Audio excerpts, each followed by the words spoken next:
Great to see you, Eric. Happy birthday, brother. Hey, how you doing? Good to Good see. man. Got some balloons inflated here for you in the background. All right, awesome. Thank you.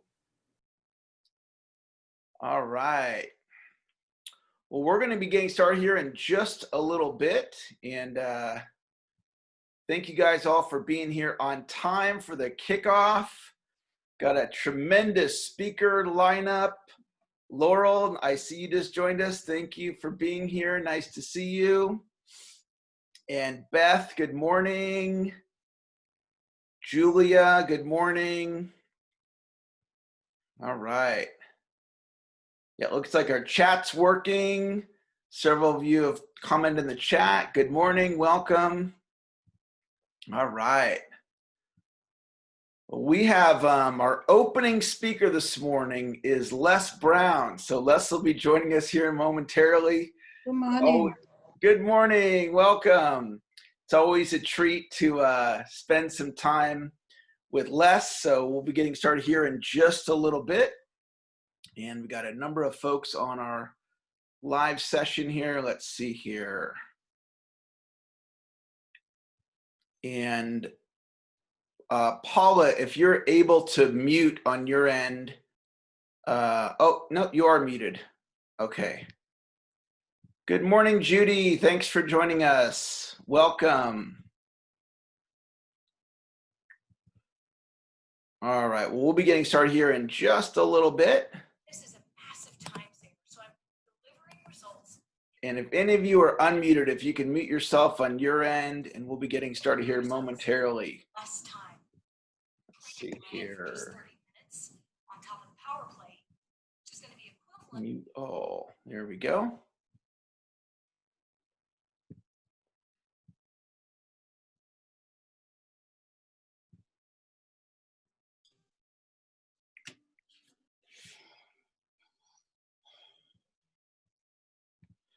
Good morning, everyone. Great to see you guys. We're going to be getting started here in just a little bit. Hi, Susie from the UK. Nice to see you. All right.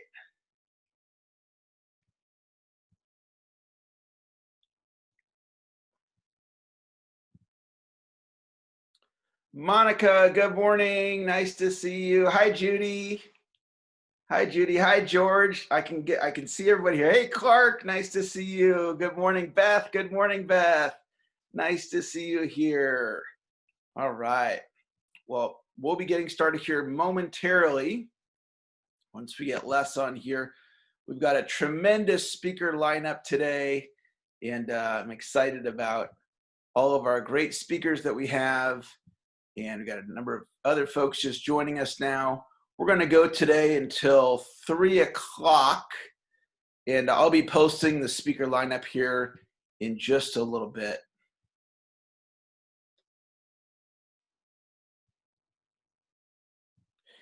And if you want to type into the chat how long you've known me, I'd love to see that in the chat. And thanks so much for joining me today on my birthday Zoom.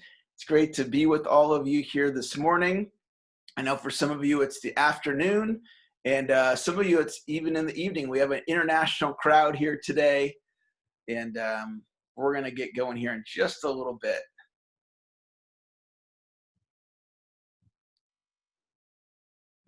All right. Well, for everyone that just joined us, good morning and welcome.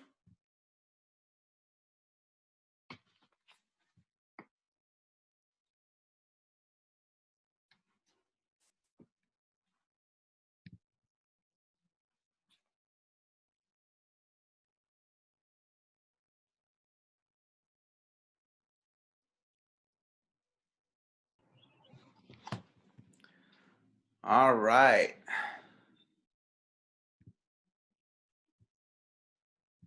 Good morning, Charles. Welcome. Long, thanks for joining us. And we're going to get started here in just a couple of minutes.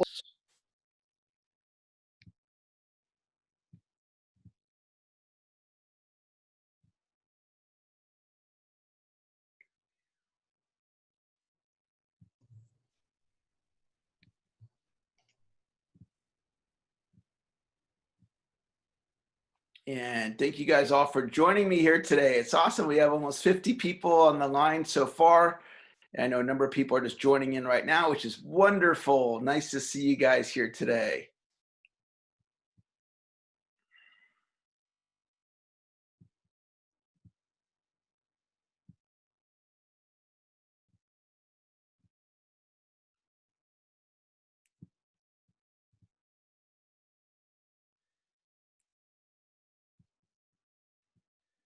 And Kevin, let me have you, can you come out on video?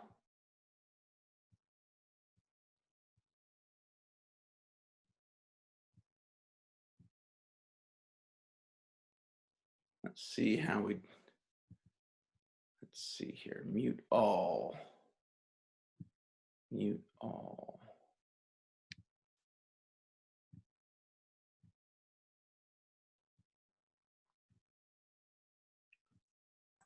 All right, let me see if we can find Kevin here, and we'll have Kevin get us kicked off if he's ready. Kevin, let me unmute you here. And Kevin, if you can hit the unmute button. All right, can you hear me okay? I can hear you great. You want to get us kicked off today? Sure, that sounds better than going right after Les Brown, so I appreciate that. Well, let me do a little introduction for you. And I asked Kevin to come on and speak. Kevin is one of my star clients, and he has increased his income hundreds of thousands of dollars in the time that we've been working together. Kevin has done all the work. I've guided him. And I wanted Kevin to come out and just share whatever he would like to share, whatever's been valuable for you, whatever you would like to talk about, Kevin. So I'm going to turn on over to you. Tell us a little bit about you and what you'd like to share today.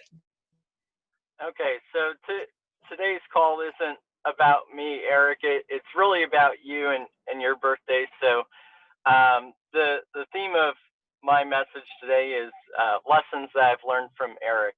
I've been working one-on-one with Eric for about 5 years now, and it's been an interesting growth journey. So I'm going to talk about the lessons, and then I'll tie that back in with my story and my journey and how I've used them to grow in my business. So I have 5 lessons I'm going to share, and then I'll turn it back to you, and you can either bring on Les Brown or some other lucky person that gets to go before him. So the first message I want to talk about is consistency is key.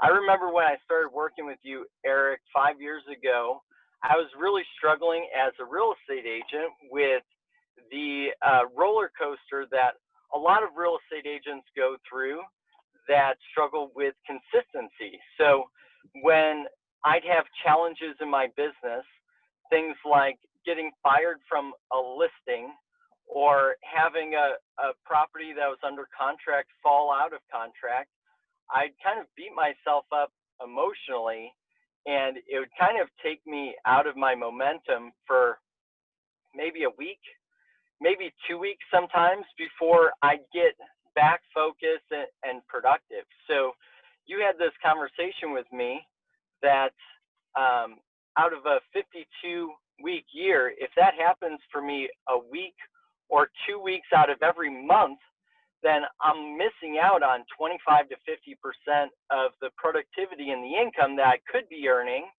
if I stayed focused on the task at hand. So you had an interesting phrase, water off a duck. I always thought that was kind of a weird analogy, water off a duck. But you always explained to me that when normal things happen in your business, whether it's positive or negative, then it's water off a duck. It's no big deal, and you should move on. So I think honestly, that first year working with you, I probably increased my income by 50 to 100% just by utilizing that mindset to move forward from challenging things that would happen. And we all go through challenges, but by moving on much quicker, I was able to help a lot more people because I have more productive time in my business and my years. So that's something that really kicked things off for me when I started working with you. And honestly, when I make big decisions in life and business, my wife is my business partner, and she's usually the one with the most reluctance in making big purchases. But honestly, hiring you as my coach was one of the easiest decisions we made as a married couple. And I'm not sure why that is, but I think I shared some of your message with her, and she said, that's a no-brainer. Let's do it. So it's probably been one of the most impactful decisions of my business and life. The second story I want to share with all of you is Eric's principle, staying in the conversation. So I had a turning point in my life where my wife and I decided to move from Chicago, where we had both grown up, and move to Indianapolis. So I had been in real estate for about 6 years. I was in really good momentum and growing, and I was going to start over in a new market where I knew almost nobody and start over with zero income. So at that time, I discontinued working with Eric and coaching with Eric, which was probably the dumbest decision of my career. But you know, in that time, I had to figure out my new path. I pursued commercial real estate and then went back into residential. I hired a different coach, and it went very poorly. And while I was still working with that coach, because I signed up for a year contract, I re-engaged Eric. I said, Eric, I need your help again because this other coach is messing my life up. And he happily accepted me back. So I know for a lot of people, if you cut ties or you're fired, they might have bad feelings about that or say bad things to you. But Eric was always very respectful, and he always stayed in touch, and he stayed in the conversation. And because of that, we've worked again for the last 4 years, and it's been a really fruitful situation. So I've actually implemented that in my real estate business quite a bit. I've done very good with following up with people that say they're not ready to buy or sell a house right now. I had somebody this year that I had followed up with for 2.5 years, and she finally said, Kevin, I'm ready to sell my house and buy our next home, our retirement home. So she actually had a family member that was also a real estate agent that she was probably going to go with, but because I did such a good job staying in touch with her, she decided to go with me instead. So it works. Staying in the conversation works, and Eric's a great example of that. And I think we can all learn from his example in doing that. The third lesson I want to share is time leverage through technology and team building. So Eric would tell this story that time is not linear. He says that he could do a podcast one time and have 1,000 people listen to it. So he gets a 1,000x multiple on his time for that 15-minute call, his 15-minute motivational call. He gets that time leverage. So it's a different way of thinking, and it really took a while for me to grasp this concept. I was always a solo real estate agent for 6 or 7 years, and it wasn't until my wife decided to join me that I ever had anybody else working with me. However, the year that my wife joined me, I went from increasing my business from my best year being selling 33 homes. My first year with Caitlin, we sold 80, and she was my assistant. She wasn't selling any of the houses. She was making me more efficient. Okay, so she doubled my time value by taking away things that I'm terrible at, all of the paperwork things, and allowed me to focus on income producing activities, and our business exploded. I've continued to increase my time leverage through email marketing, like Eric always talks about. I've used videos quite a bit, and I've recently hired an appointment setter whose only job is calling and setting listing appointments for me. So that's something that I've often done inconsistently because I wear so many different hats in my business, but by hiring somebody on a commission only basis to focus on that one thing, that one most important thing, I've been able to grow the number of listings that I get consistently by probably 3 times my normal average. So I'm pretty excited about that, and that's something that Eric has repeated over and over for years, and I'm a slow learner.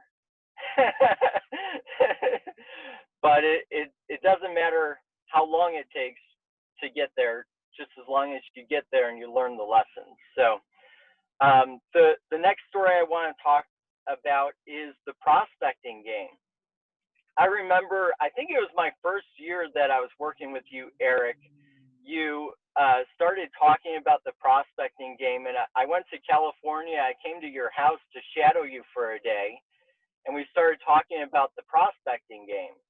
So the prospecting game is simply setting a goal of the number of touches or calls that you're going to make in a day, and just creating a tally on a piece of paper. Really, really simple. That's something that I started doing early, and that helped me to stay focused throughout my day, because honestly, prospecting is probably the most boring thing that you could do, but the most helpful to grow your business. So I did that when I was a solo agent, and now with my appointment setter, every single day he plays the prospecting game. His goal is to talk to 20 people and to set one new listing appointment every day, 5 days a week. And we track his results. We track the buyer agents that work on my team results playing the prospecting game.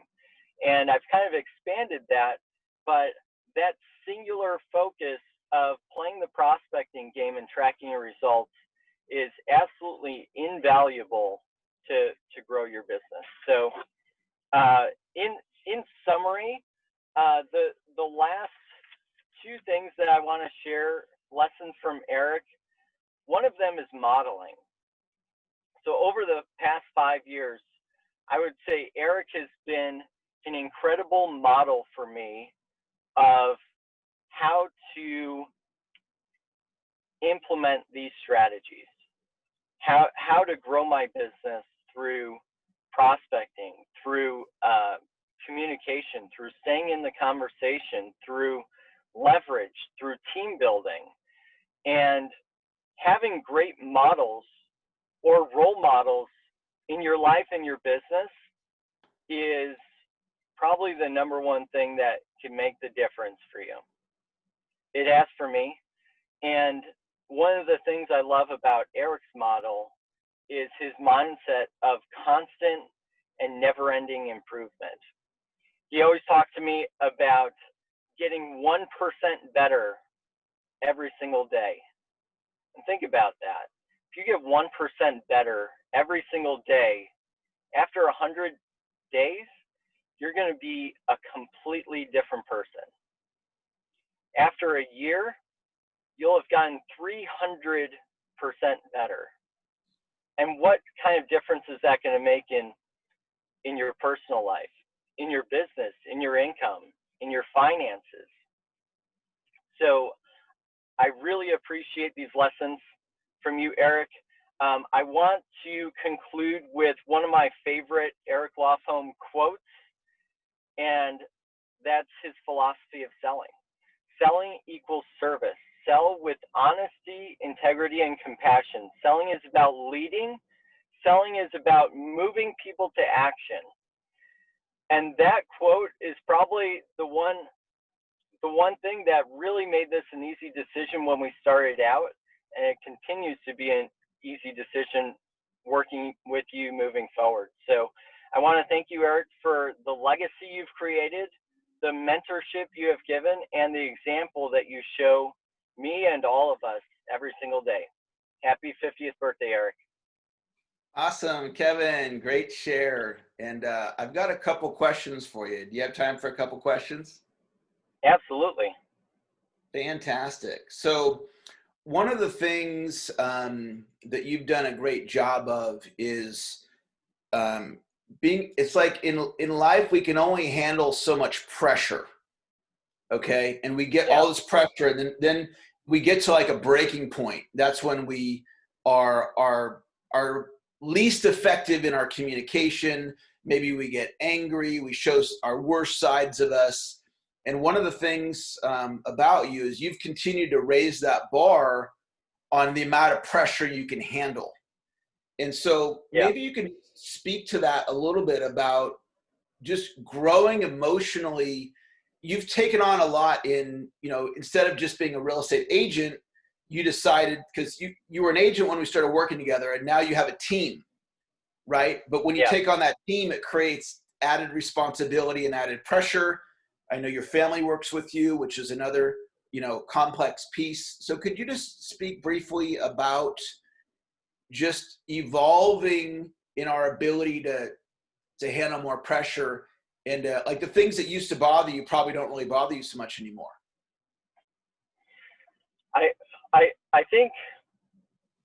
I think honestly, some of that comes from going through challenges and coming out the other side. Like the first time you have this major challenge and you overcome it, it might take you longer to overcome it, but after that, it's easier and easier and easier. You talk to me all the time that you've gone through such hardships through everything that you've gone through in life that when challenges arise, it's not a big deal, right? So I think some of that is through experience, but also another aspect of it is, how do you show up when challenges arise? So for me, when things get challenging, I step up. I work harder. When real estate's a seasonal business, so typically in the fourth quarter and first quarter during the winter months, when not as many people are buying and selling, most real estate agents take time off and they stop working. Honestly, those months for me tend to be my most productive because I have to be more focused because my family depends on me, right? When coronavirus hit this year, I told myself that I was going to be more focused than ever.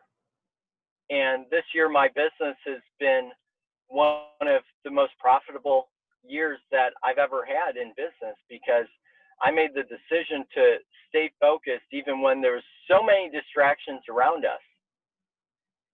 So it's a decision. And one of the things for me that I think has helped with that focus and that emotional turmoil, honestly, has been fitness.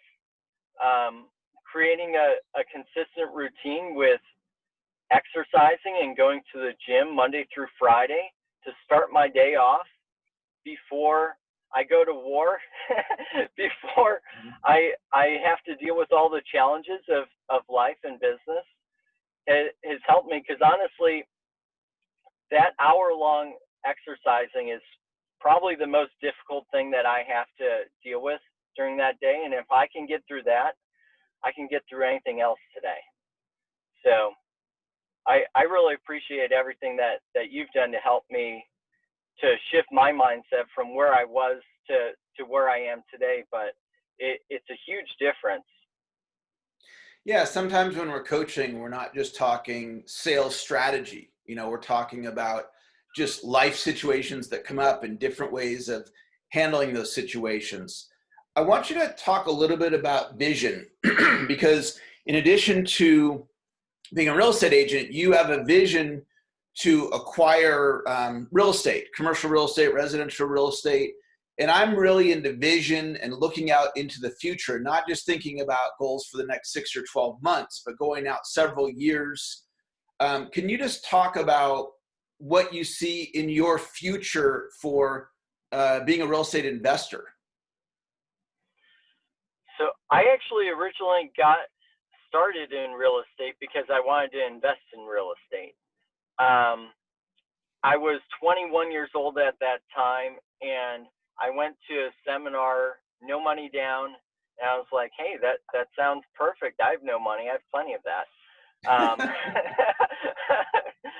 But being 21 years old, not having earned any money in my career, I found it very challenging to approach people that had money to invest in real estate with me because I didn't have a track record. I've never earned money before. So when I got started in real estate, I found it very easy as a real estate agent to work with investors when I was getting started and learn from their experiences, from their mistakes. And over time, over the last 9 or 10 years that I've been a real estate agent, my idea of what my investing journey is going to look like has evolved over the years. Right now, I'm very attracted to the idea of owning apartment buildings and syndicating capital. That's something that motivates me and drives me, and it keeps me growing my business and growing what my income level needs to be. What my income level needs to be in order to buy and own large apartment buildings. So having that larger vision, it has kept me moving forward. At the beginning, I had $53,000 in student loan debt, and I didn't finish college. So I was really motivated to pay off my student loans and to buy my first house and to own my home free and clear. And we talked about that, Eric, at the beginning as something that really motivated me and pushed me forward to grow at the beginning. And now that I've done that and I've become debt free, I have to create new goals to keep myself motivated to hit the next level. So yeah. I'm excited about that. And you know, it might be a career-long journey to own large multifamily properties, but if it's something that keeps me focused and motivated to keep growing, then it's worth it. I got 2 more questions for you. And the first one is around email marketing. So I talk quite a bit about proteges doing email marketing. And I think for most people, it just goes in one ear and out the other. Like they hear it and they go, that's a really good idea. And even if it's like, yeah, I should do that, but they just never quite pull the trigger, most people. You started doing email marketing and it started helping you. So could you just speak to somebody who's watching this right now, who's heard me talk about email marketing, but maybe they've never pulled the trigger, and just speak to them and talk about how you use email marketing now in your business? So for me, email marketing is more about branding and staying in front of people than about making more sales right away. Just because of the nature of my business in real estate. However, I can shoot an informational video on my phone, and I could send that out as a real estate market update to my entire database. And I get an incredible amount of leverage by doing that. And it also keeps me in front of people. So most of the people in my database, if they just bought a home from me this year, they might not be looking to make a move again for 5 to 7 years on average.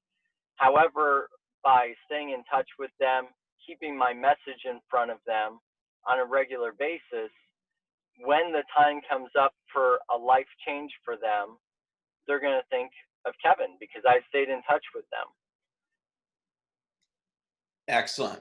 My last question has to do with producing during coronavirus. And I'm sure that there's a lot of people right now watching this. We have on this Zoom right now, there's 83 of us, including you and I, that are on the Zoom. And there likely are many people on the Zoom right now that are struggling with the idea of producing during coronavirus. Maybe they're like, I want to kind of put the brakes on. I want to wait until this blows over. Maybe I'll pick it back up in 2021. Or they're just not at the intensity level that they could be. And I know you just had a record month. So maybe you could talk about the record month you had and just speak to your mindset regarding producing right now in this time of coronavirus. So I feel very fortunate to be in real estate because our industry is one that was not shut down. In most states across the country, real estate continued to happen. People still need to buy and sell homes. However, my strategy did change. I implemented the appointment setter strategy by June, and not only did I continue to make sales, but my sales increased by making that change. So I knew that if I continued doing the same marketing and lead generation strategies that I had done previously, that my business would probably tend to be less the rest of the year. So I had to pivot and make a change. But voice-to-voice communication when it comes to lead generation is very effective. And it happens a lot quicker than email marketing, social media. Voice-to-voice communication is time tested. So having somebody whose full-time job is to talk to people and set up face-to-face meetings with me, it was huge. And it allowed me to have my best month ever last month for new listings taken in my business in the last 9 years. So I'm really excited about that, and it's definitely a strategy I'll continue to grow over time. And how many new listings did you get last month? Last month I took 12 new listings in 1 month. So that means you had 12 contracts signed, and then assuming those close, it's just a matter of time before those deals will close, and then the referrals and the future business and so forth. Yeah. What's interesting, Kevin, is I had a meeting with somebody here locally, and he's a real estate agent like you, and he was kind of complaining about how, you know, I got shut down for several months, even though real estate wasn't shut down. So his mindset was, you know, I can't move forward, I can't take action, and you took massive action and set records, which is incredible. You know, it's really fun to watch your growth. You know, I think back on where you were years ago, and you're really just a living example of what I talk about with the continuous improvement. And it's not about where we are today, it's who we can become. Right? And everything you're producing now, you always had it in you. It just takes time for that to happen. And this is really, you're in the first half, you're in the first quarter of your life, you know, in terms of your career. So what is in store in your future, you know, really the sky's the limit. And I really acknowledge your effort. It's a great mindset. You know, I've been working with Dr. Boyd now for over 20 years. You've been working with me now for several years, and a lot of people are in the mindset for coaching. They might coach with me for 6 months, and then they're like, I got what I needed to get, and then they move on and they go maybe learn from someone else, which is fine. But I planted my flag with Dr. Moyne, and I'm so glad that I did. It really made a difference, and it's just really fun watching your growth. And you did a tremendous job here today with your share. Your share was very clear and organized, and I just want to acknowledge you for doing a great job today. Thanks, Eric. Happy birthday. Woo-woo! All right, Kevin, thanks so much. Fantastic. Well, that was a great share, and I want to share my screen and do a little training with you guys. So in between our let me see here. Let me just get mute everybody. Okay, there we go. In between our speakers, I'm going to share some golden nuggets with you guys, and I'm going to pull up a PowerPoint here and share with you guys a story that I've shared many times. And we'll share this one here. I got a bunch of different ones to tell you guys today.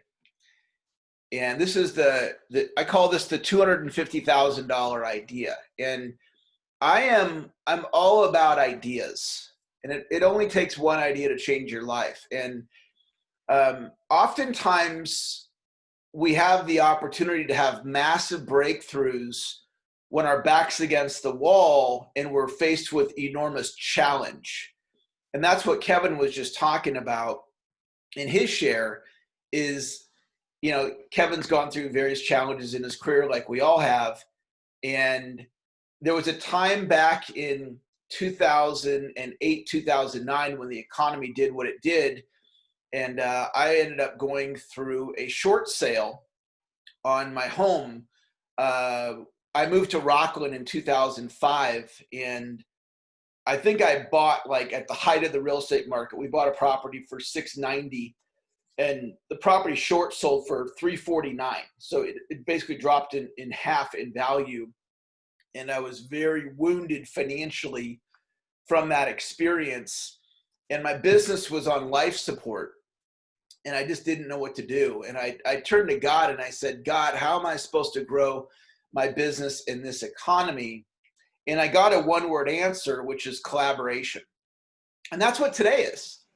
Today is a collaboration. It's the frame of it is the celebration of my birthday, but it's a collaborative event. We've got 1, 2, 3, 4, 5, 6, 7, 8, 9, 10. We have 11 speakers today. You guys are going to hear from 11 speakers. And these speakers that you're going to hear from, some of them have been involved in some of the most pivotal moments of my life. Some of the most important business decisions that I've made in my life. Some of the most important things that I've learned in my life. We're going to be hearing on the screen here, Laurel Langmeyer's on the screen, and she's going to be speaking in a little bit. And Laurel was involved with a couple of the most pivotal moments in my business career. And Dr. Moyne, who we're going to hear from later, and Dante, my original mentor, who's never spoken with me on events like this, and he agreed to speak. He's going to be our last speaker of the day today at 2:45. You get a chance to hear from Dante. He is one of the main reasons why I am who I am today, because he believed in me before I believed in myself. So I say to God, how am I going to grow my business in this economy? I get this one-word answer, collaboration. No instructions, just the word collaboration.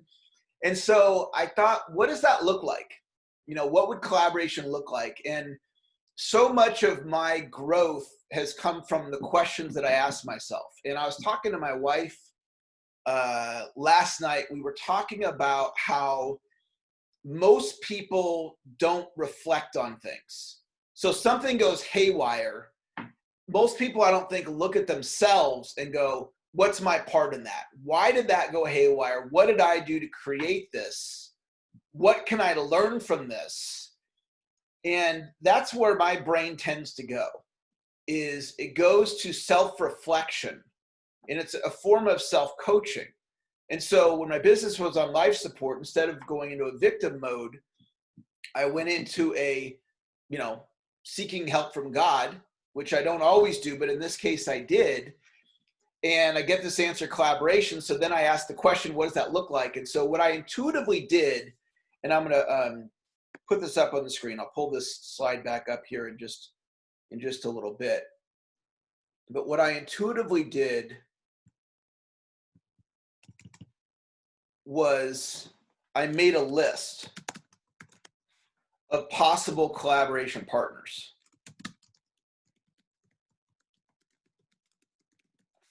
And I came up with 250 people. It was actually 237 was the exact number. It was 137. I'm sorry, 137. There we go. So I came up with a list of 137 people that I could collaborate with. And I looked at that and I said, how am I going to build deep, meaningful relationships with 137 people? And my brain said, you're not. You can't build relationships with 137 people. And we can only manage so much in our life. And I was talking to my friend Nick Lynch one time, who's in the Protege program. And Nick said to me, Eric, you want to know how many women I can juggle in my life? He's talking about romantic relationships. And it's kind of an off the wall statement. I never heard anybody say anything like that. You want to know how many women I can juggle? And I go, no, Nick, how many? He goes, 0 to 1. I just thought that was so funny. And it's just really what a true statement, right? Somebody who's trying to be successful in their life and have more than one romantic relationship. Anyway, how many people could I build deep, meaningful relationships with? The answer I got was 4. I could build deep, meaningful relationships with 4. So I looked at my list of 137 people, and I narrowed it down to 4 people. And that is the list that's on the screen here. Laurel Langmeyer, Brian Klemmer, Alex Mendozian, and Bernie Dorman. And so I made the list, and then I thought, okay, what do I do now? I got the list of 4. I thought, okay, reach out and connect. So I reached out to all 4 of them and essentially said, this was the essence of what I said. I'm looking to grow my business with collaboration. I've identified you as a possible collaboration partner. Would you be interested in having a conversation? And all 4 of them agreed to an initial conversation. So I want you to do this. I want you to model this idea, because this one idea changed my life. It could change your life. So what you do, Long, is you make a list of all the possible collaboration partners that you could have, and you pick your top 4. And you need to come up with whatever your criteria is going to be. You know, in my case, I wanted people that I thought I could add value to. They could add value to me. They had a network. I had a network. I could promote them. They could promote me. That was my criteria. And so I reached out to all 4 of them, and all 4 of them ultimately ended up saying yes, which it surprised me because I was not expecting to go 4 for 4. And I called the $250,000 idea because this has brought me well over $250,000 in business, and I believe it can do the same for you. And when I reached out, another interesting thing about this list, and it just kind of speaks to how precious life is, because 2 of the 4 people on this list are no longer alive. And when Brian Klemmer passed away, I was with him the day before he passed away. We had an all-day mastermind session up in Rockland where I live. And we had this wonderful day together. And the last thing we talked about, Brian had a seminar company that's still in existence, Klemmer and Associates. And Will Smith's kid went through Brian's seminars. And his kid transformed, and Will Smith didn't send him there. And so Will Smith called up Brian, the actor Will Smith, and said, "What did you do to my kid?" And Brian said, "What are you talking about? My kid's different. He's changed. What did you do to him?" And he was explaining what happens in these transformational seminars. And so Will said, "I want you to do what you did to my kid. I want you to do that with me." And so Will Smith wanted a private Brian Klemmer seminar taught by Brian in Will Smith's living room. And they were putting the deal together, and it kept being put off. And so Brian and I were meeting on this day before he passed away, and he wanted my advice on how to re-engage Will Smith to close the deal. So that was the last thing we talked about. And then the next day he passed, and 2 days later I got the phone call, Brian passed, did you know? And of course I didn't know, and it was deeply affected. It affected me deeply because we had become really close. But the reason that we had met that day is because I wrote his name down on a piece of paper. And I said, I want to build a collaborative relationship with him, which I did. And all kinds of miracles started happening with Laurel, Brian, Alex Mendozian, and Bernie Dorman. And Bernie also recently passed away. And the point of the story, one of the many points of the story is clarity. When you get really, really clear on something, it's amazing how much better you get at manifesting it. Just like today's event. I got really, really clear. I want to do a Zoom event from 9 to 3. And I want to bring all these mentors and people like Kevin who just spoke that have had a huge impact on my life. And so I got clear on what I wanted, and then I manifested it, and we're all here, right? It was out of that clarity and then the action. So Dante, my first mentor, who's going to speak at the very end today, he taught me goal, strategy, action. And that was a life-changing formula. Goal, strategy, action. And it's ask yourself, what do you want? Develop a strategy to get it and take massive action on a daily basis. Ask yourself, what do I want? Develop a strategy to get it and take massive action on a daily basis. And most people are not clear. They're not crystal clear on what it is that they want to accomplish. That's number one. Then if they're clear on what they want to accomplish, they don't step back and think about what's the strategy. And in Kevin's share, if you were really listening to what Kevin was saying, in part, he was talking about his strategy. So it's getting really clear on what you want. And then it's developing a strategy on how you're going to get it. And then it's the execution part of taking action. And a lot of people don't take action. So just like even today, just being here right now, I got clear. Okay, I want to do the Zoom. I want to do it on my birthday. Okay, that falls in a Sunday. Okay, then it's Sunday, September 13th. That's when we're going to do it. Okay, here's the speakers that I wanted. I got every speaker but 2. Everybody said yes, 2 didn't. That's fine. And then it was, okay, we got to market it. How are we going to market it? Social media, email marketing. Okay, we put the marketing strategy together, and then action. And that's how this got manifested, and it's how I manifest all the stuff I manifest. Clarity. All right, so I got clear. These are the 4 people that I want to build deep, meaningful relationships with. And my strategy was to reach out and just express to them, hey, I would like to build my business with collaboration. What do you think? And all 4 of them said yes. That's a duplicatable strategy. Okay, you can model that.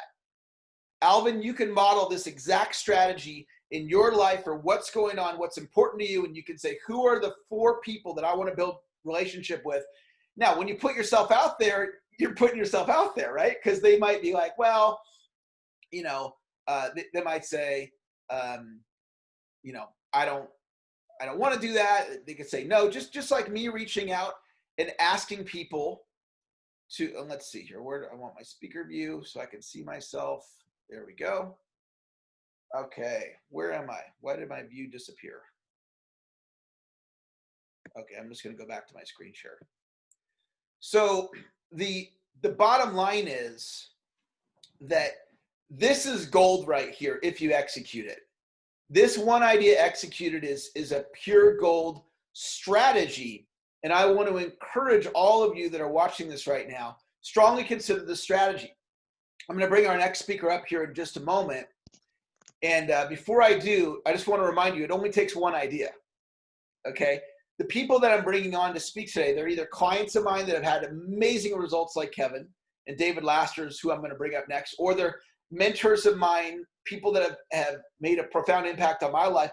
And they may say something to you that's just like mind-blowing, that changes everything for you. So yeah, we're here to celebrate my birthday, but there's something, this is really powerful for each of you, right? Of what this experience could create, because maybe today's the day that you hear an idea and it just changes, it changes everything. So let me see if there's David. All right. Hey, David, how you doing?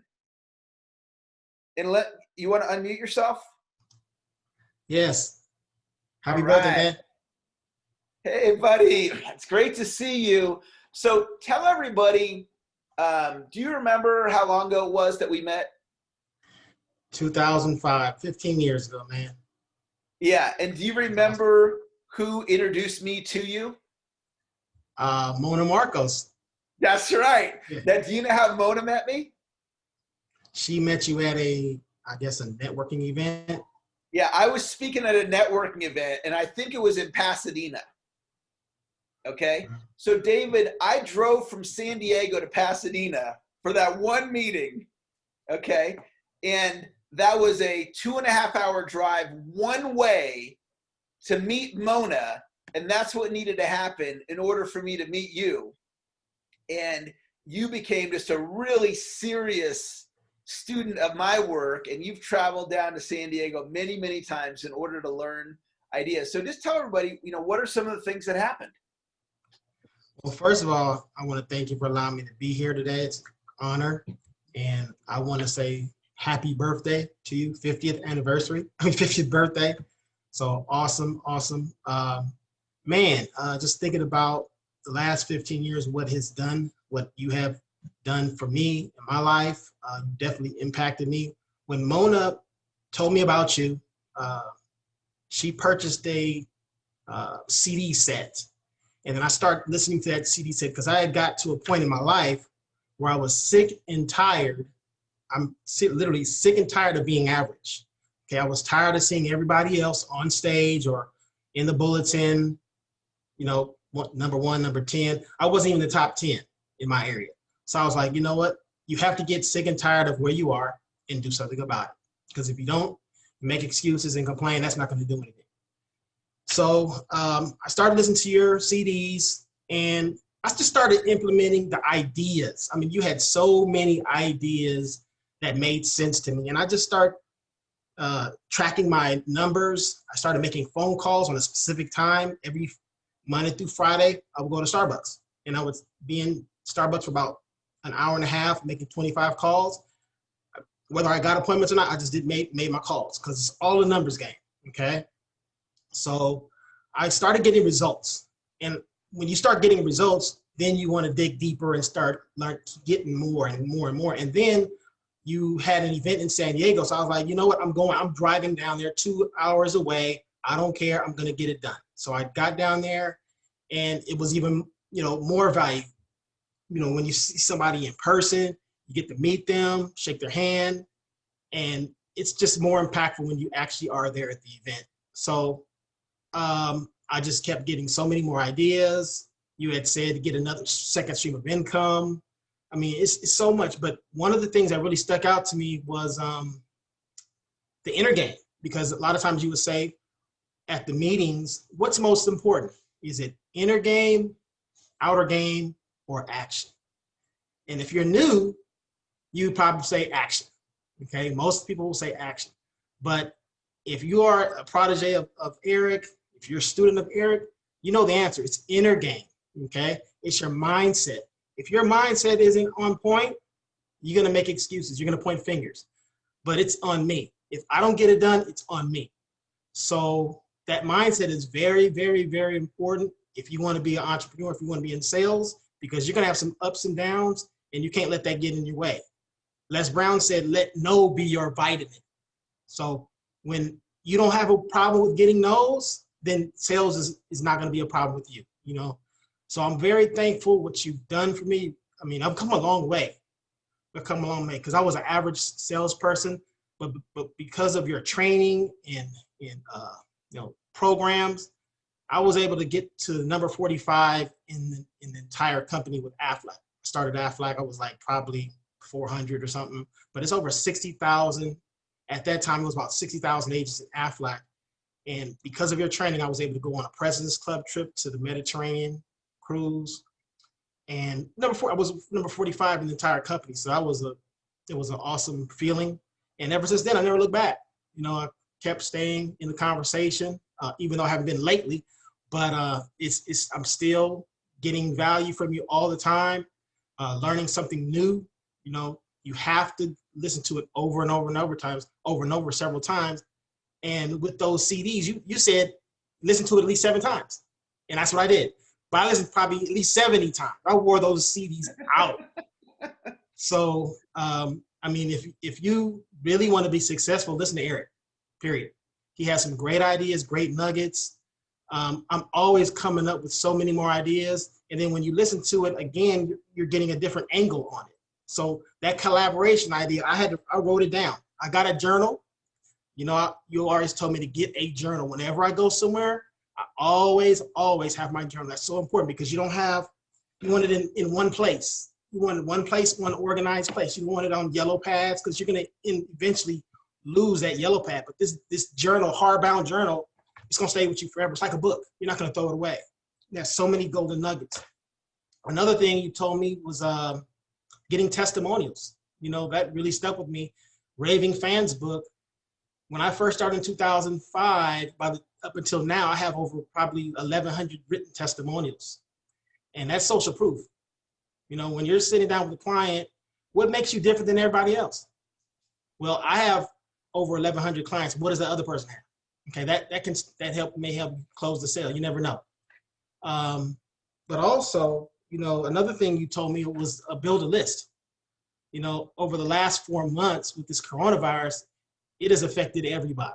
Okay, whether positively or negatively. But over the last 4 months, I've been able to use some of my improve a skill set.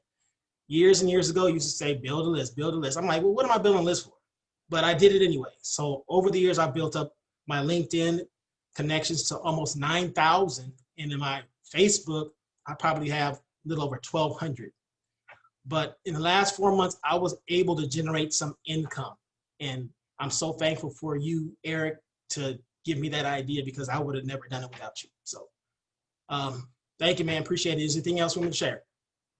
Yeah, you've had some success writing books. So can you talk about that? Yeah, I actually have 2 books on Amazon. One is Financial Literacy. It's a small book, but my main one is Ultimate Women's Retirement, and it's on Amazon. So, and Eric was the forward. He wrote the forward for me, so I'm appreciative for that. Yeah. My last question for you, David.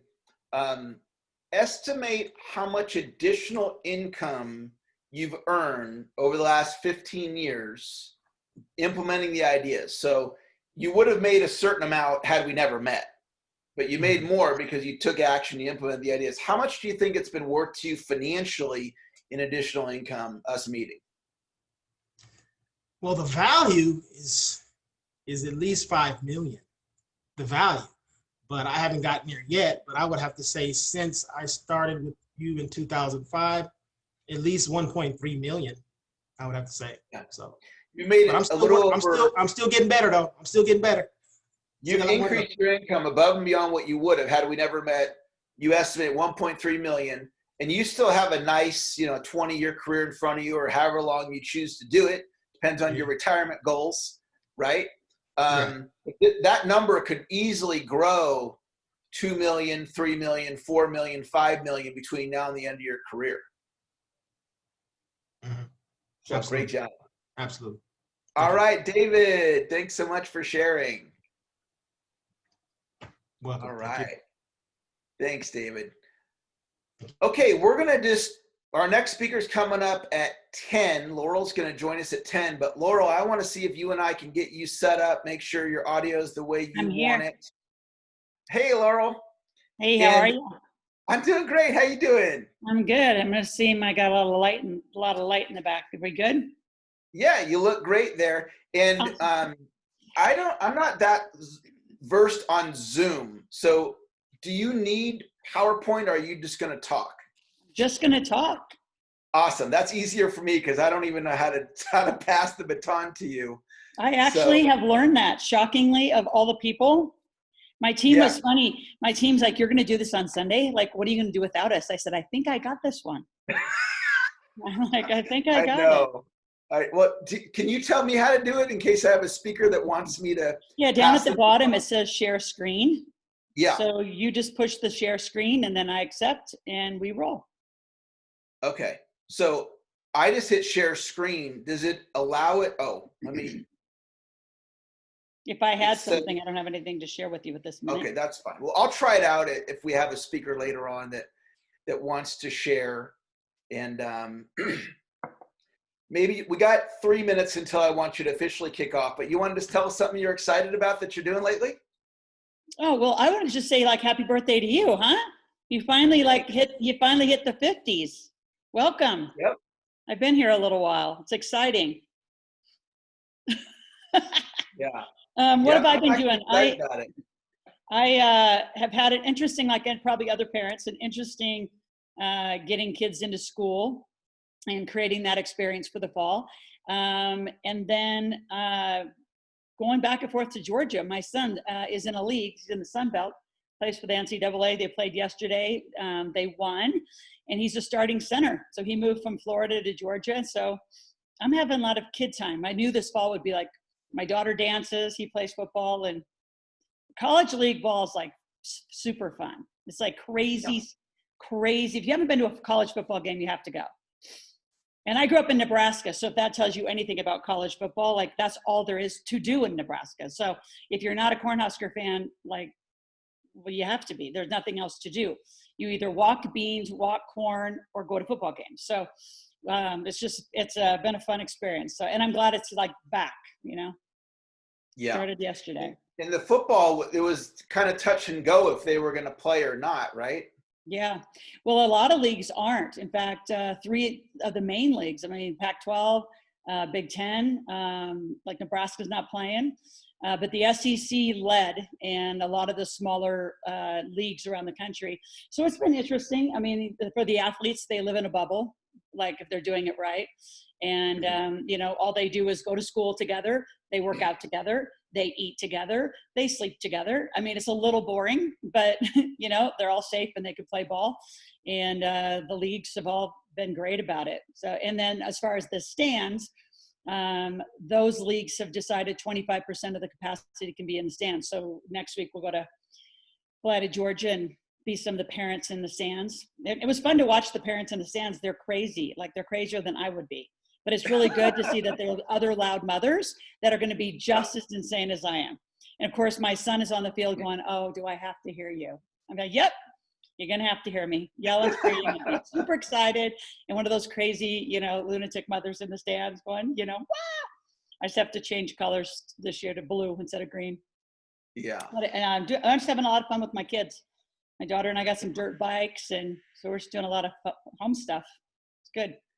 Excellent. Well, let me do a little introduction for you, and then I'll have you take it away. So I've known, Laurel, I've known you probably 2004, 2005-ish. I mean, it's been a long time. We've done a lot of business together. And I don't even know if you're aware of what an impact you've had on my business. And one of the significant things when I went through the Big Table, what I got out of the Big Table, my big aha was creating my own Big Table-like program that in my community we call Platinum Protege. And that's been one of the most successful mentoring programs that I've ever done. We've been doing it now since, I think, 2006. We've had several hundred students go through advanced training. And that's directly attributed to your influence on me and on my company. And the last person who shared, David Laster, talked about stay in the conversation. And that's directly from me being in your wealth conversation and learning from you.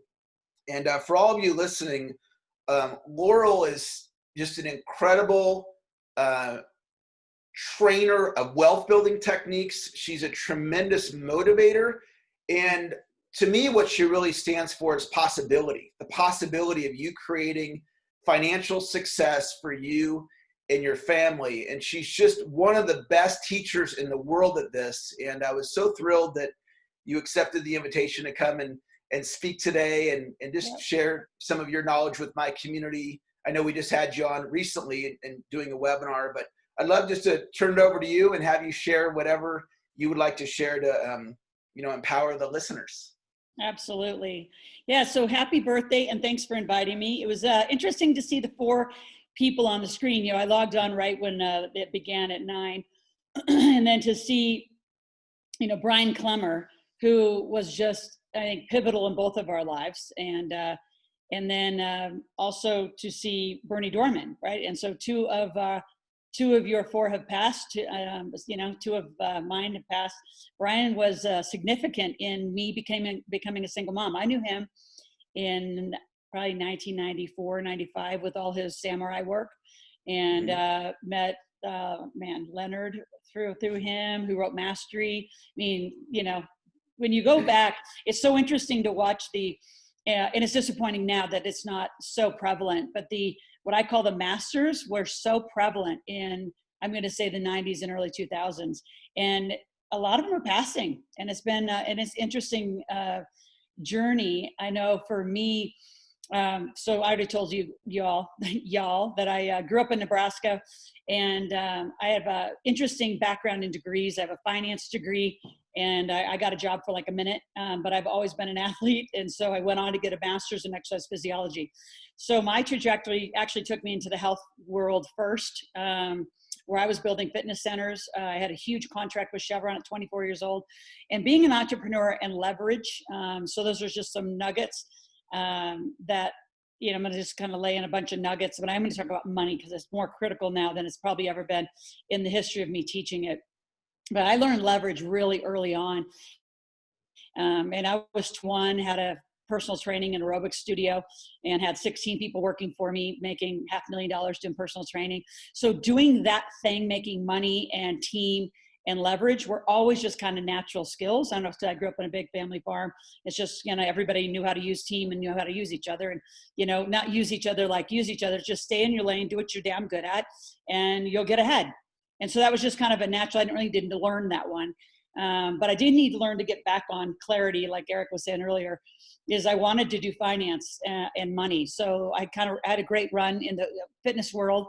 1996, I met Sharon Lechter, who I call my financial mom, and Robert Kiyosaki. And then that was one of those big yes moments. It changed the whole trajectory of my life. Now it's interesting, and I want you to all write down what a yes moment really is. Just like Eric, you know, created this yes moment for his birthday.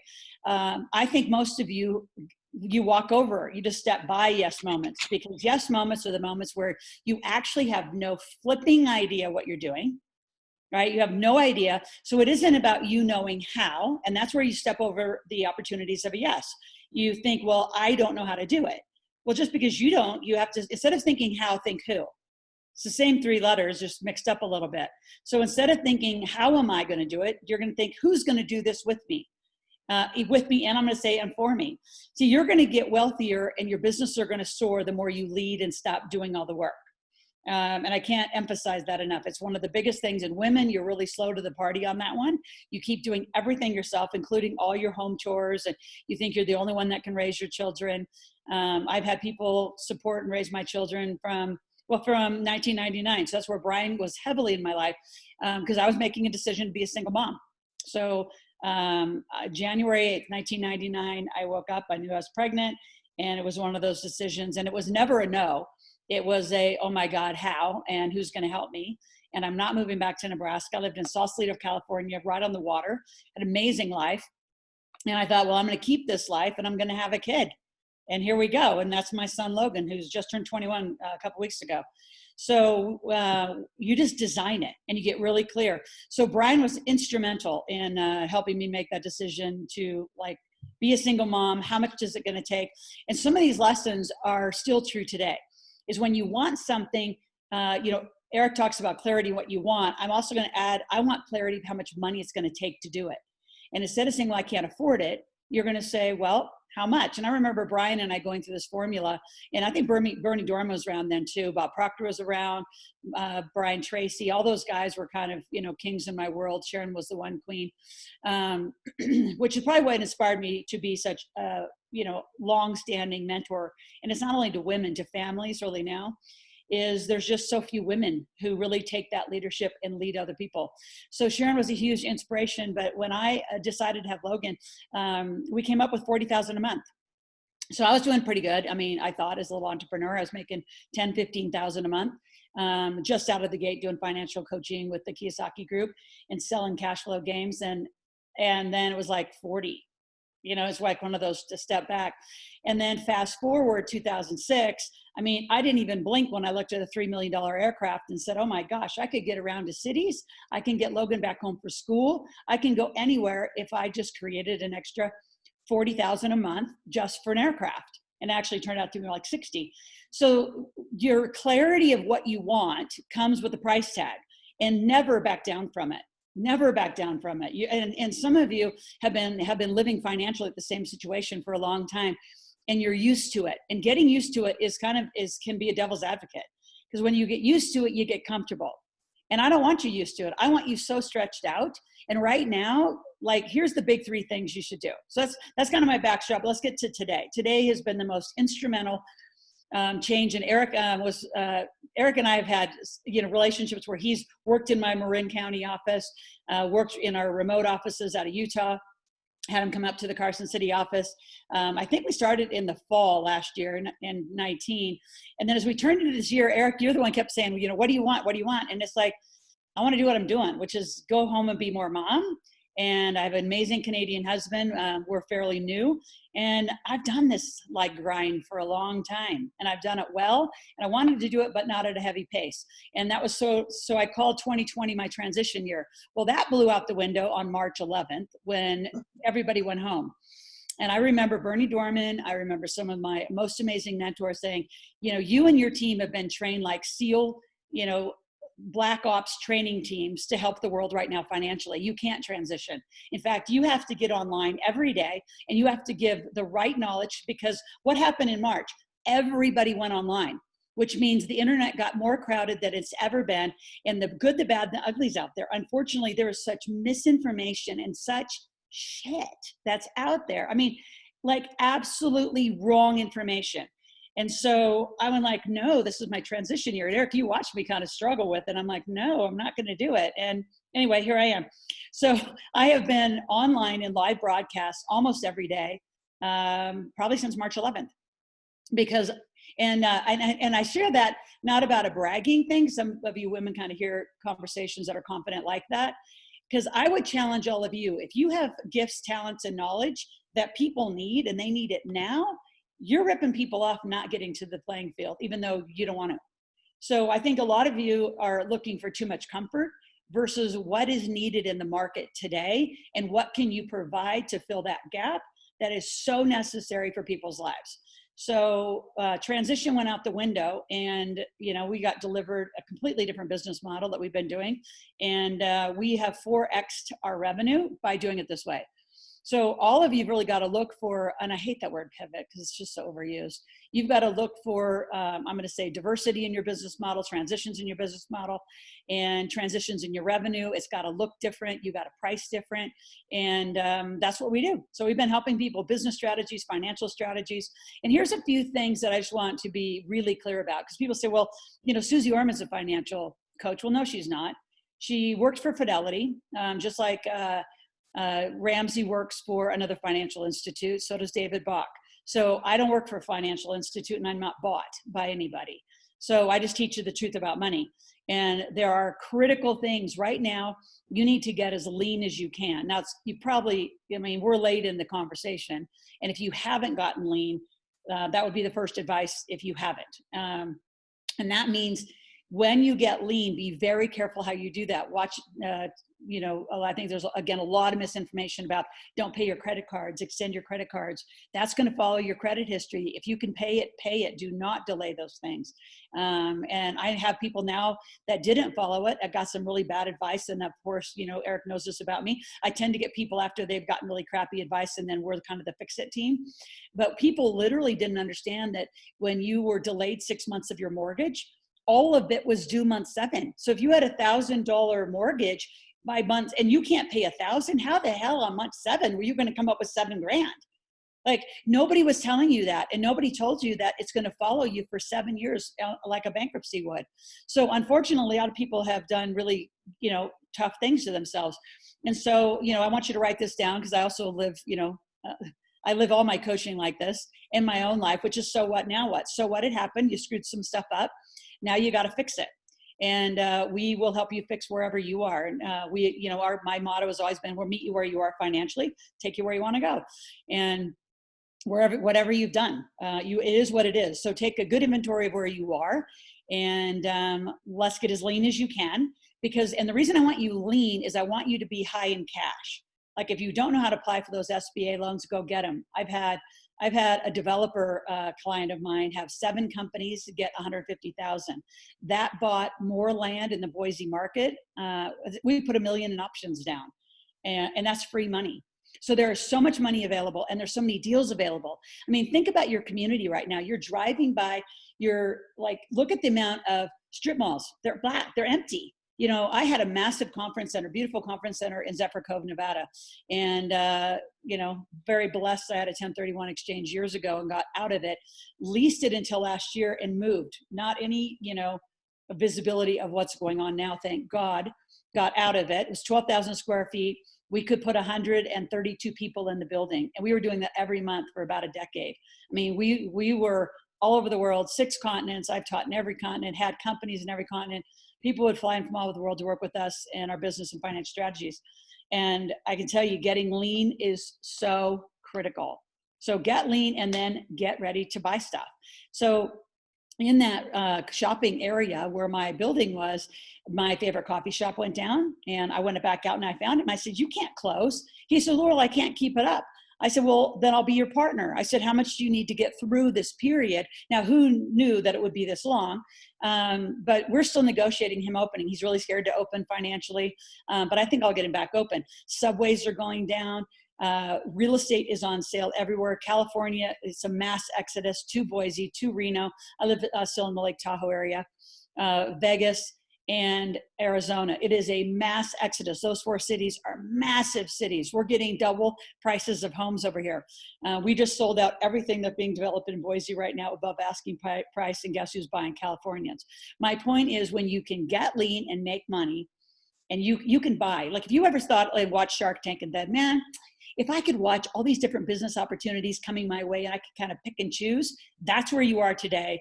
I'm going to say if I'm on your team. Like, I'm helping people buy so much stuff. I have a client in Texas that just bought a Ford dealership for $497,000 because it was going to go bankrupt. And so it started in around April, and it was like $1 million. I said, wait for it. So July, $497,000. And here's what I want to teach you about debt. He did it 100% with no money down. You say, well, how does he do that? You go borrow money from people. So, there's so many things that I was just saying. Eric knows me. I could talk for days and days and days about, like, the truth about money. But debt is your best friend. So I taught him how to go borrow money on a convertible debt note. And he went out and got, I think, 10 people at 50 grand. And I was going to pay him 10%. He'll refi it or convert them to equity partners in 3 years. And he went in and bought. So my point to all of you, you don't have to have money to do this. You need to have brains, and you need to have knowledge, and you need to have a team of people who can help you buy stuff. And right now, Californians, you're a garage sale right now. People can't wait to leave. So, and if you really want to stay, then buy all of the stuff that's going to drop in prices to nothing, as long as you can hold it for a while. And if you really want to leave, then leave. And there's a lot of other stuff going on. So I just wanted to share, like, there's just so many things. I think team leverage are critical. You have to have a team. You have to have a leverage. Eric's been in our big table. Tiffany, I just saw you out there. She's been in our table now. Today's 30 days. So I don't know, Tiffany, if you want to come live and tell them I think it's a pretty darn life-changing experience to just be around a group of people, because it's not just me. I got 28 financial experts, tax experts, entity experts, trust experts, that we just help you. So whatever you've done to tangle yourself up, or you might be in an amazing situation. Like, honestly, Tiffany, you're in an amazing situation. I love some of you are unemployed right now, and I'm like, congratulations, man. What a great opportunity to start a new life. Like, I love when people are unemployed, because, like, you have total freedom to create a new life. And you get, right now you get these ridiculously high, unemployment incentives. So redesign your life right now, and then don't go back to work, which is what Tiffany's up to. So yes, and I just want to share really quick. Thank you, Eric, for introducing me to Laurel. It's just been phenomenal. A phenomenal ride with you for 15 years, and now I'm beginning it with Laurel. So thank you. Yes. Yeah, it's been super fun. And there's just a lot, like, debt you're completely misled about. There's a lot of misleadings, and I'm saying dangerous waters in the cryptocurrency space. Cannabis is an enormous opportunity right now in a few states. Nevada's one of them. Laurel, could you tell the group about a Financial Freedom Day? Because that's a great clarity point in your conversation. Yes. So retirement, it's interesting in traditional models, we're taught to go get a job and, good grades, job, put your money in a 401k and hope to God this whole thing works out, and you park your money with a financial planner. So we're 100% opposite of that. We don't teach that. We teach you to be an entrepreneur. You can have a job, but have that entrepreneurial venture. And, the goal of what is being taught, what I call the traditional, is to retire. And retirement isn't even, it's an agriculture word. It's not even a financial word. So the goal of what I say, the traditional model of money, is to retire, which means to put cattle to pasture to die.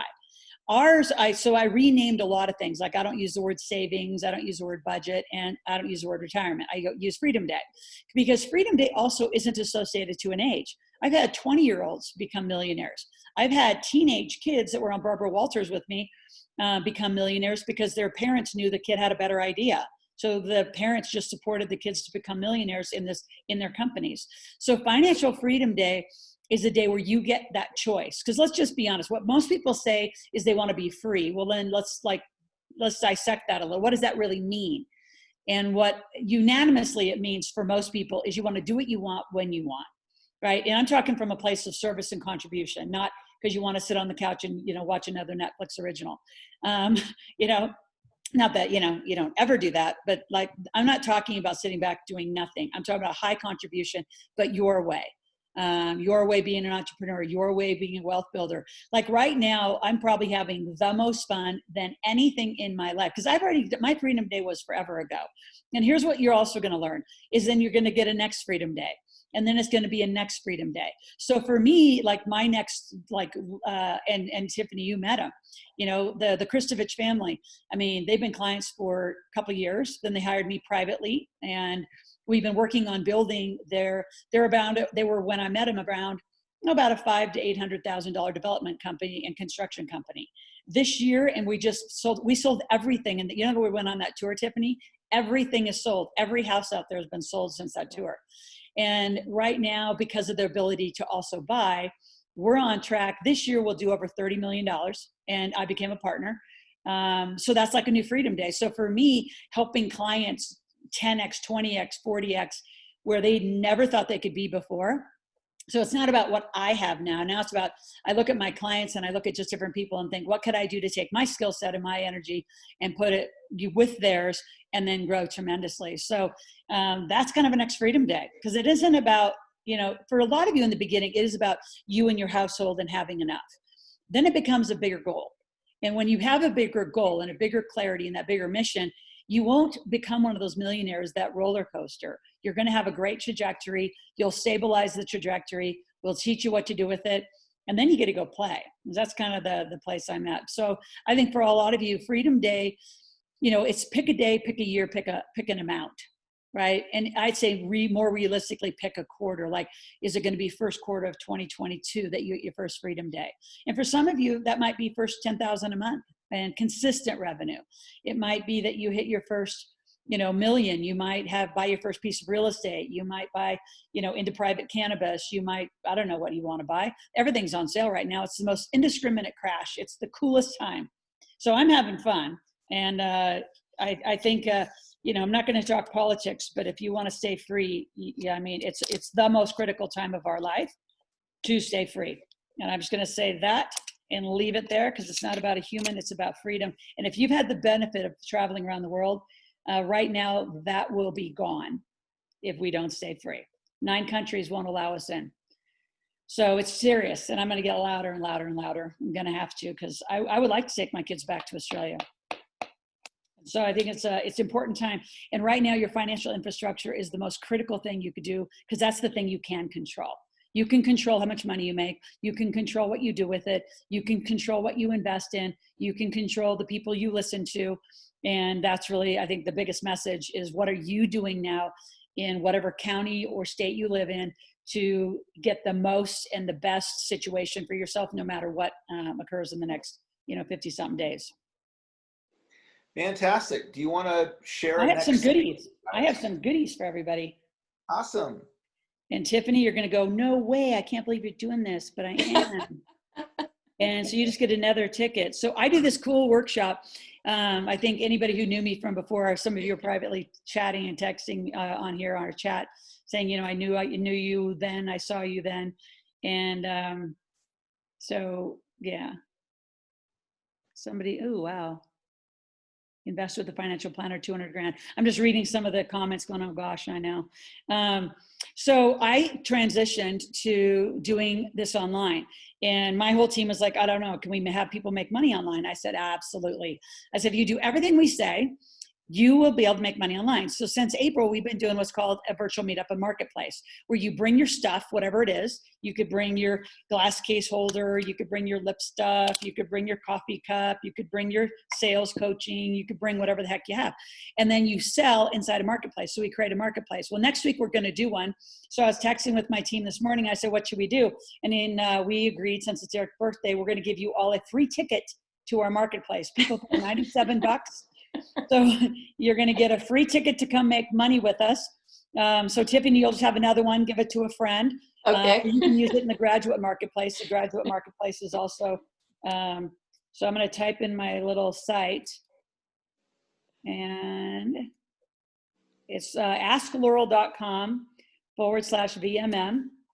And then the code is 2020-9016, which is the date. And internationally, you always put the date, the year first. So it's 2020-9016. So September 16th is when we're going to be doing it. So there's your code. So that'll take you to my Shopify store. And then you put in that code and it gets you in for free. All right. And then Tiffany, if any others from Eric's World had already purchased a ticket, you just get another ticket. So give it to a friend and give it away as another gift. Say happy birthday from Eric. And you guys get to come make money. So it starts on Wednesday night, but Thursday and Friday is the critical part.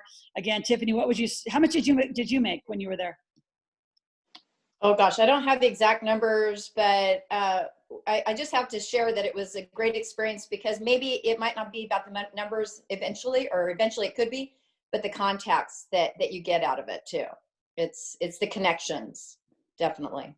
Yeah, we're at 100 people right now. So however many of you take advantage of it, we'll have a great marketplace. And it's just like this. You get to see each other. You get to share your little goodies you're selling. You're going to sell a pencil. Yeah, and then you pitch each other. So we teach you this cool way of how to pitch each other online and professionally, so it's not gross and weird sounding. If anything, most of you get too scared and you don't say, how do you want to pay? You want to go PayPal, Venmo?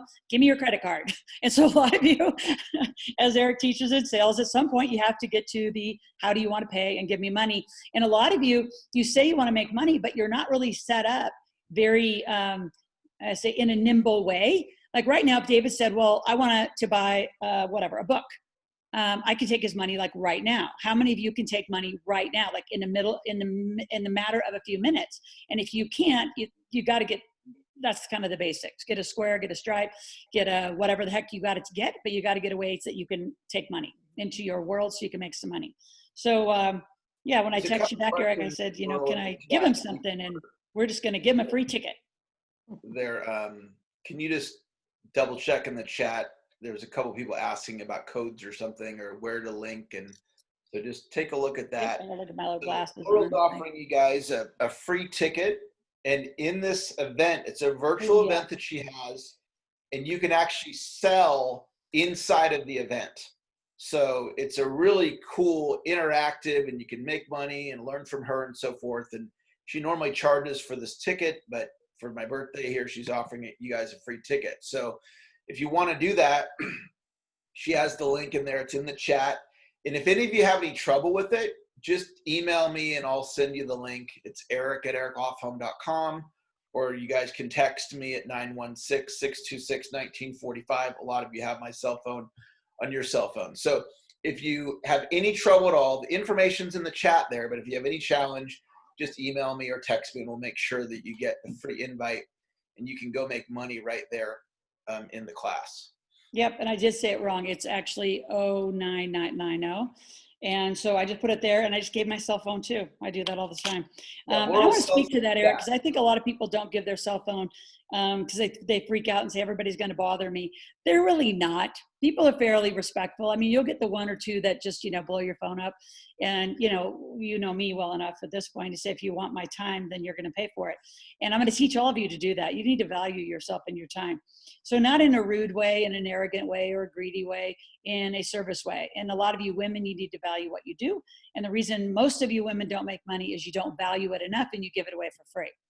So we're going to teach you all sorts of fun things. So yeah, you will have an opportunity to make money. The woman Megan, who won the class, actually Tiffany was in, she made $8,600. So you start selling this next Thursday on the 17th, and you sell through Monday is when we tally. And of course, the goal is that you always make money, and you should always be making money. But psychologically, if you have a lot of employee mentality, you think that money comes from a paycheck, not from your ability to continue to open a marketplace. When you're a really great entrepreneur, the marketplace is always open and you're always making money. So we got to really shift some of that DNA in your head. So you're always making money, the marketplace is always open, and you always have something valuable of service to sell somebody. So that's kind of the frame that we teach it, and we have a lot of fun with it. So I can't wait to see lots of you there. Fantastic. Yeah. Well, Laurel, great share and very inspiring as always. And you have such an important conversation Yeah. with people around money, and they'll have a great experience at your event. Awesome. I appreciate you, Eric, and have a great birthday. And I'm just going to hang out for a little while. So it was great to meet all of you and see all of you again. Awesome. Thanks so Thank you. much. All right, guys. Well, we are going to, I'm going to teach you guys a quick distinction, and then we're going to bring up our next speaker here momentarily. And I want to teach you a sales idea. And this is something that Dr. Moyne taught me many, many years ago. And it has to do with telling success stories. And one of my favorite sayings is move at the speed of instruction. Move at the speed of instruction. And so Dr. Moyne gave me this idea, and the idea was to determine the success stories that I'm going to tell before I deliver my sales presentation. And he might have told it to me once, maybe he told me twice, maybe he told it to me 3 times. It was 4 times or less. 4 times or less, he said, before you present, Eric, figure out the success stories that you're going to tell in the order that you're going to tell them in. And I got it. And I started inserting success stories into my presentation. So here's an example of one of my favorite success stories, and it's a woman named Nicole. And this is Nicole here. And Nicole sells solar. And when I started working with her, she was number 2 in her company. And she was making over $100,000 a year. So she's very successful. And she wanted to take her game to the next level. And so we started coaching. And one of the things she told me in our first coaching session was, she said, I'm not a same-day closer. And I had never heard that term before. And I said, what does that even mean? She says, well, I typically don't close when I deliver the presentation. And I said, well, how do you do it? She goes, well, I deliver the presentation, and then they don't buy, and then I follow up, and I follow up, and I'm like the queen of follow-up. So we live into our story. We live into our story.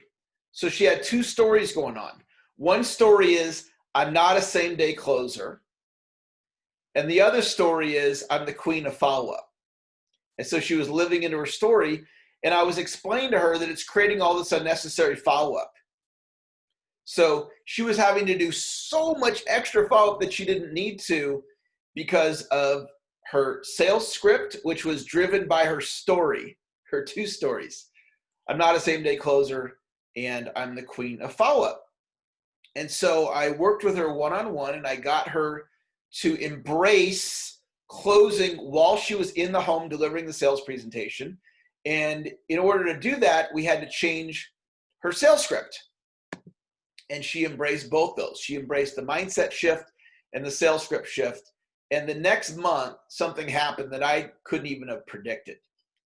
She had 16 sales in 1 month, her best month ever in 7 years of selling solar, because she was closing in the home instead of having to do all this unnecessary follow-up. And so this is one of my favorite stories. I love sharing this success story with people. And hang on one second. Let me, our guest speaker's texting me right now, needing the link. So let me get it to her so she can hop on the Zoom, and I'll finish the story here in just a moment. Got to multitask here. All right, we got it there, and here we go, and copy, and there we go, and here you go. So this story about Nicole, I probably told this story 150 times. We're delivering repetitive presentations, whether you do in the home, over the phone presentations, Zoom, group presentations, and webinars, front of the room speaking, whatever the case may be. Get down about 7 stories. You can get down more, but get down about 7 success stories that you can tell over and over and over and over and over again to get your prospect connected to the benefits that you're offering. Now, maybe you've heard me tell this before. You've heard me talk about success stories, but it went in one ear and out the other. You know, and this is one of the challenges that we have, especially for those of us on the line that love learning, which is most of you, okay? You're like me in that you love learning. I love learning, and many of us, let me get my screen where I want to get it. Let's see here, speaker view, exit full screen, speaker view. It should put me up, and it's not putting me up. Okay, let's try this. Participants, mute all, admit. Okay, we got our next guest speaker here. So I'm just going to finish this thought. We'll bring our next speaker on. And the challenge when you love learning is execution. The challenge when you love learning is execution. And so I want to encourage you to execute on these golden nuggets, on these best ideas. All right, we have our next speaker here. And Ruthie, if you want to unmute yourself and come on out.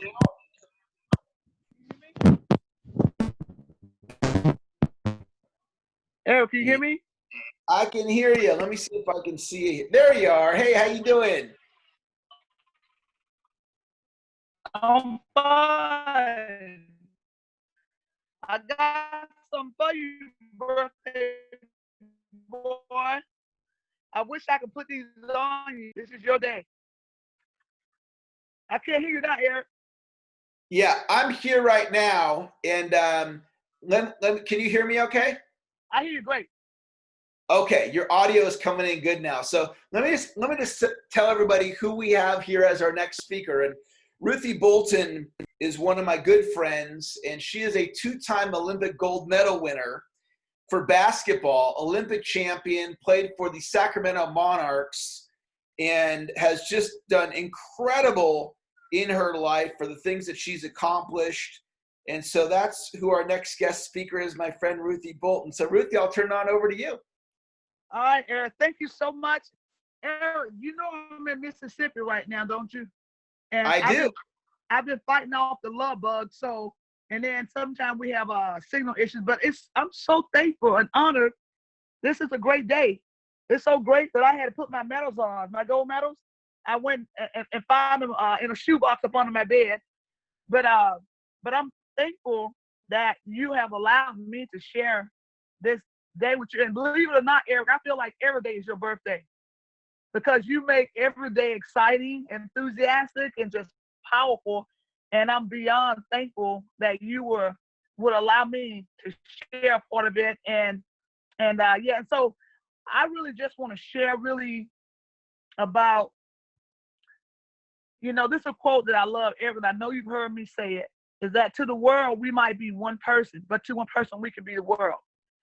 And I feel like in the impact this day is for you, it's about what you've done, the legacy you want to leave. You either be history or make history. And I feel like you're making history by what you're doing, the impact you're making, and the impact you made in my life. And so my main thing I want to leave with you, and I want you to know, and I want your friends and colleagues to know, is that I can trust you in my foxhole. Now, a foxhole is a military term. That is a very strong statement because in a foxhole, you're on the fire. You go from one foxhole to the next. Someone is shooting you, trying to kill you, trying to destroy you. But when you got someone in that foxhole with you, you want someone that's going to be committed. You want someone that's going to be disciplined. You want someone that got your back, and someone that you know that you can trust. And so I feel like, just being able to share and remind you, because I know you have to know, but remind you of how much I appreciate you, how much of that the trust and the commitment to who you are and what you stand for. I want you in my foxhole with me. I can trust you that you got my back. I can trust you because of your consistency. And I know when I played basketball, being able to trust, our teammates, being able to trust someone in the, I was just watching the World Championship game the other day. I'm going to have to send it to you, Eric. It's in 98. We played the Russians, okay? We won in 96. Matter of fact, this is my gold medal from 96. And so we were in Atlanta. So that was in our yard. When you go down to someone else's backyard, it's going to test how you really committed. We went to Germany, and we got ready to play the Russians in 98, 2 years afterwards. They had our number. We were down by 14 at one time. And I was watching that game, and that's just like, man. And I knew the outcome, Eric, but I'm watching the game, screaming at the TV like, oh, my God, get in your defensive stand. Why you shoot that ball? I'm like talking to myself during the game, like, come on. You could, if I foul, like, why didn't you move your feet fast enough? But I eventually end up hitting two of the most important shots in the game down the stretch. And I watched that game, and I was like, man, I got so excited. I called my Olympic coach from 96. I called my coach that coached us in 98. And then I reached out to the current Olympic coach, Dawn Staley. I just had this enthusiasm, this sense of just like, man, this is beautiful. This is awesome, man. I played for these coaches. I played with one. So I got into this mentality of it's game time. And so that's what I think about with you. You all said the clock is ticking, it's fourth quarter, it's game time. And in that fourth quarter of that game, Eric, man, that's when I came through. I got into a mentality because I think about when the coach took me out of the game, Eric, I tapped the coach on the side. I never do this. I said, I need to go back in the game. They looked at me like, what is this? Like, that's not my personality. I trust the coach, but it was something inside of me burning, Eric. Like, I got to get back in the game. I got to. And sure enough, the coach put me back in. I got a steal. I hit 2 big shots. I made 2 assists. I was like on fire. And so that's why I feel like now in this lifetime, I think about you, the countdown, that it's a sense of urgency. It's a full court press. And I feel that during this pandemic, it's a lot of things that's happened. But on the other side of this pandemic is greatness. On the other side of this pandemic is success.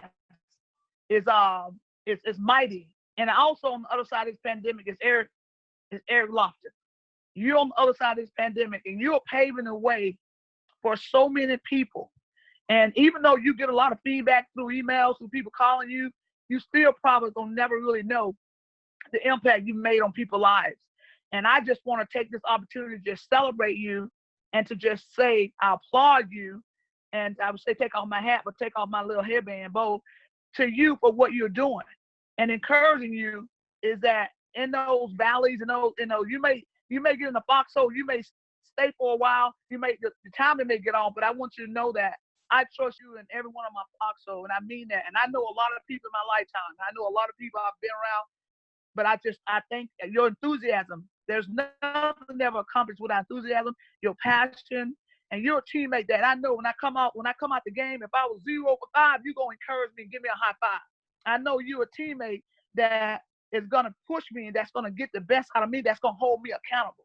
I like a teammate that's going to hold me accountable because I know some of my teammates, I know Dawn Staley, who's the Olympic coach.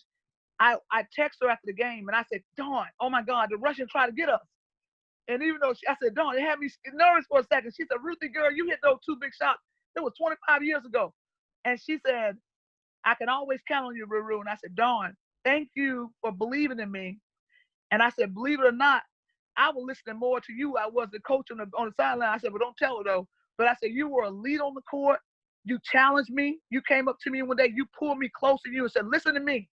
I don't care what the coach says. When you're on the court with me, I'm your coach. If I pass you the ball, guess what? I want you to shoot. And if you shoot the ball, guess what? There's a chance you're going to make it. So she chose to trust in me. And that took me a long way. So I tell her, Dawn, I'm not surprised you're an Olympic coach. I'm not surprised you won the championship. So that's the kind of teammate that I played for on the court that I loved. And now having you as a teammate, someone that holds me accountable, that brings out the best in people around you. And I appreciate that to the highest. And I just want everybody listening to know that everything that Eric is doing and you're giving you, how can you use that to be fruitful and multiply to others?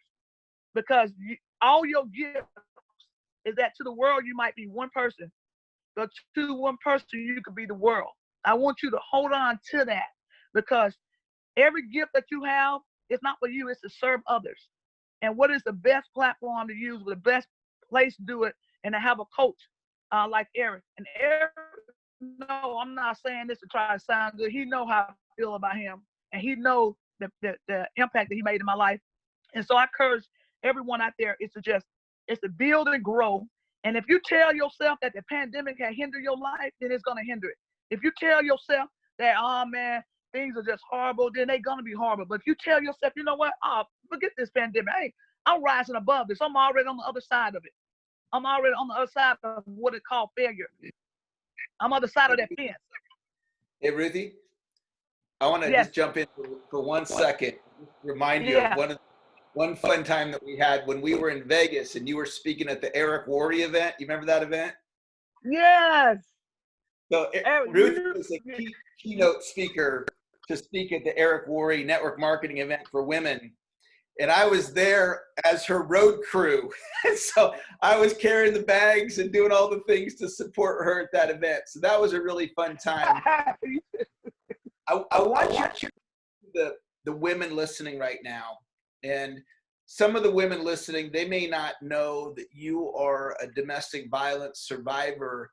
And could you just share some words of encouragement for all the women listening right now to step into their greatness?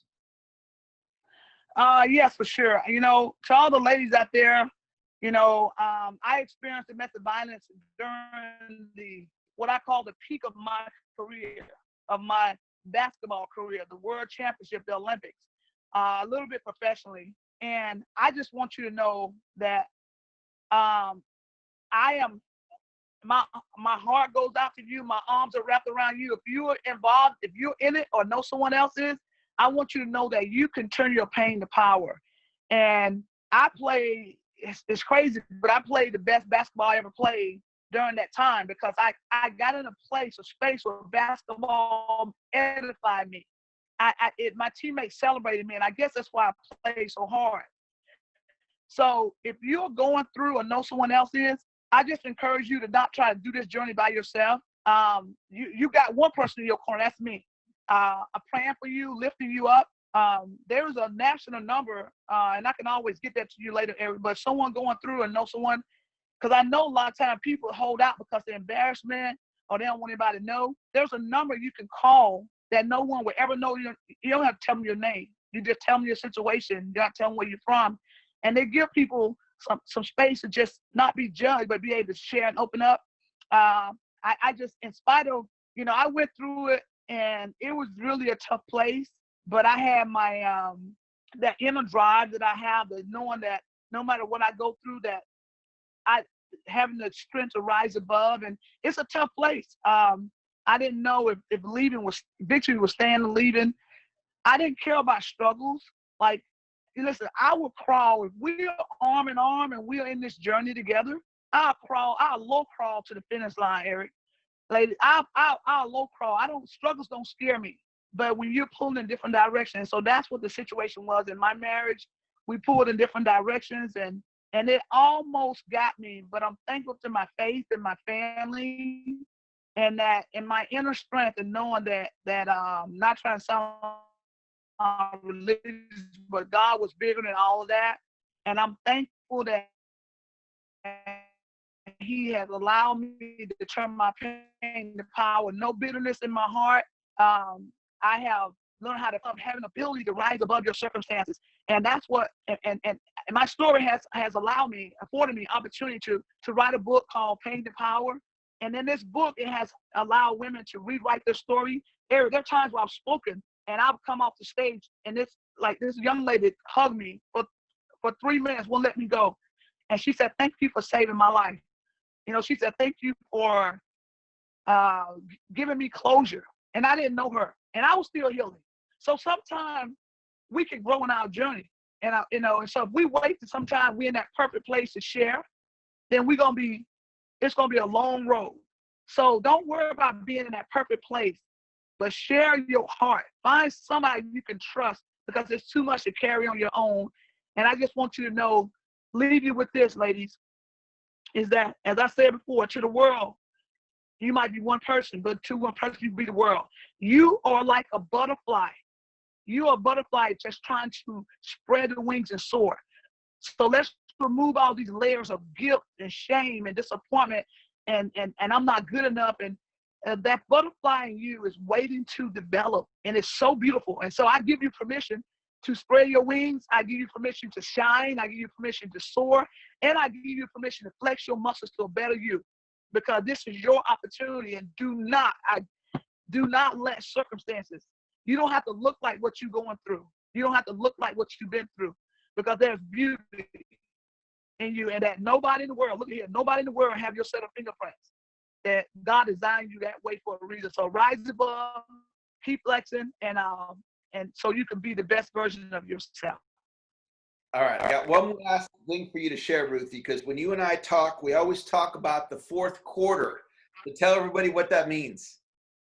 Oh man, listen here. I don't know if we have any basketball fans out there, but the fourth quarter is that in life. Hey, listen, fourth quarter, we either down by maybe about 6 points or tied up. The fourth quarter, the clock is ticking. Hey, there's no more excuses, guys.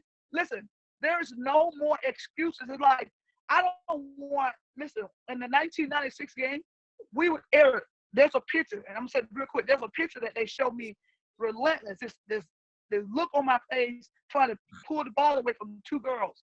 When I show this picture, I ask people, what do you see? They say, I see toughness, determination, like a sense of urgency. I said, yes. But guess what? We up by 25, Eric. But I still, I work so hard to get to that point. I don't want them to have one possession, one thing. So get into that fourth quarter mentality for your life and say, you know what? It is game time. Listen, there is no more excuse. I got to do it. I got to go all in. When I fall flat on my face, I'm going to get back up. So it's a mindset. The fourth quarter is a mindset. You got to change the mindset of thinking like, oh, I'll do it tomorrow. I'll do it the next game. No, it is now. It is game time. And you got the perfect person to guide you and lead you. And now you got a little teammate over here. I'll set a screen for you when you need one. I'll set a pivot for you, a screen for you. But it is time to rise above. It is time to shine. It is time to elevate in a way where, hey, they're going to look at you like, what? And there were some doubters out there. I know we listen to people say, oh, you know, you're wasting time. No, they told me no. They said I'll never even make the travel team. And I end up going, becoming an Olympian and a Hall of Famer. So I encourage you to keep rising above, lifting up, and know that the clock is ticking. But hey, we're in a stance. We've been conditioned. And so now everything we've done going to pay off right now. And another thing too, defensively, when you're in the press, you want to make them stop the ball, and you don't want to foul for foul to get you in trouble. But you're in a mentality where, man, it's game time. It is a relentless mentality. So that's what fourth quarter means. The clock is ticking, baby. Fantastic. Well, Ruthie, thanks so much for stopping by, sharing some words of encouragement. I loved your message today, and you have a great rest of your day, okay? Eric, 1 second, Eric, 20 more seconds. Yeah. 20 more seconds. I want to say, what a difference you make in my life. What a difference you make in my life. You're the sunshine day and night. Eric, what a difference you make in so many lives. And what a change you have made in my heart. What a change you have made in my heart. You have placed so many broken parts. What a difference you make. What a change you have made in so many hearts, Eric. Happy 50th birthday. God bless you. Thanks, Ruthie. Thank you so much. That was beautiful. Thank you. You're welcome. Thank you, guys. Awesome. Wow. That was incredible. Incredible. Woo. Well, we're just going to keep right on going. We got speaker after speaker after speaker. Our next presenter is RV Robinson. RV, you want to unmute yourself? Good morning and happy birthday, Eric. What a beautiful day it is. And Ruthie, what a beautiful message you have. And I am just so moved and touched by everything that I've heard so far today. So Eric's asked me to share just a couple of tips And on. Arvin, let me tell everybody who you are so I have a proper Please do. context. Some of you are meeting you for the first time. So Arvy's been a client of mine now for, it's been around 15 years, maybe even a little bit longer. And I have watched her just blossom and her business just blossom. And she is now an international public speaking trainer, one of the best in the world at what she does. And so the work that we've done together has just helped her with her sales skills, her business skills, so she can go out and share her gifts with the world. And I wanted her to come on and share for a few minutes about some of the ways that she's benefited from knowing me. You want to go ahead and unmute, Arby, because you muted. Oh, sorry about that. Awesome. All right. Thank you so much, Eric, and welcome everyone. What an exciting day this is. I just want to share, first I'm going to share 3 tips on how you can be a better speaker. And then I want to share 3 tips on how you can be a superstar of Eric. How cool is that? Say, that's cool. Awesome. So first of all, I love what Ruthie said because she got it, that you have a message to share that only you can share to people that can only hear it from you. And she's got that. And that message will change somebody's life, their business, or even their soul. And that's the way it is with you. Touch your hearts and say, I have a message. I have a message. Because all of you have a message, a God-given message. And that message, if you don't deliver it, will be undelivered for all eternity. And that means those people's lives who you were supposed to save or change, or the businesses you were supposed to save, or even the souls that you were supposed to touch and save, will go on suffering. Go on suffering for all eternity. So I want you to embrace that. And I want you to know, no matter how scared you are or whatever it is, there's people out there that can help you. There's me, there's Eric, there's Laurel, there's Ruthie. There's so many people that can help you and that embrace you and want to lift you up and put you on that stage. That's number 1. Just know in your heart. I don't know about you, but I just got goosebumps because it is so true. Number 2, you need to get trained though. Just because you have a voice, just because you have a message doesn't mean that you can deliver it in the way that people can hear it from you that'll change their lives. You must get trained. The biggest mistake I see people make is they step on stage without being trained. They don't get the results. They're not making the impact, and they retreat and they go silent. Don't do that to yourself. Your people, your audience, the people that need to hear it deserve your message. And that message will touch their lives. And if you are lucky enough to have them come up to you at the end of your talk sometime and share it with you, God bless. But just know that you are impacting, even if nobody ever tells you, you are making an impact. So get trained. Number 3, practice. The other mistake I see speakers make is they don't practice enough. You need to practice 1 hour for every 2 minutes of speech. That's how you become good. That's how you become confident. And that's how you can persuade and influence your audience. So those are the 3 recommendations that I would make. Now, I want to give you some insights. How many of you would really like to become one of Eric's superstars? Can I see a show of hands? It's such a shame that so many people decided not to really come to the party. I see your videos are off. You know, that's like coming to a party or somebody's house with a bag over your head. Would you ever do that? Eric deserves more than that. He deserves to see your smiley faces and your participation. So, come to the party full out. You know, Eric always talks about playing full out, playing at a level 10. Playing at a level 10 means come to this party with your video on, please. All right, so let me give you this. Number 1, stay in the conversation. We've all heard Eric's distinctions. Stay in the conversation. And I have stayed in the conversation for 17 years. I am celebrating my 17th year. I've taken almost every single thing he's ever offered. I'm still coaching with him today. And when I can, I continue to go to his protege calls. All right. So stay in the conversation. That's number 1. Make his calls a priority. Number 2, act at the speed of instruction. Act at the speed of instruction. Now, I haven't always done that. Every time I don't do it, though, it costs me money, or I don't get money I should have had. And one of these that's happened in our time together is years ago. He told me to create a one day a one-day public speaking training and have it for free and put it out there. Well, months went by, months went by, and now I'm getting close to the end of the year, and I'm thinking, oh my God, if I don't do it, and I just procrastinated. If I don't do it, then I'm afraid. Now, this is coming from me, not Eric, but I was afraid that Eric would no longer be my mentor. And now that was the worst fear, and that was worse than putting on the event or whatever was troubling me about putting on the event. And again, this is years ago now, probably a good 10. And so I was like thinking to myself, why am I so afraid to put this event on? And I thought, well, if I go way back into my past, when I was 12, I was having a birthday party and nobody came. And it's not like nobody came because they didn't like me. It's because I only invited like 3 or 4 of my besties. It was a little pool party, but all of my besties were on vacation because my birthday is in July. So even though I told my mom nobody's coming, she went ahead like mothers do and get the cupcakes and all of that, which is very embarrassing. So I thought, well, that is it. And I thought, well, that's a dumb reason, right? So I went ahead and I talked to Eric about it. He said, just get a room for 50 people and that's it.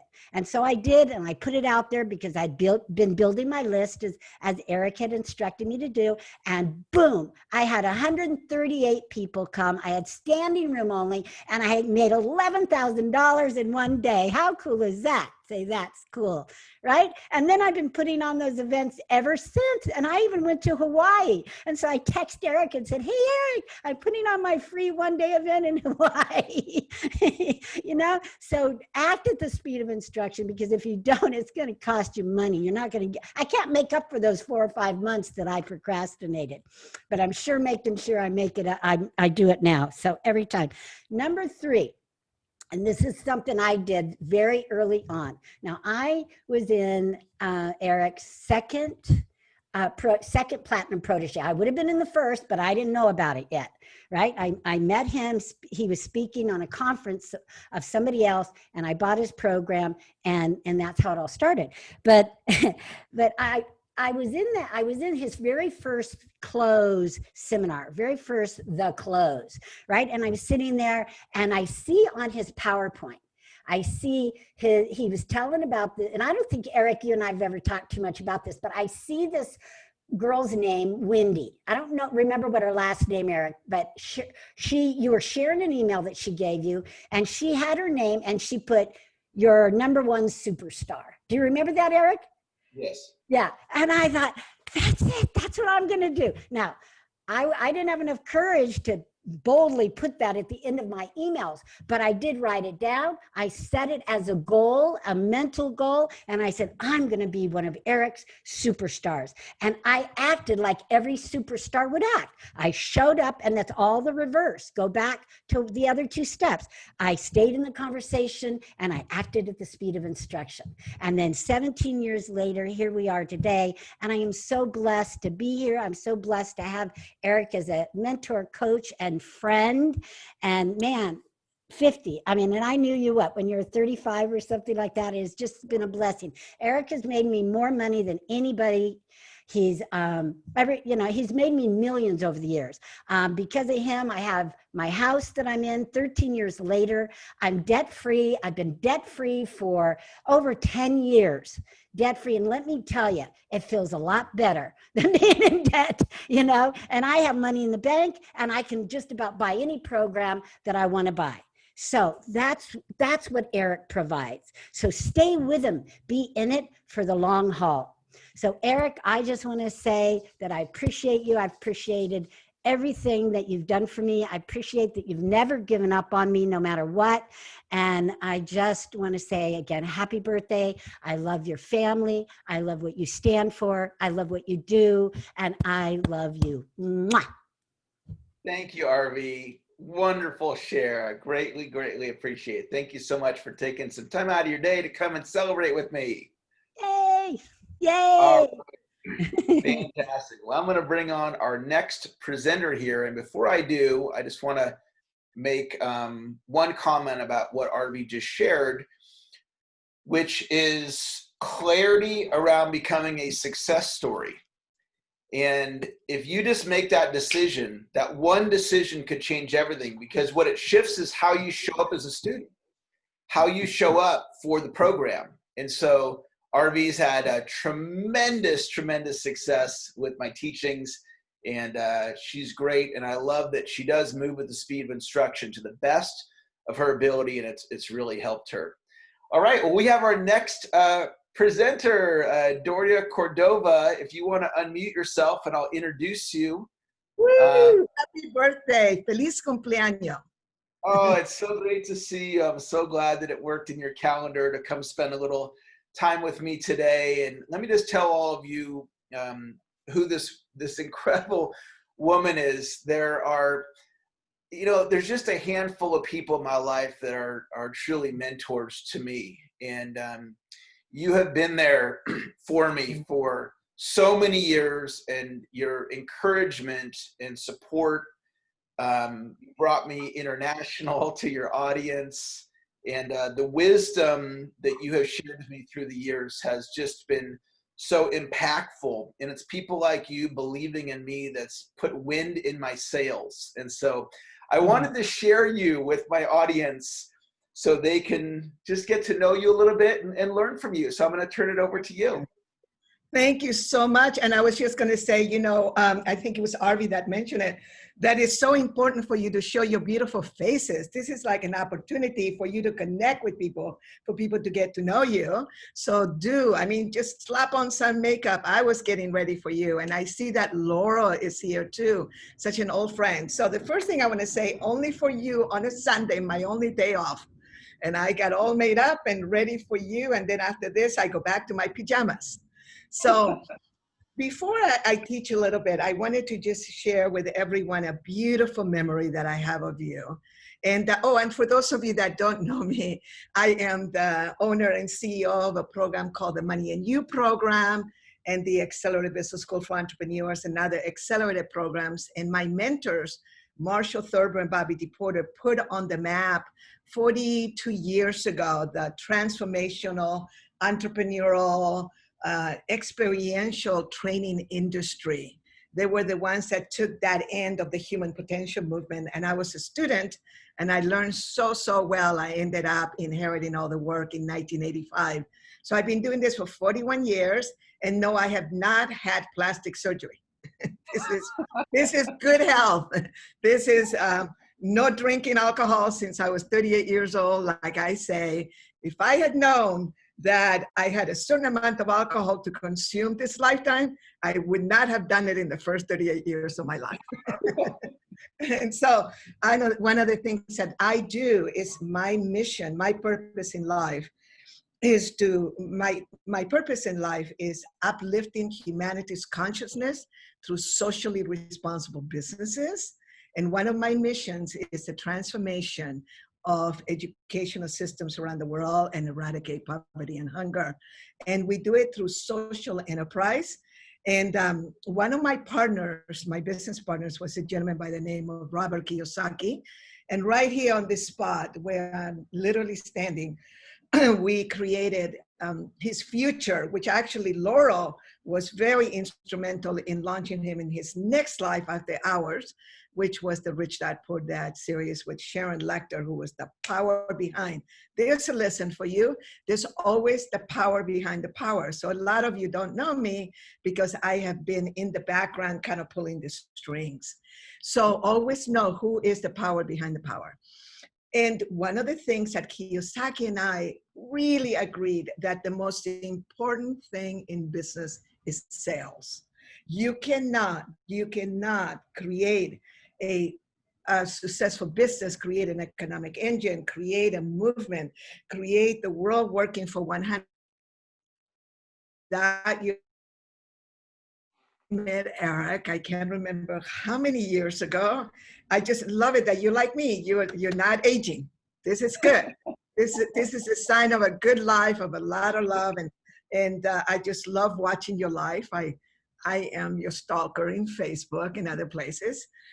And of course, Eric has invited me to be on his stages. And one of the things that moved me the most about you, Eric, is that years ago, I invited you to speak at our Malaysia Business School for Entrepreneurs, and you had a huge family emergency. It was very big, it was very personal. And we had promoted you and told the whole universe about you. We were all so excited. And yet you showed up. You got on a plane and flew, what was it, 24 hours, 30 hours? How long did it take you to get to Malaysia? Huh? It's pretty much a whole day to get there. A whole, 24-hour day and night. And you showed up. And you showed up so beautifully, and you taught like you had been there and had no jet lag, anything else. And then everyone, of course, you had some of the highest points, and we have dynamite instructors at our business school. And you turned around, and we were going to dazzle you and all this and show you all around, and you had to turn around and come back home and handle family. And that showed me, I knew that about you, but what I loved, that you put family first. That was very, very beautiful, but you also knew that it was really important. We could have replaced you. Nobody's as good as you, and we do have a lot of wonderful people in our network. And but you showed up, and that just gave me, I was so happy for you, Eric. I was happy for you because you showed up for me, because in a way, how we do one thing, we do everything. So I knew that that is how you do life. And congratulations for that. And 50th, remember, you are going into the second third of your life. Buckminster Fuller, one of the greatest thinkers of our time, gave us 50 predictions over 80 years ago. And one of them was that if you were under 40 in 1970 and didn't smoke, and I didn't even know why Bucky said that. He wasn't like an anti-smoking person or anything, but that's a pretty sure way of not, living a long life. So he said, and if you didn't smoke, that your life expectancy is 140 years old. So Eric, get ready you have 2 more thirds to go. So, all right. And so just a very quick teaching that I always love to share. Oh, and the gift, your birthday Christmas gift for you is that in November of 2021, we're doing another business school for entrepreneurs, this time in Thailand. Okay. I'd like to invite you to come along. And wouldn't that be great for you and your family to come to Thailand? Amazing. Awesome. Thank you. So happy birthday. So I just wanted to share that we're going through a huge paradigm shift. And I'd like to ask you a big favor. For those of you that are really good note takers, can you write what you're hearing on the chat? I have a program called Fridays with Doria every Friday at 5 p.m. that you're all invited to go, fridayswithdoria.com. And you are invited to come along and meet our global network. Most of them are from the Asia Pacific region. And Eric will tell you, sales happen all over the world, not just in America. So we've been holding the fort for our graduates since April, and it's working magnificently. And one of the things that I ask people to do is to please take notes of what the speaker is sharing, just in case somebody missed it, somebody doesn't, hear well, or they don't speak English that well. At least in my network, we have that. They speak 3 other languages, but not quite English. So we help each other by taking notes. So I'm going to be speaking a little bit quick. So here is my sharing for you. We are going through a global paradigm shift. The last global paradigm shift was what we were the other day, remembering 9/11. That was a global paradigm shift in security, in the way that we flew. Many, many things shifted that. It affected the whole world. The one prior to that was the oil crisis of 1972. That was when, the whole Arab oil, there was this whole thing that happened in the Middle East. Some of you were not even born. Some of us, though, were in gas stations in huge lines every other day trying to get gasoline. Pretty much the oil got stopped around the world. And believe me, that was a good day for renewable energy. It's a long story, but I'm a big proponent of renewable energy, particularly because I never forgot that global paradigm shift. And the one prior to that was in World War II. Now, there are paradigm shifts. that occurred. You had the financial crisis in America in 2008. You have the financial crisis in Asia Pacific in 1997, 98, which most Americans don't know about. But the Asia Pacific region got taken down on their knees. But they knew, you hardly knew about it. So those were paradigm shifts for them, for us, but not for the world. Now we're going through a global paradigm shift. And what happens is that the world really changes. In our Money and You program, we teach something very, very powerful. We have 5 masters that we have learned from, including the creator of the work. And remember, you don't have to create something. I am not that brilliant to create something like the Money and You program. If you are a Money and You graduate, give me a thumbs up so I know that you've done the program. But one of the things is that you need to understand that you can inherit something. So I'm pretty brilliant when I get around very brilliant people, and that's another thing for you. Please write that down. Try to be the least knowledgeable person in any room.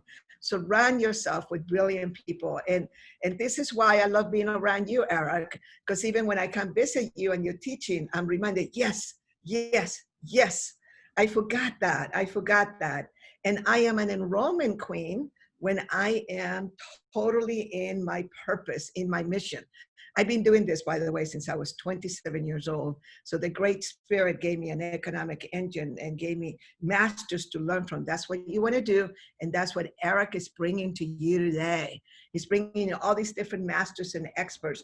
Look, a lot of people learn from him, but you know, it's interesting. In any program with any master teacher, there's a certain percentage that puts it to place. So put it in place. Do as you are told for a little while until you start flying. And sales is the #1 thing.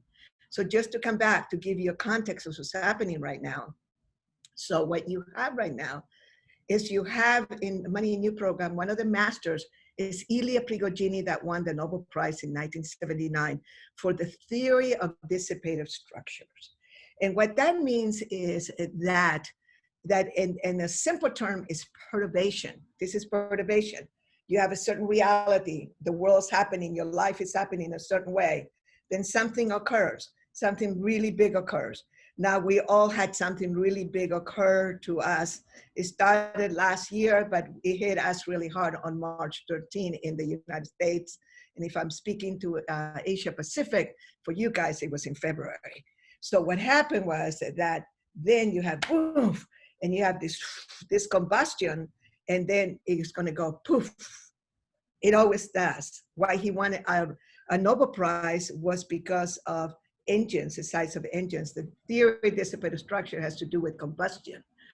And one of the things I found out that when you have a combustion, when you have an explosion, when you have something else that gets created, you absolutely grow. And so in our programs, what we do is we bring people, we bring actually things in nature, generalized principles, and apply them to human behavior. There are 3 generalized principles that you are always at the effect of, and they always occur, and you cannot change them, and they're unpredictable. One of them, of course, is leverage. Leverage is a generalized principle. Another one is precession. Precession is a generalized principle of the ripple effects. That's another thing that we actually teach. And then the other one is gravity. You cannot, you're always at the effect of gravity. And so now you have a combination of understanding generalized principle, understanding the theory of dissipative structure, and know that we are in the middle of one of the biggest perturbations, biggest perturbative effects on the planet. So what you now have is that you have all these things coming at you, and the only thing that you can do in times like this is take 3 deep breaths and sell. Eric, I thought about you. I thought about you so much in March when I had 17 of my programs, which are all royalty-based. I am, since 1981, I am the royalties licensing queen. Say the word royalties. Say royalties. Royalties. Sales can set up all kinds of systems for you. what is passive automatic income. You know, and there's different masters like Laurel, you know, she does passive income in other areas than I do, but she's an entrepreneur. She totally understands creating economic engine, as does, you know, our beautiful Eric. And you have to be able to sell. So on March, when 17 of my programs came off the calendar, because most of my programs are, of course, live programs, Money and You 3.5 days, experiential training. Believe me, the actual Money and You, until we have, you know, virtual reality at the max, in 10 years' time, we'll be able to duplicate it. But what you now have, I had to pivot so quickly. And everything, I am a freaking enrollment sales animal when I have to be. And it was like, it's time to sell. And then I made a list, and this is for you to remember. Make a list of everything that you're really good at. Make a list of everything that you're not good at. And right now is not a good time to be trying to learn stuff. Now, you can learn from all these masters out there, learn. But you better focus, and you better be selling, enrolling on the things that you are the best at. Right now, we are in an emergency. We don't know. Please, everybody take a deep breath. We don't know when it's going to be over. If you're in denial about it, good luck. The world is moving in a certain direction. And particularly many of the countries that I do business in, my royalties are starting to come back again, because in China and in other countries, they have already gone back to normal because they follow the directions. So now one of the things that we need to know is, how do we handle this? And what do I need to do? Take a 3-3 breath. And then you now remember that you need to go and sell what you're really good at. And if you're not good at selling, keep learning from Eric and keep practicing everything. And I'm sure by now he has pivoted to teaching you many other things. Then the other list that you make, what you're not good at, don't do those things right now. Don't do those things. When you have the time, when you have the luxury, when you have automatic money coming in, what you have to do is then you want to create an economic engine. The truth is that I don't have to work. I have already set that up. And now I receive Social Security. I pay tons of taxes through my life. I have really good Social Security. I have all kinds of little things happening. I have automatic money coming in. Honestly, well, what do? I went and started serving, because my network freaked out. They did. And so did you, and so did I in many ways. And we just had to, come home, get very centered. Ho'oponopono. I'm a Ho'oponopono practitioner. Ho'oponopono is a beautiful Hawaiian prayer on making things right. And then what I did, I began to really take a look, and the last teaching for me will be the 3 stages of money. Are you in the process of making money? Are you in the process of keeping money? Or are you in the process of growing the money that you managed to keep? And so what happened for many people is that you had to go back to making the money. I have friends that lost everything. They lost their, the stock market took a hit, their retirement accounts, $500,000 they were going to live on for the next 30 years, gone. So now what do? They have to go back to the stages. And so what you have to do is you have to look at your industry. You have to look where you are at and what is it that your industry requires for you to do in order for you to make sales. And we go back to basics. And then what I decided to do is, well, since everybody else is remaking themselves, I better do it too. So not the Money and You program itself, the 3.5 day, but we're creating other things, and we are creating online. I'm republishing books. I am redoing a whole bunch of stuff. I took on a couple of clients, mentors, big clients that wanted to really create an economic engine. And I began to just do and promote, sell. And so I don't know whether Eric is allowing this or not. Eric, are you allowing people to put their web pages on the chat? Do you encourage them to do that? You guys, absolutely. If you guys want to put your web pages, you want to do some networking with each other, you want to post a link to something that you have that people can get connected to, go for it. That's great. I do that I ask permission though. Notice, always ask permission. And you know, Zoom is a funny little thing, and you can't come and invade somebody's space. You ask for permission, you do it private, become really good at private chatting. And so I just want you to notice whether you're in the process of making the money, keeping the money, and, you know, growing the money. And so, you know, that you do have, and this is a really good time. My old partner, Kiyosaki, and I were taught by a gentleman by the name of Keith Cunningham, the cash flow quadrant. The cash flow quadrant, for those of you, you can Google it. It takes a minute to get many, many things, many signs up there. And it's employee, are you an employee, which pretty much you're working for others. But if you are a profit sharing employee, fantastic. The next one is actually self-employed. And self-employed is when you're getting ready to go ahead and move on the other side of the quadrant. Just remember, this side is no leverage. Employees, or if you are profit sharing, some leverage. Then self-employed, make sure that you, like our beautiful teacher of system, Geller, talks about, are you working, you know, on your business or in your business, or did you just buy a new job for yourself and you're working harder than ever? But when you move to the other side of the cash flow quadrant, which is actually the side of leverage, is when you are in business, when you have all these systems working in place, or are you an investor? And what that means, not that you invested, I have some stocks, I do some things, but I am not a professional investor by any means. I believe Laurel is, I'm not, and I am because I chose my lane. My lane is entrepreneurial business. And of course, my lane is awakening people so that we can have a world that works for 100% of humanity. So I want to leave you with the question that our beautiful mentor, Mr. Fuller, gave us, which is, ask yourself this question, because every day let me come back, I forgot the most important thing. Two things. Every day you ask yourself, am I involved in income generating activities? You cannot afford right now. In the morning, you get up in the morning and you say, what are the most income generating activities that I can do today? And then you go ahead and do those. And then, but always on the other side, you take a percentage of your time on leverage, creating an economic engine that's going to take you to the big recovery. This too shall pass, and the big recovery is coming.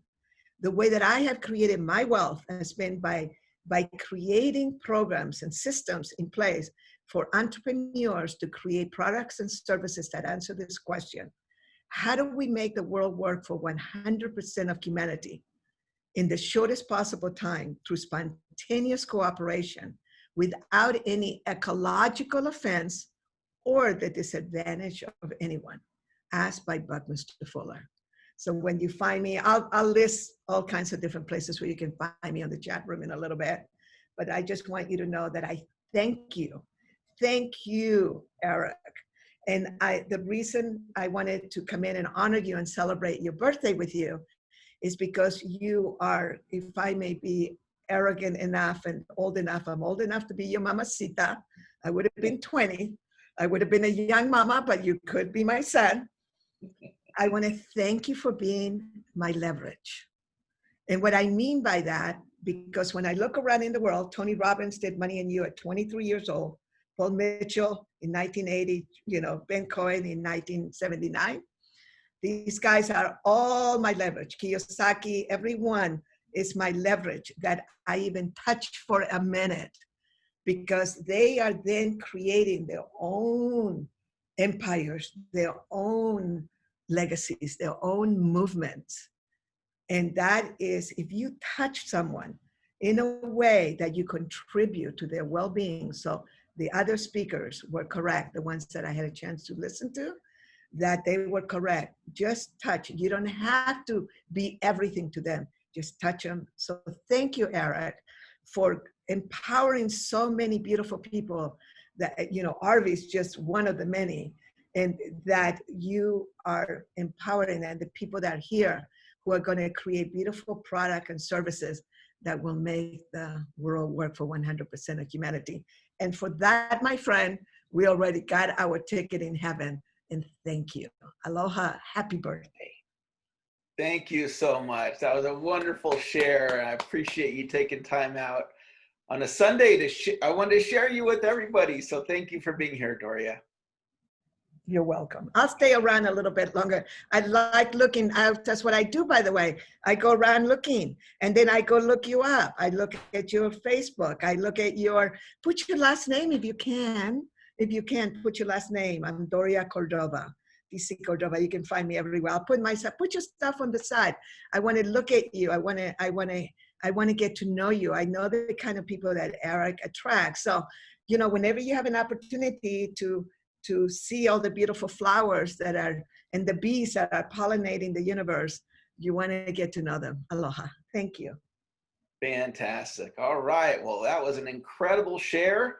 And we got speaker just lined up after speaker after speaker. And I have my sales mentor, my main mentor in my life, Dr. Moyne. He is up next. And so, Dr. Moyne, if you want to unmute yourself and come on live, and let's see if we can get the screen share to work.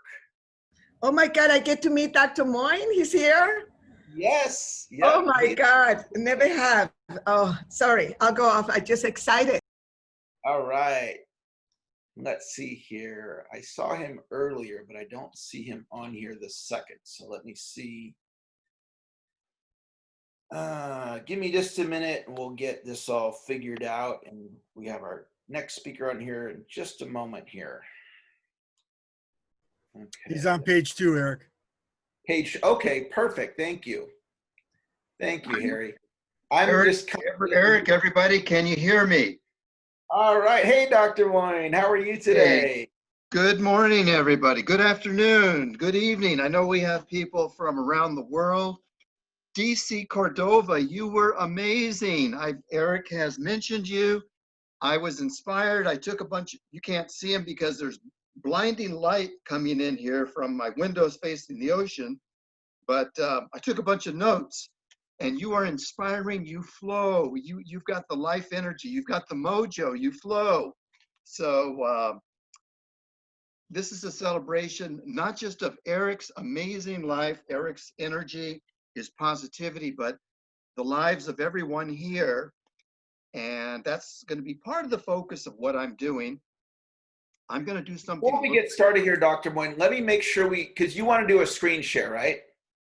In a couple of minutes, yes. Can we test it and see? Because I'm new to Zoom too, so I want to see if we can get it to work before we start, okay? Sounds great. Yeah, folks, what we're going to do technology within technology within technology and nested technology. And I've got a lot of strengths, but I'm not a technology person. We've got some here. I see them. I see Ivy. Maybe she can help us, but I prepared a little bit of eye candy. I've got a little PowerPoint that I'm going to kind of walk you through. It has a little history of Eric's life. Can you share my screen and see if it'll let you do it? Let's see it. Let's check it. Okay, screen share. It says host disabled, participant screen sharing. Okay. So now I'm host disabled. So you need to make him a co-host. Okay, so how do I do that? Okay, go to participants. Okay. And then once you see his name over to the right, then click on the little 3 dots or the more button, and you'll see the option of co-host. Okay, let me try. Okay, make co-host. There you go. All right. We're going to do this as a team. Okay, Dr. Moyne, try it out now and see if it'll let you do it. Okay, screen share. Share. Okay, perfect. So we got that. So that is working. If you want to stop this one, come back. Okay, here now let me try this, Eric. Okay. And let me try one other thing. Bear with me.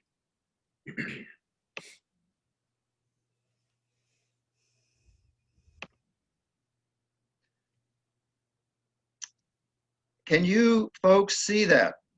Yep, yes. We're perfect. Okay, great. I'll tell you what, we're just going to leave it here for now, and I'll jump into it.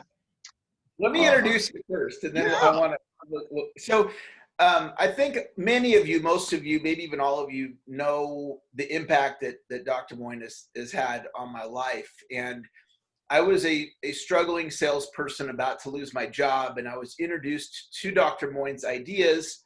And one of Dr. Moyne's top students, Tony Martinez, was one of my coworkers. And so Tony made the connection. Tony's going to be speaking later on this afternoon. And there was just something about his and my relationship where we've just worked so well together for so many years. And I've been working with Dr. Moyne and his ideas since 1993. And I planted my flag with him as a mentor. And I basically just decided I'm going to stay with him for as long as I can, hopefully the rest of my career. And here we are all these years later. And it's really transformed my life. And the foundation of the ideas that I share, they come from him, and he's had just a huge, huge impact on his life and his belief in me. And I'm so grateful for his mentorship and his friendship. And I'm just honored that he is here today to share, and I want to share him with all of you. And so Dr. Moyne, I'll turn it over to you. Right. Terrific, Eric. That was a great introduction, as always. Well, we're gonna try this technology, folks. And our first slide says, "Happy birthday." You know, I'm getting this. Hold on a second here, Eric. Just two people in the waiting room waiting for this meeting. Yeah, I'll get them handled. Okay. All right. I'm going to ignore that. Yeah. So we're here to celebrate. Number one, first things first. Eric's incredible life. 50 years ago, the history of the world changed. A little beautiful baby boy was born. I don't know if he was 7 pounds or 8 pounds or 9 pounds, but he grew into a boy and a teenager. And let's just jump into the whole presentation here, because it's about Eric, it's about you, it's about our growth, it's about our relationship, our friendship together. Eric said we can have links here. Folks, join me on LinkedIn, Dr. Donald Moyne, sales and marketing psychologist. Okay, the magnificent history of Eric Lofholm. I hope someone's taking notes. If Eric is not in Wikipedia, I don't think I'm in Wikipedia, but we need to get Eric there, so take notes. This is a brief, amended history of his life. When I wrote this, folks, I felt like I was writing the history of the Roman Empire. There was so much to cover.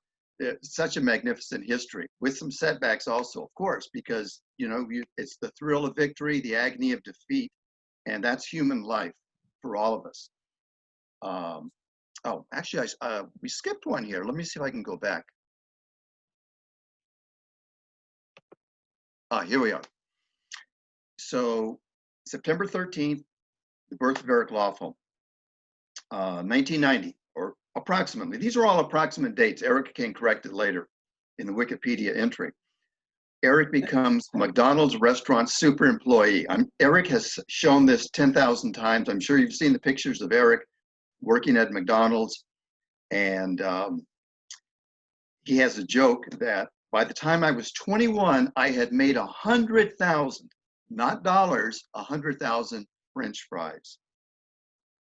And it's important to use humor, a little bit of humor. Some of us take ourselves too seriously, so we want to lighten it up. Humor is very healthy. I don't know the exact year. Eric says I met him in 1993, but maybe around 1991, Eric started working for Dante Pirano. You're going to meet the great Dante Pirano. He was one of the top real estate trainers, speakers, and investors in the world.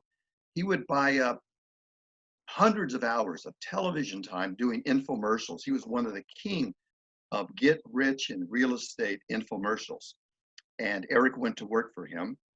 And that's where I met Eric, through Tony Martinez, who was someone else working for Dante, who hired me first. I don't know how these people hired me. I was $250 an hour back then. They believed in themselves. They found the money. And Tony has gone on to make tens of millions of dollars. He's a great, great real estate speaker, trainer, teacher.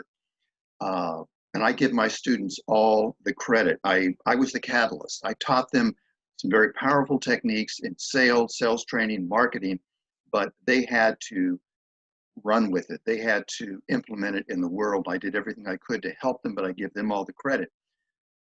Eric said it was 1993. He met me. He started learning sales psychology from A to Z. I've trained over 100,000 people in the United States, Canada, Australia, Europe, Philippines, Indonesia, Singapore, Hong Kong, places I can't even remember. And Eric is my #1 student. He has learned and mastered more of what I'm trying to share with the world than anyone. It's a privilege to know him and to work with him.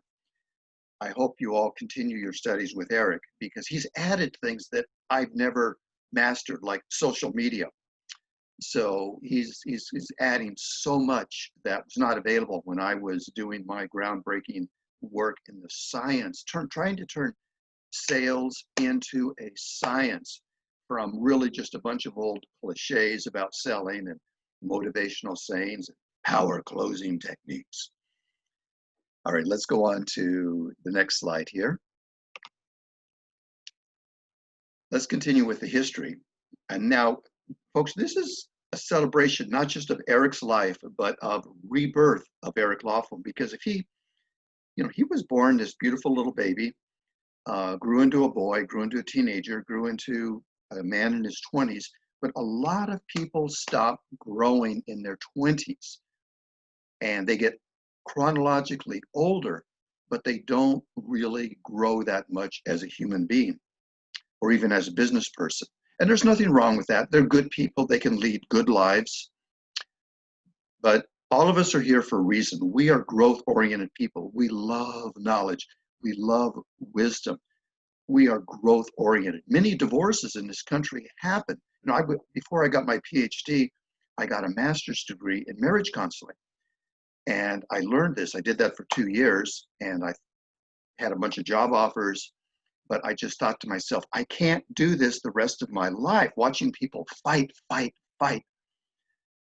And many people get divorced because one person grows and the other person stops growing. One person gets up and goes and the other person gets up and stays. It's a very sad story, and thank God that we have hundreds of thousands of therapists working on that. Well, Eric became reborn in his 20s as a Tony Robbins salesperson. A lot of people think that Tony Robbins, that people just wake up in the morning, they say, I'm going to go to a Tony Robbins program. Here's my credit card. I'm just going to willingly, voluntarily go. No. Tony has an army of people around the country, now around the world, who, when Eric was doing it, they would fly into cities, they would parachute them in, they would knock on every door of every real estate office, every car dealership, every insurance office, and give presentations to do everything possible to get them to go. And that's why you had packed auditoriums. Tony didn't leave it up to chance. And out of that army of salespeople, Eric became numero uno, #1.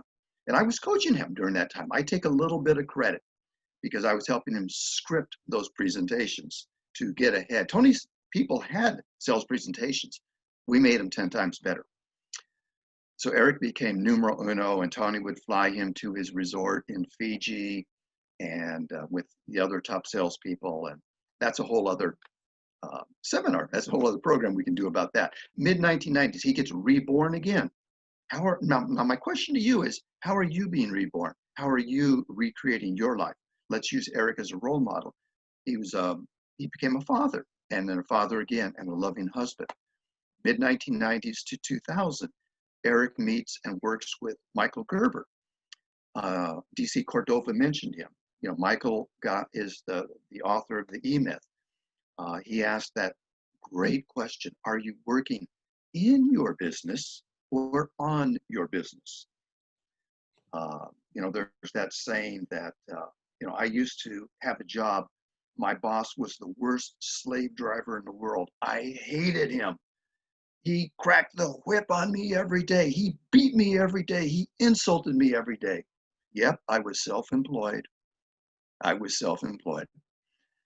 And Eric, we've got someone else in the waiting room you can take care of, please. And he met Les Brown, the great motivational speaker you're going to hear from today. Let's go on to our next slide here.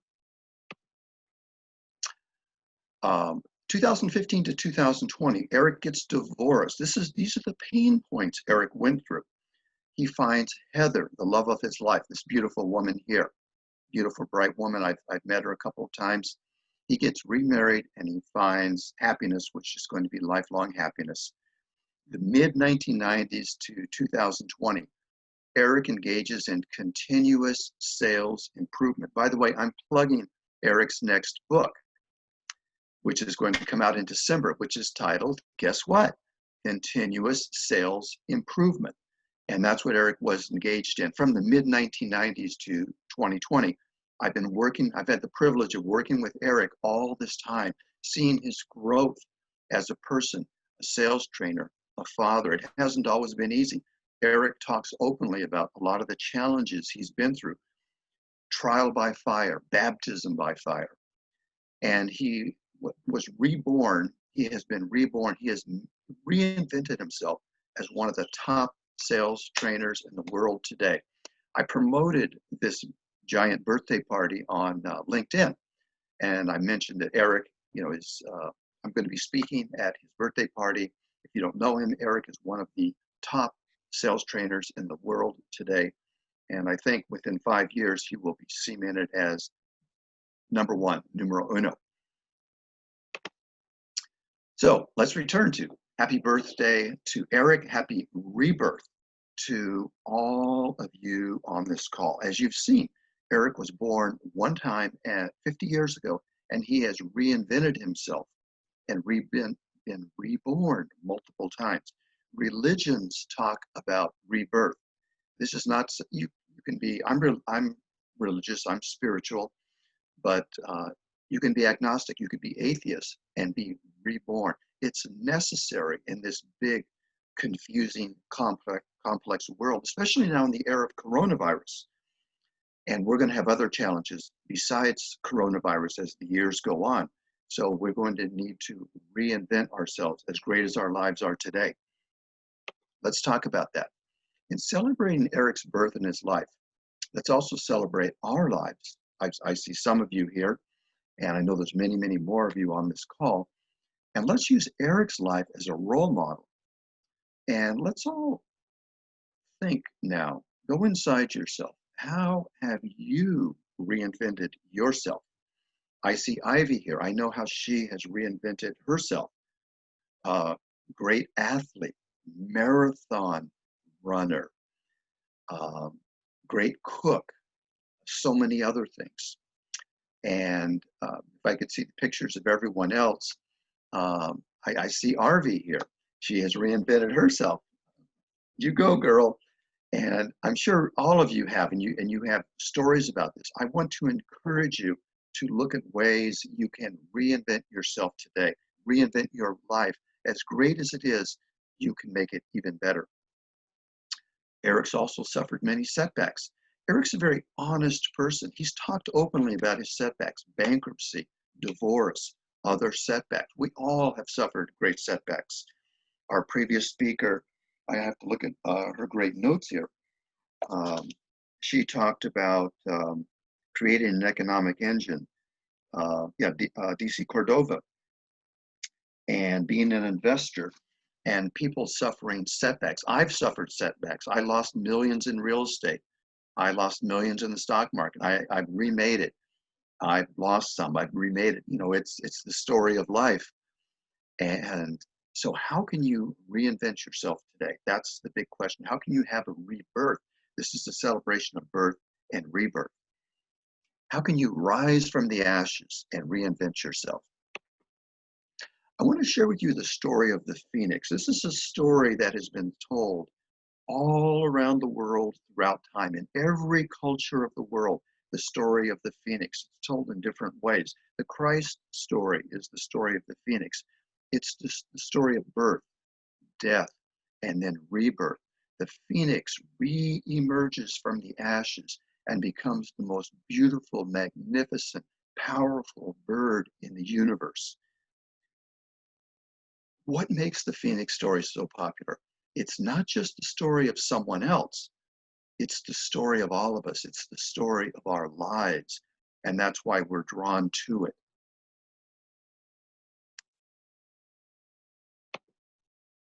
The power of the Phoenix story. The Phoenix story is the story of our own lives. It's the death of our old self.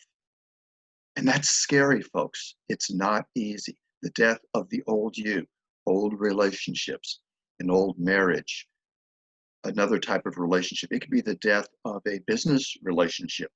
I'm working right now with 2 businesses.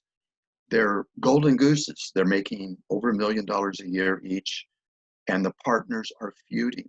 They brought me in to bring us all to the table to save the business. I've done this throughout my life for a number of other businesses. I've been involved in business disputes.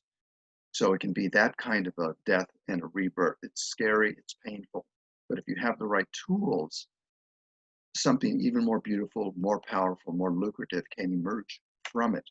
I'm talking about the new you, the new self-image that you have, the beautiful, powerful new you. Eric has been reborn many times. The question is, how do you want to be reborn? If you're taking notes, write down a few things now. Think about this. Think about it after the call. After you maybe have forgotten about Eric's birthday, you're looking forward to your birthday or all these holidays we have coming up, Thanksgiving, Christmas. And this is something that you have the power with the tools, the personal technology available today. You have the power to greatly speed up. I've mentioned some of them here, some of the forms of death, the death of the old self, death of marriage, death of your business, death of a previous job you felt trapped in, a physical or medical setback. One of the people in a coaching program Eric and I are in, we're privileged to have him in. He's going through more physical setbacks than almost anyone I can think of. And Eric and I are going to do our very best to help this great man. So there's pain involved in death and rebirth. It's not easy. Let's talk about some of the ways of going through that. Why do you want to persist?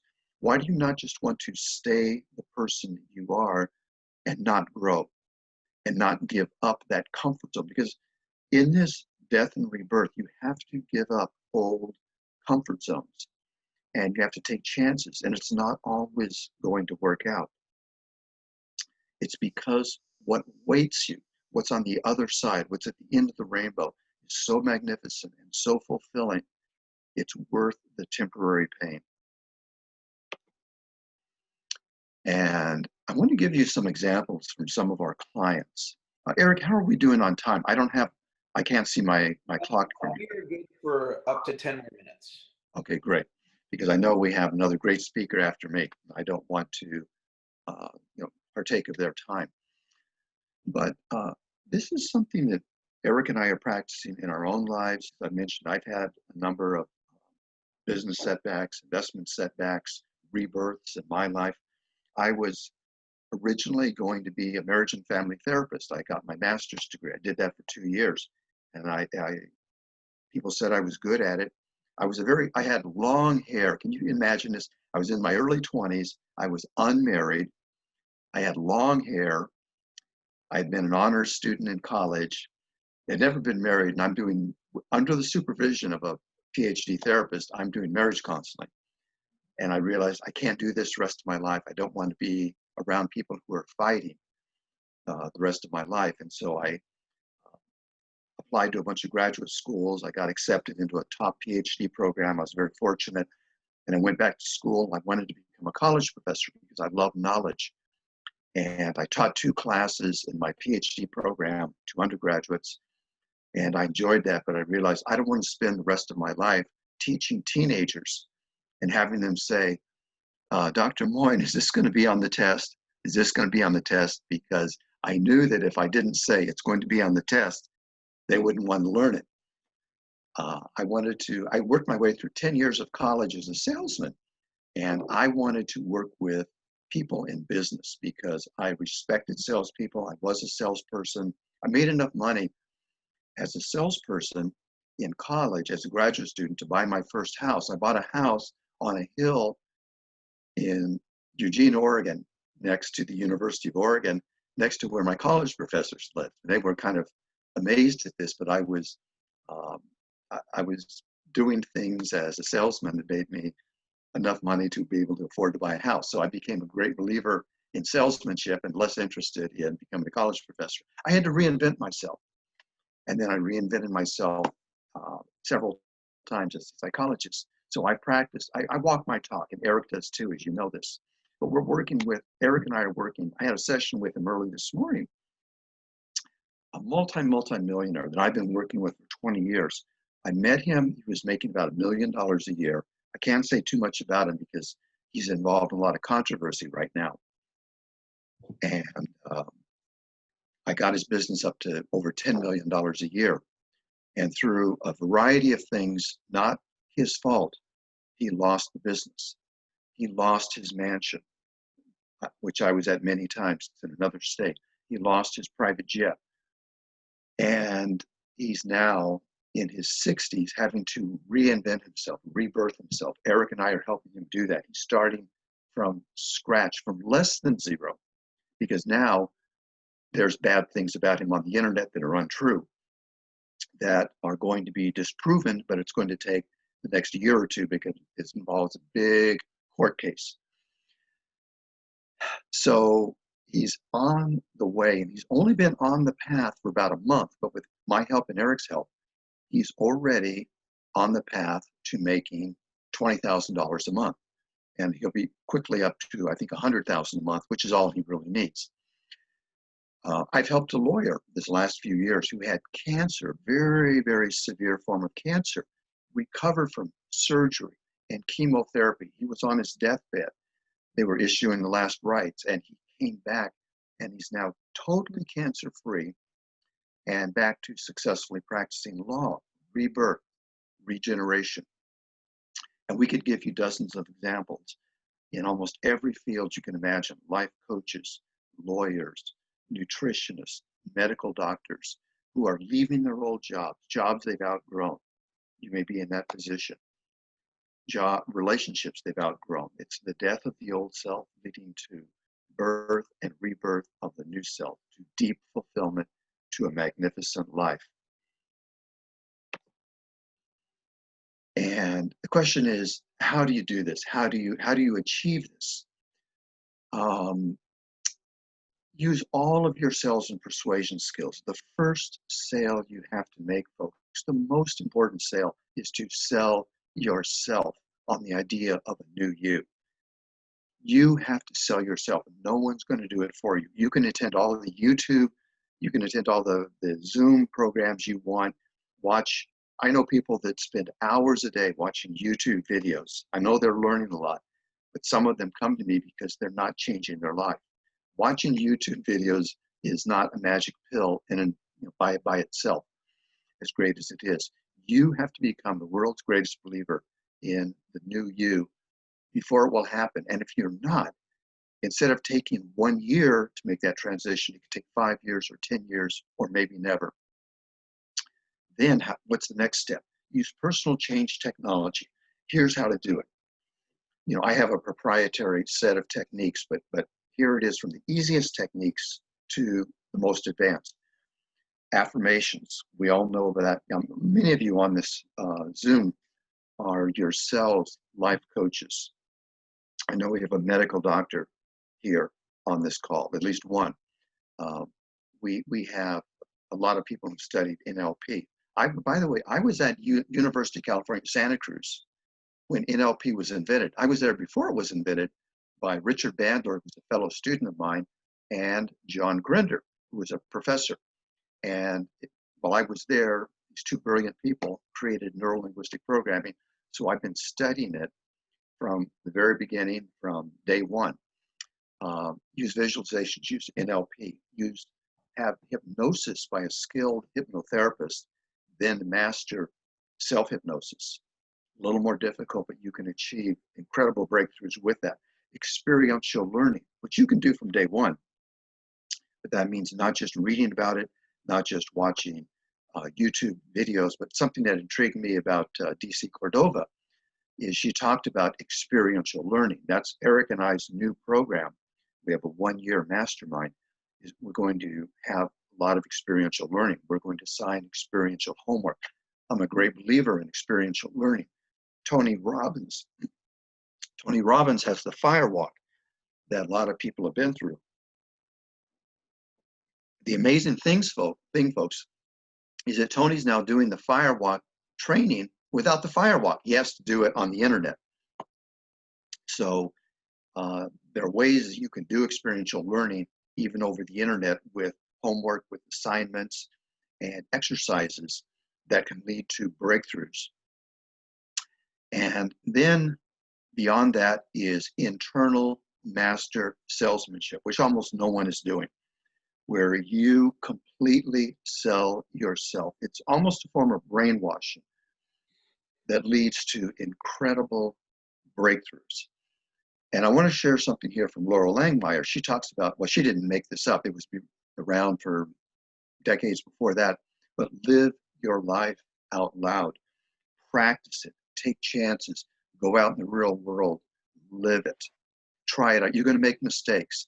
Our previous speaker, DC Cordova, talked about crawling before you walk, walking before you run, running before you sprint.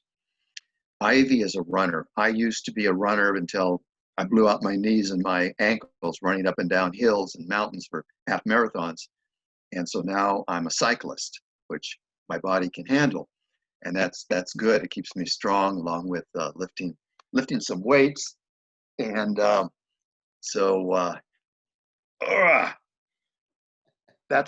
gets into, folks, when you go into physiology, you get into state change. Physical state change, write this down, can lead to mental cognitive state change, right? Say yes. Yes. Yes, you all know it's true. So, hey, by the way, everyone, put your hand on your heart right now. Everyone do this. Put your hand on your heart. And I want you to, we're going to anchor this in. I want you to say, happy birthday. I want everyone around the world to say, happy birthday to Eric Lawful. Happy birthday to Eric Lawful.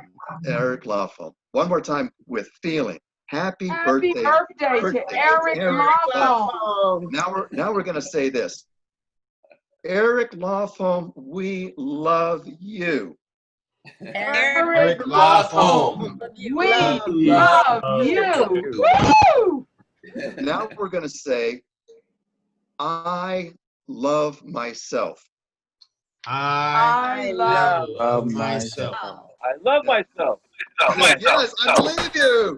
I believe. And now we're going to say, happy birthday to Eric Lawful. Happy birthday. Happy birthday to you. And one more affirmation and anchor. We're anchoring this in. Happy rebirth day to me. Happy rebirth day to me.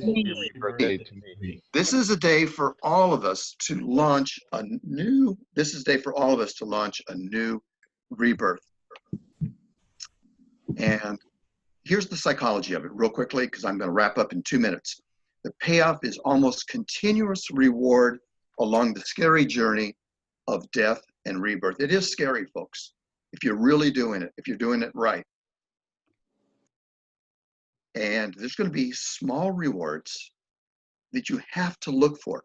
You have to search for these rewards. You have to look at them sometimes with almost a microscope, but you'll find them and enjoy them, love them, cherish them, because this is the psychology of continuous reinforcement. If you've studied psychology, you studied B.F. Skinner, if you've studied reinforcement schedules, small reinforcements lead to big reinforcements. That's what gives you the motivation. Motivation is more than just fancy sayings, things on billboards, and clever things you see on Instagram. It's an internal job. You know, someone else can only motivate you so much. It's really an internal job. And it leads to the huge rewards. And the biggest of all is achieving the life of your dreams and the life you deserve. That's the ultimate reward. So this is my birthday gift to Eric and to you, which is rebirth. Take action. Don't just sit there passively. Take action, not just on what I'm saying, but what all the other great speakers are saying. DC Cordova, Harvey, Les Brown, all of the other great speakers we're going to have here today, because you are worth it. The payoff is worth it. I've got a gift box down here. What's coming out of this glowing red gift box? If you look at the screen, that's the new you. That's the new you. Eric has given himself that gift. You have given yourself that gift. I'm suggesting, it's only a suggestion. By the way, if you've ever studied advanced hypnosis, a suggestion is the most powerful thing in the world. And when I tell people it's only a suggestion, they don't realize how much power is in that. A suggestion can change the world. It can change your world. Happy birthday to Eric, and rebirthday to Eric Lofholm, and happy rebirthday to all of you. I am Dr. Donald Moyne. I'm a sales and marketing psychologist. I'm a life coach, a psychologist, and this is all about relationships. Our relationship with Eric and our relationship with each other. And so I'd like to invite you to connect with me. Let's start a relationship on LinkedIn. With that, I'm going to turn it back over to my friend, my partner, Eric Lofholm. Thank you all. Fantastic, Dr. Moyne. That was absolutely amazing. I greatly appreciate all the kind words, the tremendous share. And if you can hit the stop share button, that'll turn it back to me, I think. I have to first hit the escape button. Okay, I know that. And then I'm going to... Down at the bottom, the green button. Eric, you can take control back if you go up. Take control back, Eric. Okay, Harvey, what do I do? You go up to the top, you'll see a little red thing. You can stop the share. I have it right here. Whoever the host is. Okay, well, I think I'm the host. Then go up to the top of your screen and you should. Oh, I see it. I see it here. I can do it. Thank you, RB. Okay. I found it. All right. Here we are. Fantastic. Well, we are going to bring on our next amazing speaker. And Rick Barry, are you there? If you want to unmute yourself. No, I'm unmuted right now. All right. Hey, Rick, great to see you. Let me just briefly introduce you and then we'll bring you on. Most of you know I'm a huge basketball fan, and my son at one period in his life was incredibly motivated with basketball. And so I had reached out to Rick and asked him to do some personal coaching with my son in basketball, even though I didn't know Rick. And he said yes. And I was so grateful for that. And so my son and I flew out to Colorado. Rick is an NBA Hall of Famer, one of the best basketball players to ever play basketball, an incredible human being. And I invited Rick on today. He graciously accepted, and I wanted him just to share some great ideas with you guys about success. He's had so much success in his life. And Rick, I'll turn it on over to you. Well, thank you. And hello, everybody. I hope everybody's doing as well as possible during this insane time that we're living in. And I'm not about to get into politics because that would destroy the entire afternoon for everybody. But, you know, here's the thing. You know, you hear so many things from other people about what it takes to be successful. And I honestly believe the number one thing that you have to have is you can't be afraid to fail. And you can never be successful if you're afraid to fail. A lot of people are actually afraid to do things. I mean, you're really Hang on one second, Rick. Let me mute everybody. And let's see here. Mute all. Okay. And then if you want to unmute yourself again, we had a little bit of a signal was not clear. I got it. I'm unmuted again. Are we here? Okay, thank you. Okay, I say the first thing about, you know, to be successful, first of all, you can't be afraid to fail. I mean, we're human beings. We're going to make mistakes. Nobody's perfect. And smart people learn from the mistakes that you make. So as long as you don't make the same mistakes over and over again, but you have to keep trying. And that's the most important thing, I think. Number one is not be afraid to fail. But there's so many different characteristics that people talk about. You know, you have to have perseverance. You have to take pride in what you do, which is something my father instilled in me. I think that's a very important quality to have, is take pride in everything that you do in life, because that way at least you sleep well at night knowing you gave your best effort. And if you failed, you had a learning experience that day. So that's okay. And so the next day you're going to be a little bit better. And then the same thing. I mean, same thing, determination, dedication. I do a big thing when I give a talk to businesses and people about, pride and all the letters that make it up and all of the characteristics that are important, qualities that are important in the word pride, effort, determination, as I said, dedication, intuitiveness, inquisitiveness. I mean, don't be afraid to ask questions. Don't be ashamed if you don't think you know something. I mean, and just sit there in the dark. I mean, my heavens, ask a question. If you don't understand it, ask for an explanation. If you don't understand it after that, ask again. You can't be afraid to do that. It's gaining knowledge. But all of those wonderful qualities and all of those different characteristics that I'm talking about all lead up to, I think, the most important quality that you have to have in order to truly be successful and maximize the potential that you have. You have to have confidence in yourself. You've got to believe in yourself and your abilities to do what it is that needs to be done. And now that I'm listening, I listen to the sports stuff all the time. And I'll tell you one thing, folks, you can eliminate one word from your life that you hear so often, especially in sports. How many times, if you've been watching any of the NBA playoffs or the US Open or any of the other golf tournaments or what have you, football, how many times you hear the word pressure? Pressure this, pressure that. Oh, the pressure's really on. Pressure does not, and I learned this firsthand, okay? Firsthand, experienced it myself. Honestly, I never in my entire life felt pressure on a basketball court. Why? Because I had confidence in my ability to do what I was being expected to do. Now, I wasn't always successful, but I sure as hell thought that I was going to be successful. I wanted to take that last shot. At the end of a game, I wanted the ball in my hands. I told people, if I could do it over again and had control of things, I would want every game that I played in to come down to the last 10 seconds and have the ball in my hands. Because I believed that I was either going to get a good shot and make it the majority of the time, or get the ball to a teammate with an opportunity to score and help us win the game. I thrive and live for those situations. And there are a lot of players in sports, and you can just see it as a broadcaster for many years. Guys would run away from the ball. They didn't even want the ball at the end of a game because why?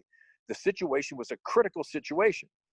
And you're going to be faced with that, whatever you do in life. I haven't any idea what your business is, but at times you'll be called to perform and do what it is that you've trained to do in very critical situations.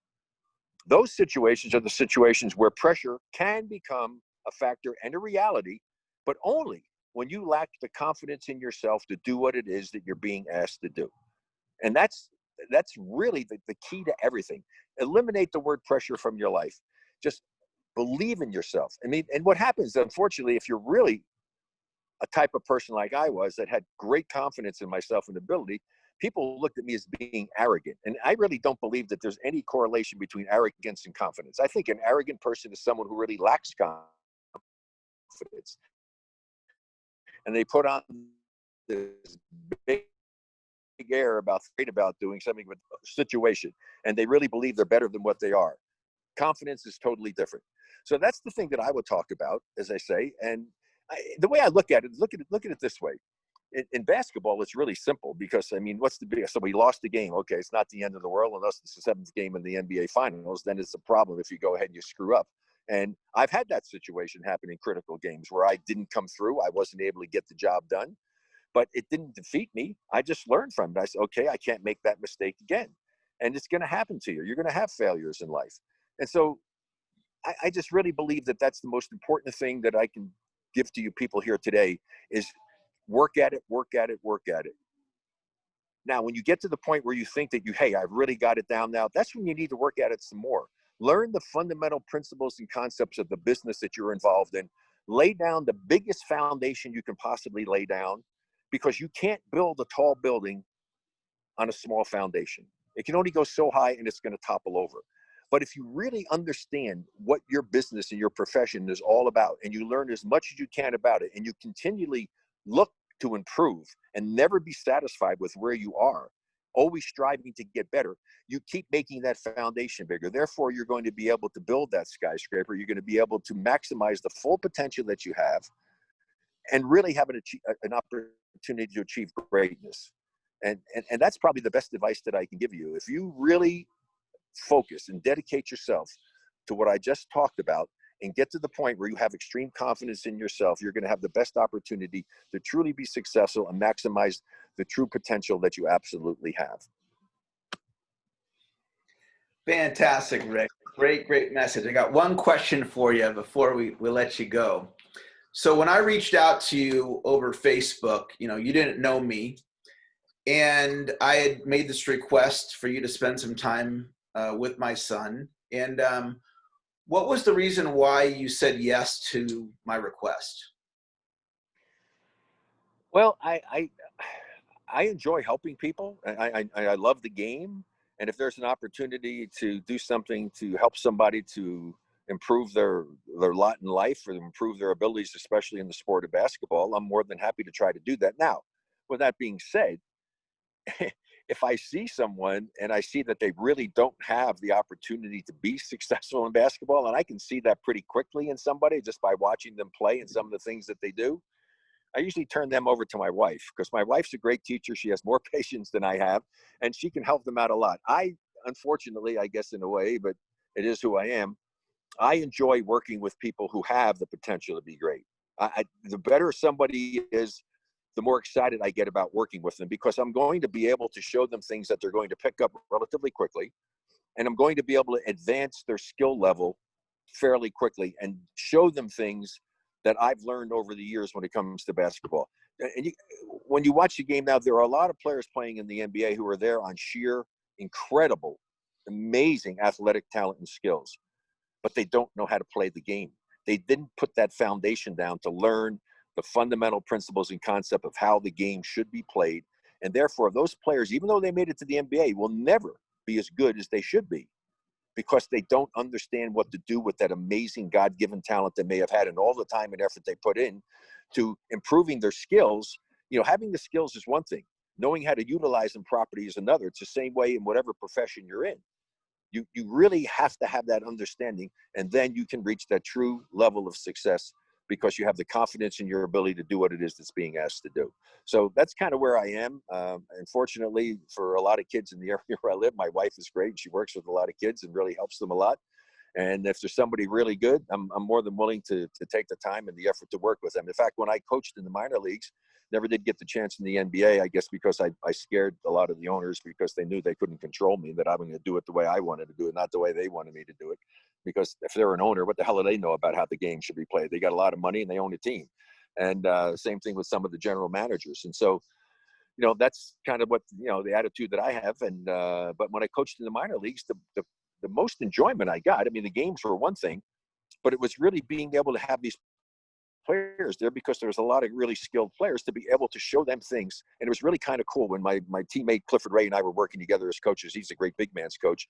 And we would be able to show them how to run the pick and roll play properly, show them how to do certain things properly. And to see their eyes get so big with excitement was kind of astonishing to me, to get players at that level of their careers who really didn't know and understand those basic fundamental principles and concepts. And so that's why it's so important that people do get the fundamentals as quickly as possible. If you're involved in sports, it's critical to get it as an early an age as possible. If you're going into a profession, then it's up to you to try to hopefully have a mentor or have a teacher who's going to do the same thing for you. And then you can learn as much as possible about that sport and whatever that is that you're focusing on, and have the best chance at success. Fantastic. One last quick thing. My youngest client, he's 12 years old. His name is Mark. And he joined the webinar. I told people in advance what time you were going to be speaking. And so he's really into basketball. He's 12 years old. What tips would you give a 12-year-old? He's in 7th grade. He regularly, goes down to the park and works on his game. What are a couple of his quick tips of things he could work on? Well, basically, again, it comes down to the fundamentals. Learn how to dribble the ball with the left hand and the right hand, do all the dribbling drills. When I played ball, everybody said, oh man, Rick Barry could really handle the ball. I could dribble with my right hand, my left hand, and a crossover dribble. That was the extent of my ball handling skills. I watched my youngest son, Canyon, and my older sons, and see the things that they do now. They do these 2-ball drills. They do things that I'm just astonished by. In fact, if I could be 30 years old again and play the game, I think I could play at a extremely high level. But in order to do it, I would have to go out and practice my ball handling to make my ball handling skills way better than what they were when I played. But that's something you can learn. And that's something that you just spend the time, you go online, just go online, young man, See all of these different drills, do the drills all the time. You can do that anywhere. You can go in your garage and do it. Your parents might not be happy if you do it in the house, so you want to go in the garage or go outside. You don't need anybody else to do it with. You do 2-ball drills. There's so many things online that you can learn to do that with. And then the other thing is that hopefully find something where you get, and I did some videos about it as well for shooting. You have to have the proper fundamentals of shooting. If you don't, you'll never be a great shooter. If you have your elbow out, that's a real problem. If your hand's not in the proper place on the ball, if you don't follow through properly, again, it all comes down to the fundamentals. And the only thing that differentiates the really great players from the really good players is the great players have something that unfortunately you can't learn. And it's having a natural instinct and feel for the game of basketball. And as I tell people, I could teach this young man, I could teach him how to pass. I can teach him how to shoot the ball properly. I can't teach him how to see. And I can't teach him to understand that if you throw this ball at this moment with a little small space between 2 defenders, it's going to bounce up and hit your teammate who's running down the left side of the floor, and recognize that and be able to make that play. You can never teach that. That's just something that is inherent, that is a God-given skill that you have, and you're blessed if you have it. That doesn't mean you can't become really good, but you're not going to be as good as somebody who has that natural feel for the game. So fundamentals, fundamentals, fundamentals. As I said earlier, don't feel that once you practice at it a lot, say, "Boy, I got this down now." No, keep working at it, keep working at it. In fact, I'll give you a quick thing. I was one of the greatest, I think I was still the best free throw shooter ever, because my last 6 years when I changed my technique, I was never satisfied. I became a 90% free throw shooter, and I changed my technique. Late in my career, I refined it, and I looked at it, I changed it. I shot over 92% my last 6 seasons, and my last 2 seasons, I shot over 94%. I became a better free throw shooter at the end of my career than I was at the beginning. Why? Because I was never satisfied and was always looking to improve. Rick, thank you so much for coming and celebrating with me today. I greatly appreciate it. Birthday to you, by the way. Thank you. And thank you for saying yes when I reached out to you, even though you didn't know me. And you said yes, and you really made a difference in my life. And I want to share you with everybody today, and you have a great rest of your Sunday, okay? Well, I hope everybody does too. I hope everybody stays healthy. We can get back to some sense of normalcy. And I hope that you don't catch me age-wise for a long time. All right, Rick. Thanks so much. Bye-bye. All right. Fantastic. Well, great to have NBA Hall of Famer Rick Barry with us. And we have another amazing speaker. His introduction is 2 words, Les Brown. Les, are you with us? And if you're there, Les, you can hit the unmute button. And he's just logging in now, so he'll be with us in just a moment. How many people on planet Earth can you just say their name, and that's the introduction? You know, world famous, international sales motivational speaker. Hey, Les, how you doing? I'm great, and so are you. Happy birthday. Man, Thank you, Les. Thank you know, you. I'm 75. I got T-shirts older than you.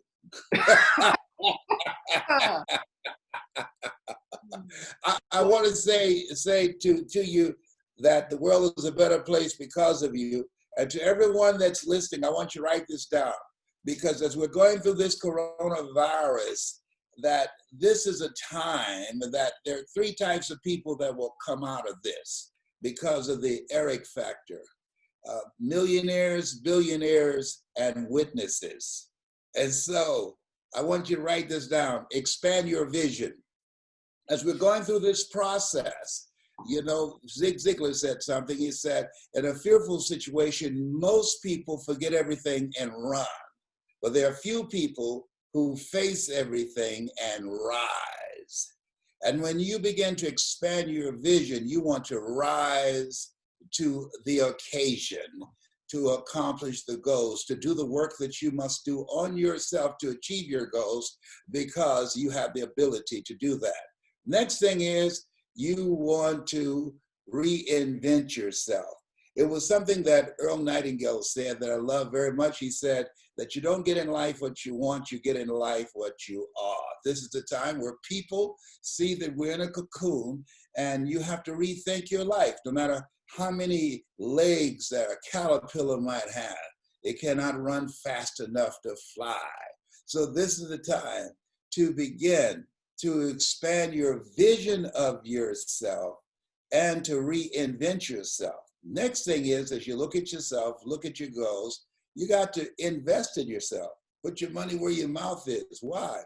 They asked Warren Buffett, what's the most important investment you can make? And this was in time of the last recession. And here's a guy with billions of dollars in real estate, billions of dollars in the stock market. And he said the most important investment you can make is in yourself.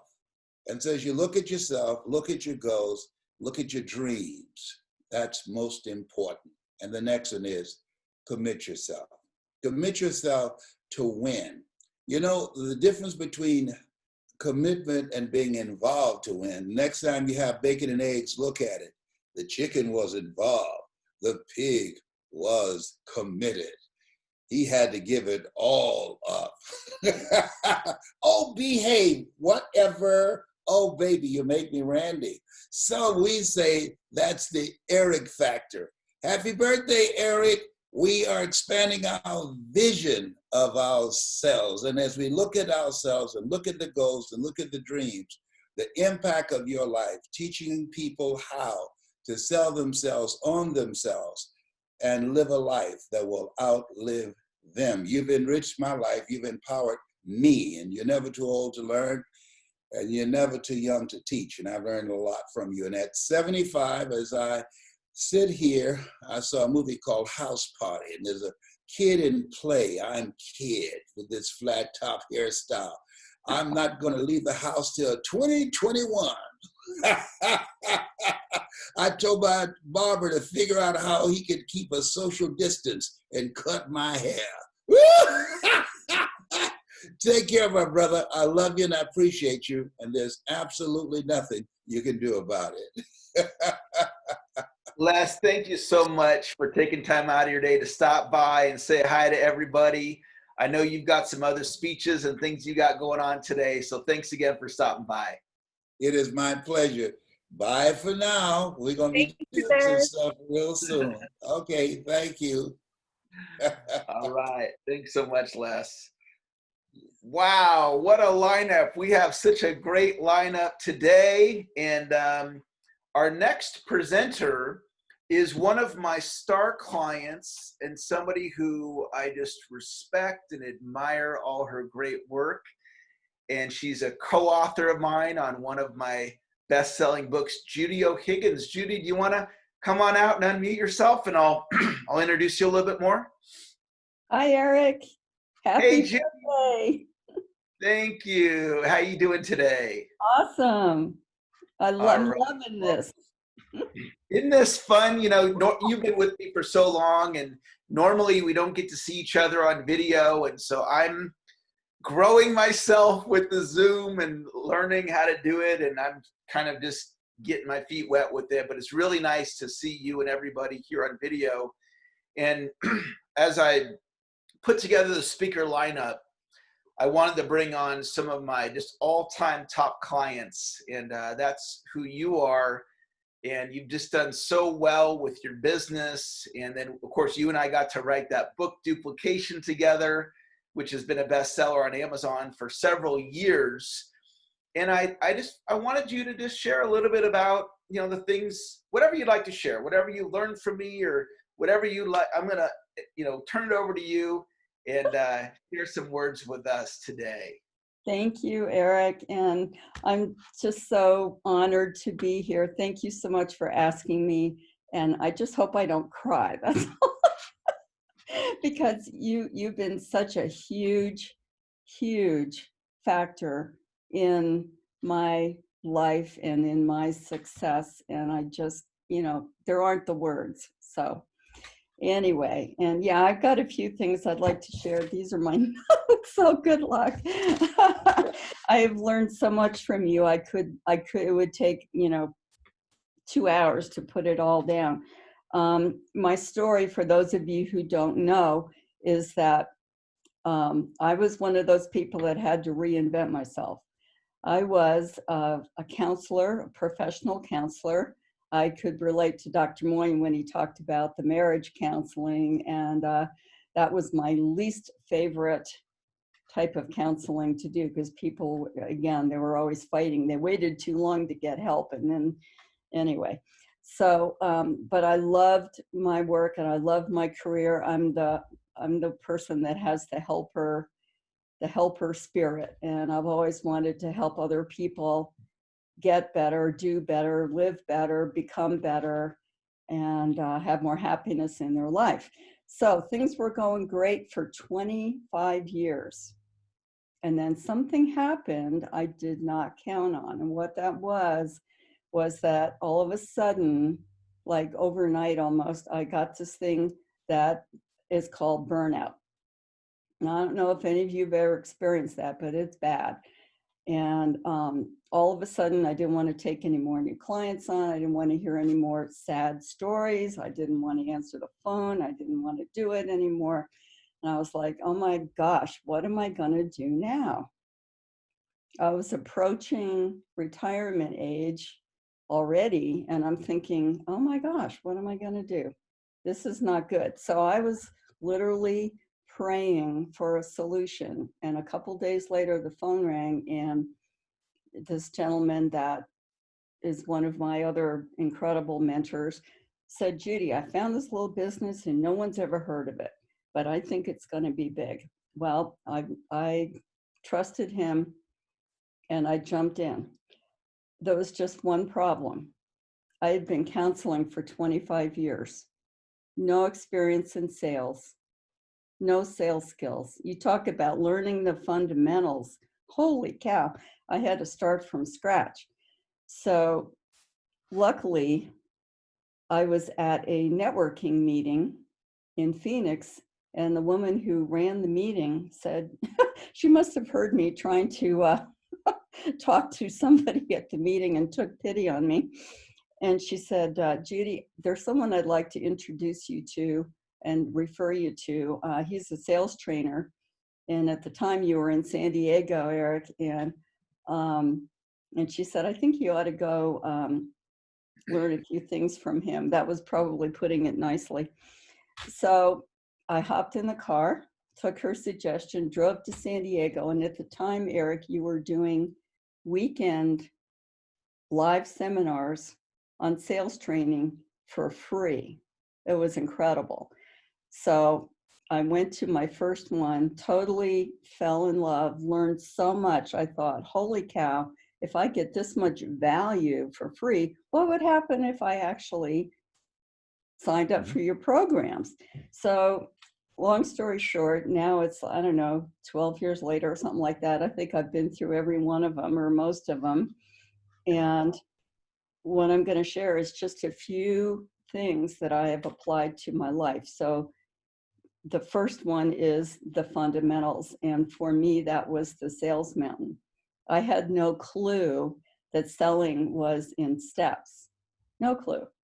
So that was a big revelation to me. You know, when Eric said the purpose of generating a lead is to generate a lead, I was like, what? That's how bad it was. So learning the steps was huge for me, and I've integrated that into my life and applied it ever since. And now it's just pretty natural stuff. And going along with that is the idea of scripting. To me, when I first heard sales script, I thought, oh, that sounds horrible. Who would want to do that? Sounds like a used car salesman. Well, not the way Eric teaches it. And so I've gotten used to doing that in my presentations when I'm meeting with people. And of course, now we're meeting on Zoom, but it's the same thing. And it's so funny, Eric, you'll appreciate this because I have a team call with new people on my team every week now. And something will come out of my mouth and they'll say, oh, that's brilliant. Let me write that down. And it was just something that I put into myself as a sales script that has now become so internal and natural that it just comes out. You know, you push play and out it comes, and people think it's brilliant, but you know, and every time they say that, in my mind, I go, thank you, Eric Lawfone. So anyway, another thing that's been huge for me is goal setting. I was never a big goal setter. before I met you, Eric, and now that's a huge part, and in writing. That's huge, huge. And I have benefited over the years so much from your annual goal setting and business planning seminar, and also your 6-month one. And like a true student, I have copied you, and now I am doing that with my team. And it's been wonderful to see people actually following directions, setting their own goals, and using that to guide their business. One thing that you've recently done that was huge for me just now, so I'm still learning from you, is you said set a goal that inspires you. And that hit me like a ton of bricks, because I'm in network marketing, you know, we have levels, and you would think that I'm at the next to the top level. And so you would think that my biggest goal would be to get to the top level. But what I realized after I heard you talk was that didn't inspire my heart, because I'm a team player, and whatever I do, I want to involve others. So the goal that inspired me was to have at least 10 people with me when we go to this big event that's being held next year. It's going to be a big product launch and all this other stuff. And so that inspires me. So I'm halfway there. We got 5 people qualified, and I'm going to get 5 more by January. And so I want to thank you for that. Another one is time leverage. The nature of network marketing in the first place is built around leverage. That whole idea of I'd rather have 1% of 100 people's efforts than 100% of my own. So I'm already familiar with the concept of leverage, but you've taught me different ways I can leverage my time in a more productive way. And again, I've copied you. You have your sprint groups, and I started my own sprint group, and I make them for 8 weeks at a time. And you know, the thing about network marketing is it's a marathon, but if you divide it up into time limited segments, then people are more likely to take more action, because they know they only have to do it for 8 weeks. So that has really helped me. I've involved other leaders on my team with running that, and we give people who've achieved certain things that week the chance to get on there and tell their story and speak live, so they get a chance to step up and be recognized. And it's been awesome. So that's been a big leverage thing. Consistency is huge. Consistency is huge. Consistency is huge. And once again, I learned that from you, and it's really the secret, because if you want to add up the money that is to be made, I think that it's exponential. If you miss a day and you just do something every other day instead of every day, it's not just you lose half of the money you would have made. It's a lot more than that. It's more like, 80% maybe. So it's so important to be consistent. One of my favorites is stay in the conversation. And my business is all about relationships. I love what Dr. Moyne had on his slide when he said relationships are everything, because that resonates totally with me. And I have this little saying that says it's a lot easier to make a sale when you have a relationship. And I truly believe that. So I've spent my career with building those relationships. And one of the things I loved about working with you and learning from you is you're very much on that same wavelength, and you teach selling is service.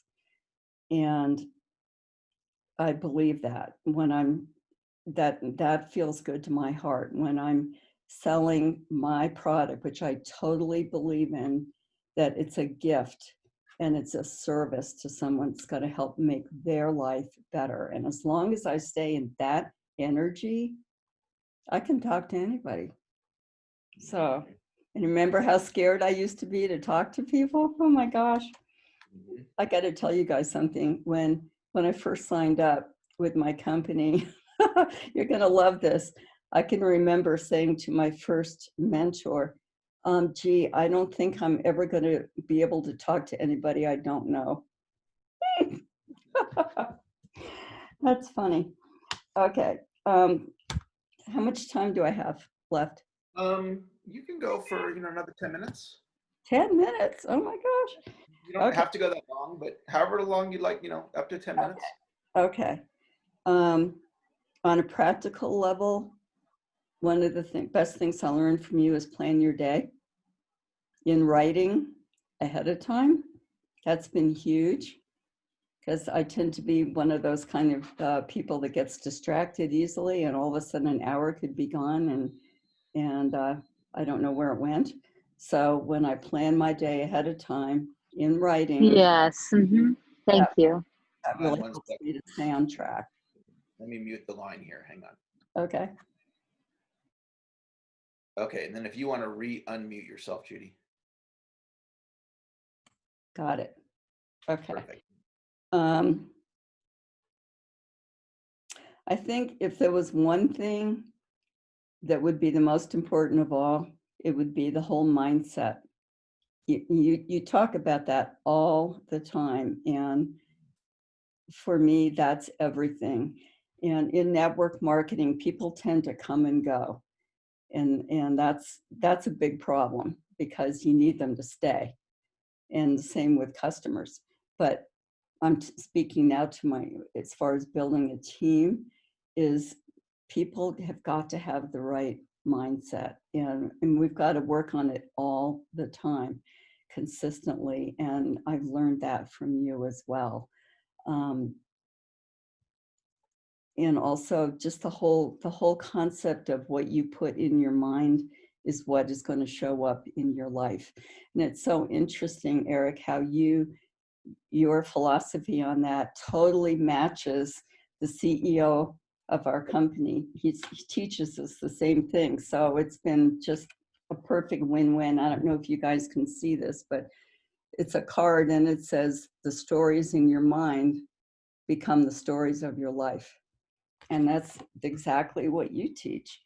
So I'm very big on written affirmations and on putting the right stuff in my mind every day. And I just want to thank you so much for that, because there was 100 times I could have quit, 100 times, but I didn't. And today, my life has changed again. I had one of those, times where I had to redefine myself and change my whole life, because my partner of 30 years passed away, and that was pretty devastating. So I gave myself some time to grieve and take time off from my business, but then I picked it back up again, and I moved, sold my house, moved to a whole different town. And now, in a sense, I'm starting over, and it's been interesting with the pandemic, but it's working. It's working. And I'm building new relationships, and that's the key, and making new friends, and business is happening, and it's growing. And I want to make a couple observations. Awesome. You remember when you and I started doing webinars for the first time? Yeah. I think you were having me do the slides for you because the technology was just uncomfortable. Right. All right. And having you here on Zoom, you're delivering this so beautifully. Your presence on Zoom is fantastic. You went from, because doing the way you built your business was in person, live networking events, in person. You have pivoted so beautifully to online. And you might remember when you were at one of the conferences and you were up at the front of the room sharing your goals, And what did I tell you about your public speaking skills?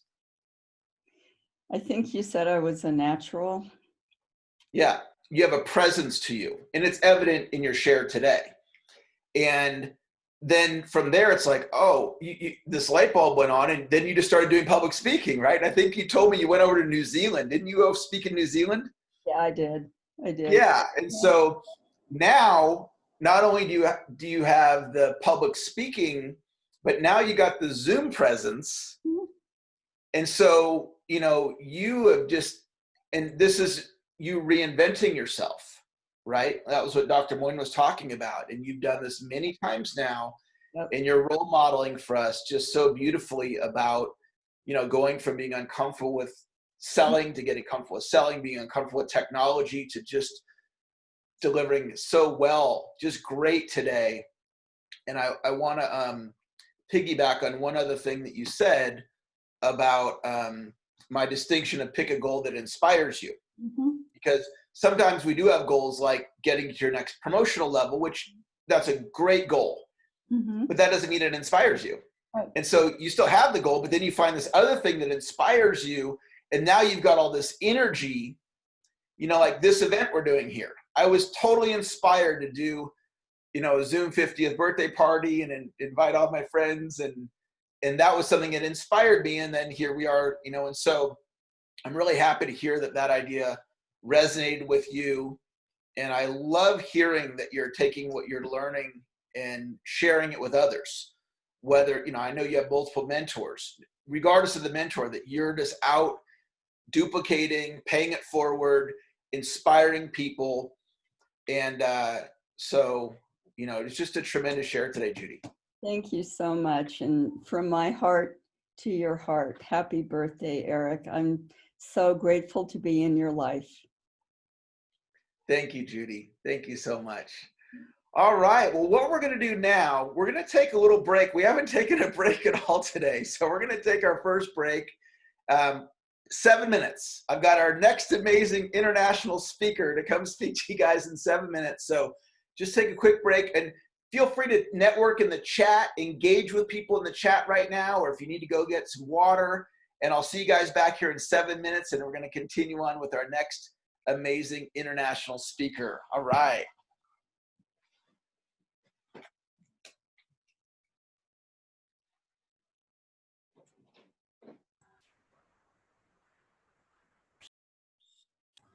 Thanks, Lon, for all the notes. My pleasure. I need to talk to you. Are Let's. you busy tomorrow? Yeah, I will be, but let's get on a call. Yeah, I need to talk. In fact, I did call you and call me back. I acknowledge that. I will give you a call back. It will be very soon. You're busy. I want to invite you to all my events and take notes. Oh my God, you have a new career. No. This is just giving a head value. I would not be able to do that. Oh, it's a great one. I'm so impressed by that. And is Judy still here, or did she take a break? I see Judy on here. Okay, Judy, that was very good. And I was just wondering what your product is, because, you know, I used to have a lot of people used to have this whole thing about MLM. And then one of my friends, who is one of the most successful people in the industry, she says, have you ever looked around and see how many stuff that you use is actually that particular way of marketing? And I had like 7 things, including, you know, Sunrider, which is a Kali tea I've been drinking since 1986. I should have become a member at that time. Yes. Anyway, and then, you know, so it was interesting. I was just curious what it is that you are behind. Oh, thanks for asking. I just put my info in the chat with the product. This is actually the product. It's greeting cards and gifts that help any business owner to stand out. And also it's a follow-up system. It's a customer appreciation system. And it really makes any business get more repeat business and referrals, because it's all about appreciation and making your clients feel like $1 million. And what our company does is it does all the hard work. It sends the cards and gifts for you. So you don't By the way, Judy, I don't mean to interrupt. You just sent the message to me privately because I had sent you the message. So it just came to me. So what you have to do in the little lines, you have to put to everyone, so everyone will see your link. So I have to do it over, huh? Yeah, just cut and paste. Okay. And then That's just send out cards. and That's then just send out cards. I've been with send out cards well over 10 years. It's a Awesome.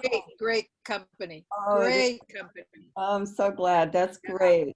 Thank you. Yeah, and you don't have to reword everything. It's already there, and you just change names or add a little touch to it. Love the company. Yeah. Yeah, the only thing is that, Judy, though, I'll do it for you, Judy. No, I will do it for you right now because I can do this very quickly. Okay. That's where we help each other. So That's this okay. is from Judy, you guys. From Judy, and she has all her information there. It came to me privately, and I have made that mistake. Yeah, I didn't realize that. I'm sorry. Yeah, so I put it there from Judy. Judy, Yes. this is Kent. How are you doing with your grieving? You know, actually very, very well. Thank you. Very well. I'm part of, do you know who Elizabeth Kubler-Ross is? Yes. And you know who David Kessler is? No. David Kessler was one of her proteges, I should say, helped her write the book on the 5 stages of grief. Uh-huh. He has his own website. Of course, he teaches about grieving all over the place, all over the world. He just started, he's got one Facebook page that he's created now where because of the pandemic, he's been having people share because most people feel there's no place to talk about how you're feeling. Yeah. And he just started a private group that is called Tender Hearts that he just started as well. And so it's a membership thing. It's a very low membership, but for people that want a little bit more intimate place to be able to share what they're going through. So you can go to Tom, that'll lead into there, and David Kessler. Okay, thank you. That's good to know. That's good to know. I actually been blessed with a lot of friends, and of course, my whole thing is building relationships. So I leaned on my friends, and I got the support that I needed. And I've been able ask you, does your send out cards have dealing with the death and dying in there? Oh, yes, totally. Maybe that's a thought for Cody to think about. Mm-hmm. Yes, no, it's in there. It is in there. Oh, yeah. Oh, good. Then I'll take a look at it now that I know. I never heard of your organization before, so it was really interesting. Yeah, thank you. Yeah, it's been around for 15 years. And when I first heard about it, it was operating out of a garage like many other companies that have gone on. And now it's big and taking off. Doing well. Yeah. Okay, fantastic. Thank you very much. Oh, you're welcome. Thank you for asking. Eric, are you seeing all the chat? How everybody's really participating? I know you did awesome by suggesting that because that wasn't in the top of my head, and I'm so glad you did that. So we have 120 people, awesome, amazing people that can all connect with each other. So that was a wonderful idea. I'm gonna get in touch with you. I missed you so much. Oh, thank you. I'm gonna have to be going soon, but I'm gonna put it all on mute and listening in the back. I actually have to work today, my Sunday. Okay. But I love being with you. Happy birthday, Eric. Thank you. Thank you so much. All right. Well, we are going to continue on here. And let me see if my Zoom is working properly here. So, Sherry, are you here? And if you are, can you unmute yourself? I'm not sure if it... It's trying to let her in. Let me take a look and see if we have our next speaker here. All right, let's see here. Yep, Sherry, it looks like you are here. Can you unmute yourself? Yeah, 1 second. All right. So our next speaker, I've known Sherry for many, many years. And Sherry and I met. What's one thing that's interesting is the connections between us speakers, right? So Sherry and I met at Laurel Langmeyer's Big Table, and we were participants in the Big Table together. And from there, Sherry and I started doing some business together, and we've been doing business for, I don't know, about a decade now. And I'm really inspired by Sherry. She has a tremendous global company, and she's in the sales training space as well as me. She has a whole different way, though, of how she looks at it. She has a different style and a different methodology that's just absolutely fantastic. And so because of our great connection, I wanted her to come on and just talk to you guys and share with her whatever she would like to share today. So Sherry, are you there? I'm here, Eric. How you doing, buddy? Happy birthday. Oh, you're doing great. You got double duty today. Yeah. I thought I'd bring my little man. I'm babysitting right now, right?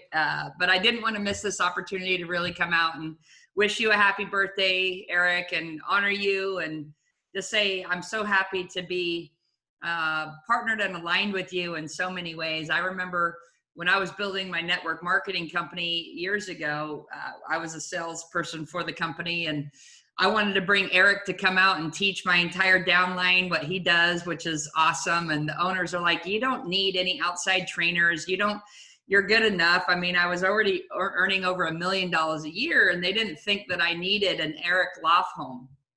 And I'll never forget going to bed. I was at dinner with my family in Hawaii, and I got a call from the owners, and they said, you have 60 seconds to convince us on why we should let Eric Lofholm come to your big regional event. And I simply said, look, the whole key to business and network marketing is duplication. And just because I'm teaching my team what to do doesn't mean an outside professional can't come in and teach people what to do, how to do it. Eric's one of the best I've ever seen in sales training. And I believe that if people had these skill sets, they'd earn more, they'd do more, they'd recruit more, they'd become more. And so they're like, all right, fine, we'll let them come. Do you remember that, Eric?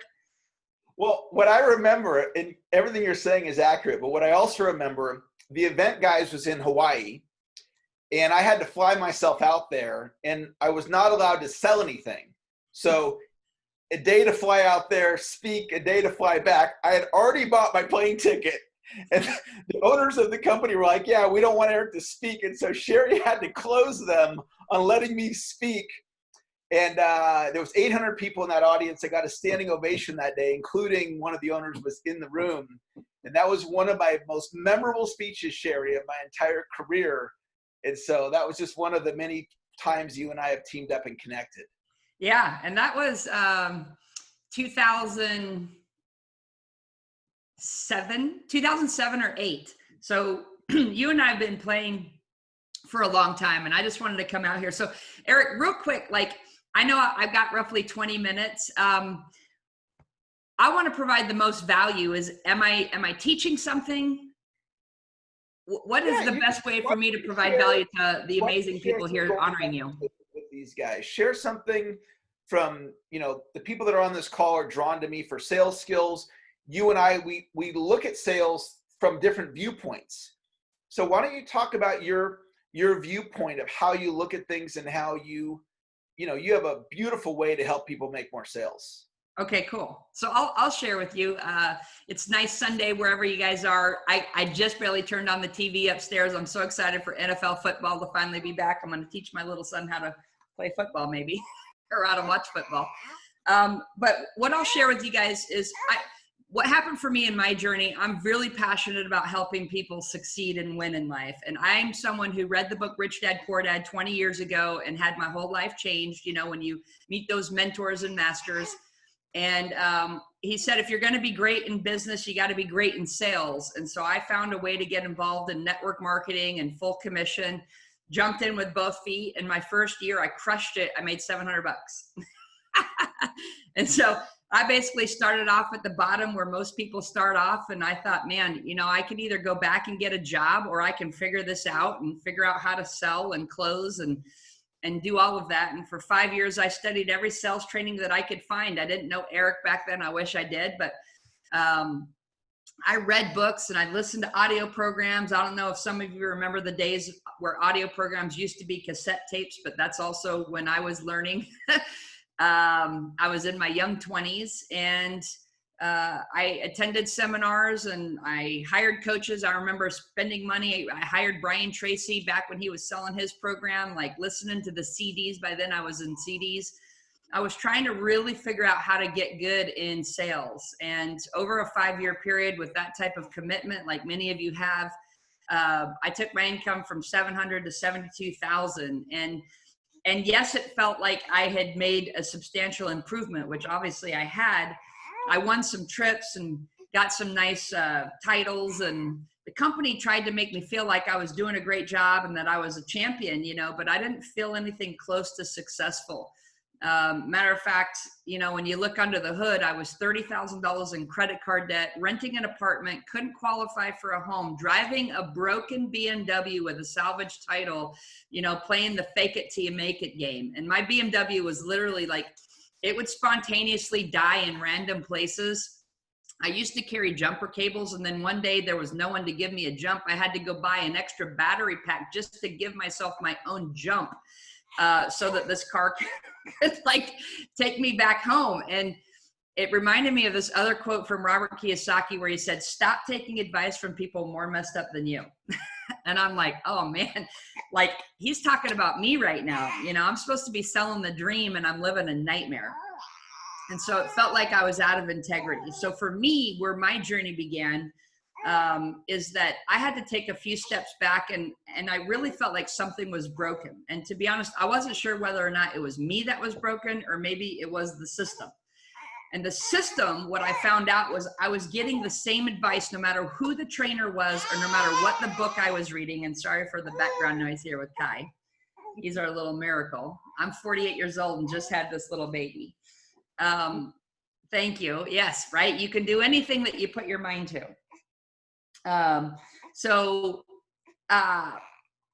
What the system kept saying, and what every trainer that I learned was saying, was consistently that sales was a numbers game.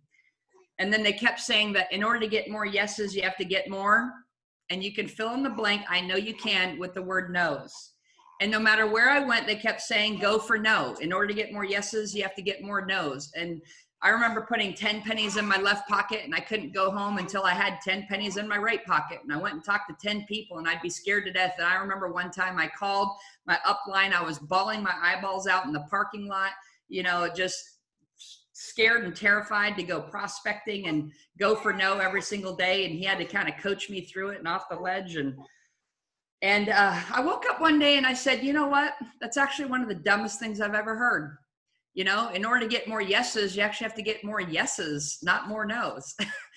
I don't know where this go for no thing came from, but it's not a good idea. And for those of you that have faith, the universe listens to you. And if you wake up every day to go for no, the universe is going to bring you exactly what you're asking them to bring you, which is more no's.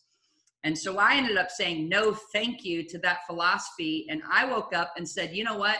I'm going to go for yes. I want to figure out how to get more yeses. And I want to know if there's a science to it, because if you've ever wondered, is selling an art or a science? We can have a debate. Some of you are going to say it's an art. Some of you are going to say it's a science.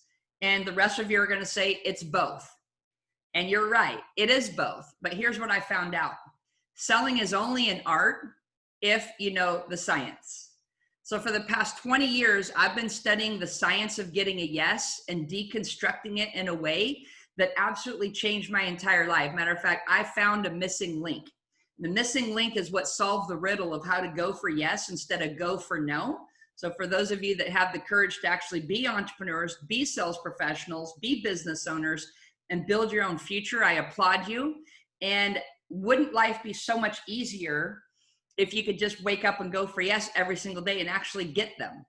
And so this missing link that I found changed everything. In one single year, my income went from $72,000 to over $500,000 in commissions.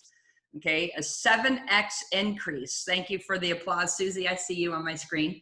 And if you could imagine, 7 times the income. And for fun, I want you to type into the chat box 7X if you would love to experience a 7X income in the next 12 months, 7X increase, right? Just wherever you're at, 7 times the revenue. And the coolest part is I went from working 60 to 80 hours a week doing the burning the candle at both ends, the hustle and the grind, as if that's supposed to be noble. And quite frankly, I was burning myself out, and I went to working 20 to 30 hours a week at 7X the income. And what I found out is that true wealth is not just having money, but it's having time and money. You need both. If you have time and no money, it sucks. If you have money and no time, it sucks. What really makes life awesome is when you have money and time.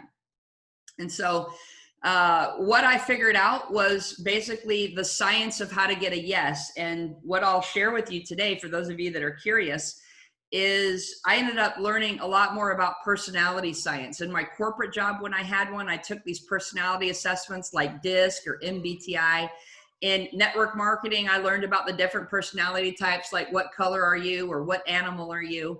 And there's literally hundreds of different assessments. And in the beginning, I was really fascinated with what I learned about myself. I'd take these assessments and get these reports, and I'd be like, wow, I'm blown away at how awesome I am. The funny thing is my bank account doesn't reflect it. And so my fascination turned into frustration when I realized not one single one of these assessments ever made me more money. Not one of them ever helped me close more sales. Not one of them ever helped me get a yes instead of a no. So the idea that I had, and I'm not a rocket scientist, but I'm also not a rock either. And the question that I had in my head was, if it's been proven for thousands of years, dating all the way back to Hippocrates, the Greek philosopher known as the father of medicine, he basically figured out that he could take the entire human race, divide them into 4 different groups, and each group was so different one from another, he could treat them with medicine differently.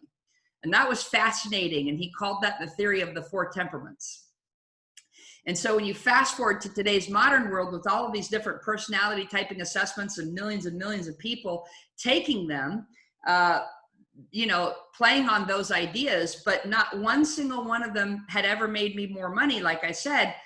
So the idea I had was, wait a minute, is it possible that with these 4 personality types that they have different types of buying behavior? And what makes one person say yes makes another person say no. And I knew this theory had legs to it, because how many times have we delivered the same exact presentation to one customer and they say, yes, I'm in, and you deliver the exact same presentation, same price point, same products, and the other person says no. And it makes you scratch your head and you're like, what did I do wrong? You take every sales training you possibly can, you learn how to overcome objections, you do all the things they say, and yet one says yes and one says no, and I wanted to know why. So what I ended up figuring out as I unraveled and discovered the missing link was that there were 4 different types of buying behaviors. And so there was no assessment in the market that could tell me not who I am, because think about it. How many of you have ever had a sales presentation with anyone, whether it's face-to-face or virtual, where the customer said, wait, before you go any further, I just want to know your personality type. Like, it's never happened to me in more than 20 years. But I thought, you know, if I'm doing the sales presentation, should I care and wonder about who my prospect's personality type is? And could I figure out what makes them say yes and avoid what makes them say no? So my little theory was, I'm going to reverse engineer the concept of personality science and build an assessment. Instead of about me, I'm going to build an assessment about the other person. And I'm going to figure out what their buying behavior is. And so I built the system and I called it BANK, B-A-N-K. And BANK was my interpretation of the 4 types of buyer profiles, right? The B, and I got a little like example here. The B, the blueprint card, stands for blueprint. And these are people who are very conservative, inside the box, risk averse. And the A, I use the color red. These people are the movers and shakers and millionaire makers. They're like, what box? They're totally outside the box. And the N in BANK stands for nurturing. These are the people that absolutely love people and they care more about making a difference than they do about making a dollar, right? And the K in BANK was knowledge. These are the person that needs more information, data, science, numbers, etc.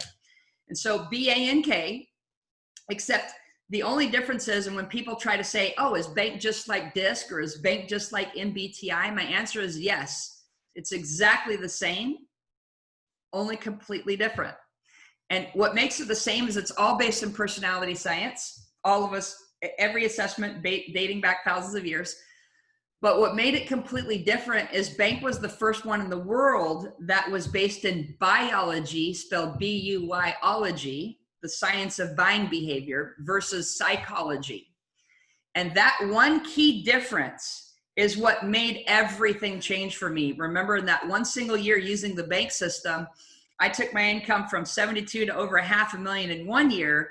I started to train it to my entire sales team. Within 3 years, my income was over $1 million a year. And of course, the rest is history. So as a result of what happened for that, I started getting asked to speak and train on this bank system at some of the greatest conferences in the world with some of the greatest people in the world. Obviously, you know, I know Eric Lofholm. I started getting to teach this with Tony Robbins, Susie Orman, Les Brown, Sir Richard Branson, Steve Wozniak from Apple, Robert and Kim Kiyosaki. I mean, the list just went on and on. Then I started getting asked, could I come teach this at universities like Harvard? And I said, Harvard? I'm like, you guys know I didn't go to Harvard, right? I went to BYU, if you're wondering where I went. And they're like, yeah, well, we want to look for the greatest minds to come in and teach at our MBA level. I was invited to be a guest lecturer at an MBA level class on business entrepreneurship and innovation to teach them my bank methodology. And I thought, this is awesome. And then I got asked to speak at more universities. I've spoken at all of the university, practically all of the universities of California, from Berkeley to UCLA to UC Irvine. Like a number of them have studied the bank program. San Francisco State University did a formal study on bank, and they said, we want to see if this was legit. Like, did Sherry Tree just carbon copy DISC and call it bank? You know, or is this actually an original? Is it scientifically validated? And by the way, does it actually work? And they came back and published our company's first white paper. And they said, not only is this an original, it's nothing like DISC or anything in the market, it's in fact scientifically validated. As a matter of fact, it's the only scientifically validated methodology in the world designed to predict buying behavior in less than 90 seconds. So all of a sudden, the bank system had this massive level of credibility. And I wrote this book, and if you're interested, if you guys like reading, and you should, right? Eric is an amazing author. I've got all of his books. This is the book that I wrote, Why They Buy. And to be honest, I didn't even know I was going to write a book. But after I'd speak at these conferences, everybody would come up to me and say, oh, where can I get your book? And I'm like, I don't have a book. I've got courses. I've got training events that you can come to. I almost felt kind of offended that why do you guys think I should have a book? And then it occurred to me, and I woke up and I said, you know, I am a student of the master's books. Like, I read the books just like you guys do. I read the books from Eric Lofholm. I read the books from Robert Kiyosaki. I read the books from Napoleon Hill. And I realized that I was a product of reading all of these books in personal development. And it occurred to me that as part of my legacy and give back is the people whose lives I get a chance to touch in my lifetime, they're going to want a book. And so I wrote the book called Why They Buy. And if you're interested in grabbing a copy, I can post up our link, or maybe Ivy, I see you on here. If you'll just put in the chat box our website, codebreakertech.com, and you guys can go pick up the book. And if you want, you can get a set of these cards with it. Just add this to your order. Here's what was so cool about these cards. These are known as the bank cards. I'd hand them to my client, wanting to know what their bank code was, what their personality type was. And I didn't even know if these would work, but I'd hand it to them, and I came up with a script. And I'd say, hey, listen, Eric, before we get started, do me a favor. And I'd hand him these cards.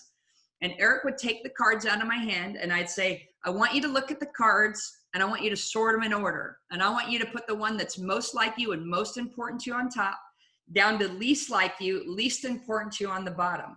This is going to help me serve you better and save us both some time. And then I'd shut up and I'd watch what happened, because honestly, I didn't know it was an experiment. And as I handed people the cards, because what's important for you to understand is that every customer that you're out there serving is not just one of the four, they're actually a combination of all four. They're part blueprint, part action, part nurturing, part knowledge. And so I needed to know that bank code. Think of a bank code like a pen code, right? If you take your debit card and go throw it into your ATM machine, you got to enter a 4-digit pen code if you want money to come out. Well, your customer is the exact same way. You've got to communicate to them in their exact bank code sequence if you want money to come out, if you want a yes to come out. So I thought, well, how are you going to crack someone's bank code? You know, what traditional sales training tells you is you've got to mirror and match, or your customer will buy from you when they know you, like you, and trust you, build rapport. And I'm like, well, what do you think makes them know you, like you, and trust you? It's the match of the code. So I thought, I've got nothing to lose. The fastest way I could know their bank code is not to guess, because if I guess, I could be wrong. There's 24 different bank code combinations, which means you've got a 1 in 24 chance of nailing it. That's only about a 4% chance. So I thought those are not good odds. And that's why they say sales is a numbers game, because the odds are so heavily stacked against you. So I thought, well, what the heck? Why don't I just ask the customer, what's their bank code? Sequence these for me.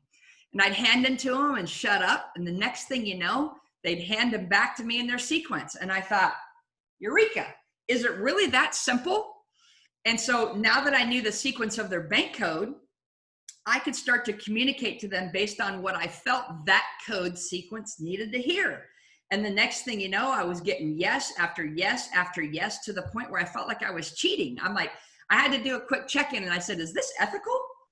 And then I realized, yes, because every single person, if you think of the different bank codes like speaking different languages, it would be really rude of us if we were going and meeting a customer who speaks French and they only speak French, and you force your presentation on them in English. That's just rude. That's disrespectful.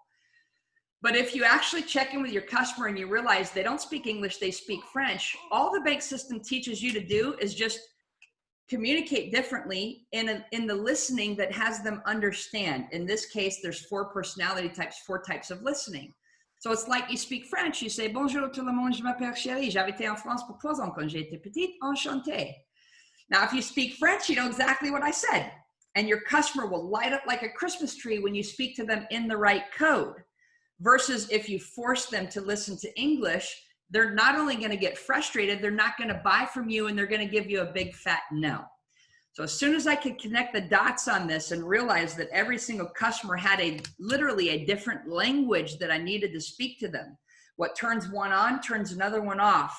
And so I started to connect the dots and figure out, and I made mistakes. For example, a blueprint, when you understand their values, punctuality was a deal breaker. And I learned this the hard way. And I'll give you an example of how this works. I met with a customer 2, 3, 4 times trying to sell him my products. And it was a no, no, no, I need to think about it, not yet. And I finally got frustrated, and I'm like, how about you call me if and when you get ready? And I'll never forget, there was the day that came, and he called me and he's like, I'm ready to sign the contract. And I thought, lo and behold. And he's like, let's meet for lunch, bring me the contract, I'll sign it at lunch. And I thought, woo-hoo. I remember I was gonna earn a comma check, which means at least a commission with $1,000 and a comma in it. And those were game-changing checks for me back in the day. And so I showed up to the restaurant exactly where he told me to meet him, and I arrived 10 minutes late. And I apologize for being late. I mean, how many times have some of us have been late in our lives, right? Traffic, whatever. And I'll never forget this moment, because it's like it was in slow motion. I reached into my bag to hand him the contract, the one he asked me to bring. And as soon as I went to hand it to him, his hands went up like this, and he said, Sherry, wait, I no longer want to do business with you. And I'm like, what? Like, you just called me and said, meet for lunch, I'm ready to do business with you. And he points down to his watch and he said, because you were late 10 minutes, you disrespected my time. And if this is the way you treat me before you have my money, imagine how I think you'll treat me once you have it.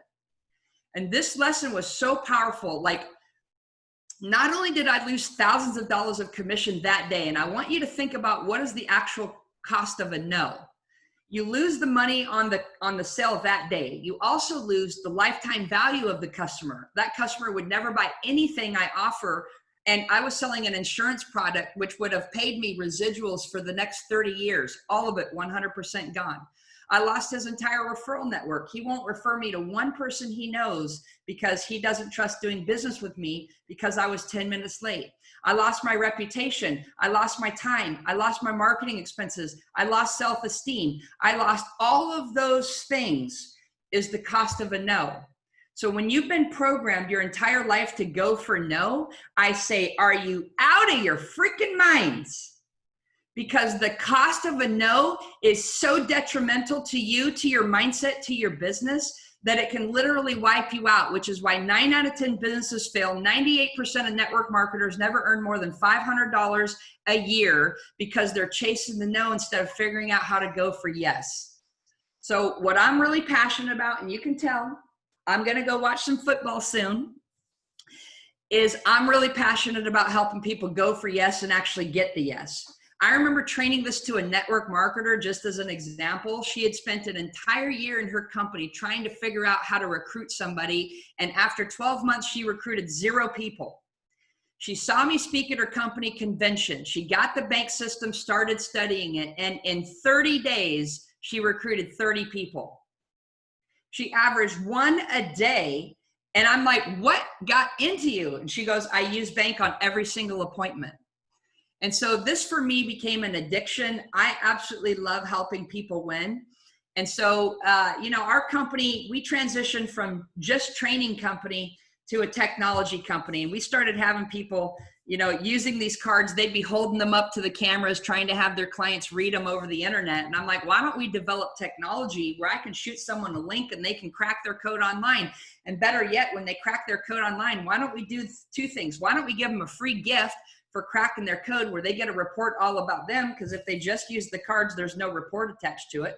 If you do it online, you get a report all about your bank code, and that's cool. It became a cool lead generation thing. People would post their link online and start generating all types of leads, and they get, and that's the cool thing. The second part that our system did is we created a report for the salesperson. The person subscribed to our technology. They'd get a report about their customer or about their lead that they'd never even met that says, hey, congratulations, you just cracked the bank code of Eric Lofholm. Here's his name. Here's his contact information that he's willing to share. Here's his bank code. And here's a report that gives you the top tips of how to communicate, negotiate, and close the sale. Good luck on your appointment. Take it to the bank. And all of a sudden, people started getting these reports, cracking codes of all their customers, and learning how to get the yes consistently over and over and over. And what I'm really proud of today is last year we launched the world's first artificial intelligence and AI that can actually crack someone's bank code in a nanosecond, in 1 single click. Matter of fact, we just launched our Google Chrome extension, Codebreaker AI. And on LinkedIn, you can go to LinkedIn, you can pull up anyone's profile. And what I love about Eric, we pull Eric in to train all of our sales force. He's an amazing trainer. And Eric uses LinkedIn a lot for prospecting, for networking, for gathering leads. And I said, Eric, do you know we now have an AI? You can go to LinkedIn, look at any person's profile, no matter if you're connected to them or not. And if you've installed our Chrome extension on your browser and you have the AI subscription with our company, you click one button that says decode their personality. And 1 second later, it'll pop up their exact bank code underneath their picture. And with another click, you can import them to our CRM system. And now you've got all of their data, their phone, their contact, their email, everything that they were sharing publicly on their profile. Plus our AI will guide you on exactly what to say to get the yes and how to avoid the no with every single one of your contacts. I mean, it was so revolutionary. We've been nominated 4 or 5 years in a row as Innovator of the Year. I got invited to speak at the United Nations in Geneva, Switzerland last year because of the AI. They hosted a conference for world leaders called AI for Good, and they wanted to feature the bank AI. Yeah. Jerry, can you hear me? Yeah. Okay. I'm done. I'm done. I told you I got myself so excited. You get me talking, it's almost like a wind-up toy. I'll shut up. Any final thoughts you want to share? No, you know what? I'm happy to give everybody a gift. If you guys want to crack your code, I set up a link with Eric's link, actually, part of the birthday gift. And Ivy, if you'll type it in for me, since I only got one hand, just do crackmycode.com/sales champion. And that's a free link. If any of you want to go crack your code and test out how it works, you'll get a free report. And if you want to know more, just get a hold of our company. But Eric, I'm so sorry I didn't look at the time. It felt like 10 minutes and it was probably 30. So I love you, buddy. Happy birthday. Thank you, Sherry. That was fantastic. I really admire Sherry as an entrepreneur. You know, she is self-made. She is somebody who, you know, Dr. Moyne talked about adversity. I mean, she's gone through all kinds of adversity to build an international training company in countries all over the world. And Sherry's just somebody who really inspires me with her entrepreneurial spirit and all the awesome things that she does. And one of the things that we can all learn from her is just her passion. You know, she has a tremendous passion and a wonderful methodology and a great gift that she gave all of us. All right, well, we're going to bring on our next guest presenter. Thanks, Sherry. And Mark Morris, if you're there, if you can unmute yourself, and then I want to do a little introduction for you if you are there, and we can bring you on live. Sure, go ahead. Hey, Mark, great to see you. So I want to tell you guys a little bit about Mark. Mark is a very special human being in my life. He's one of my all-time top clients, but beyond that, he lives with his wife over in Peru, and they run a nonprofit over there and are just dedicated to making a difference with the kids in Peru. Recently with coronavirus, they're helping the frontline medical workers with getting proper protective gear. He's an amazing, amazing human being. And he's also one of my all-time top clients, and he's a personal friend of mine as well. He's a very important person in my life. And Mark, I wanted to have you share some ideas, whatever you would like to share with everybody today. Okay, thank you. In honor of Eric's birthday, I'd like to share a little bit of my story and how Eric's impacted my life. There's not really anything different in my journey than anybody else's journey. We just live life in patterns, and our journey's a journey of opportunity and knowledge and skills and what we don't know.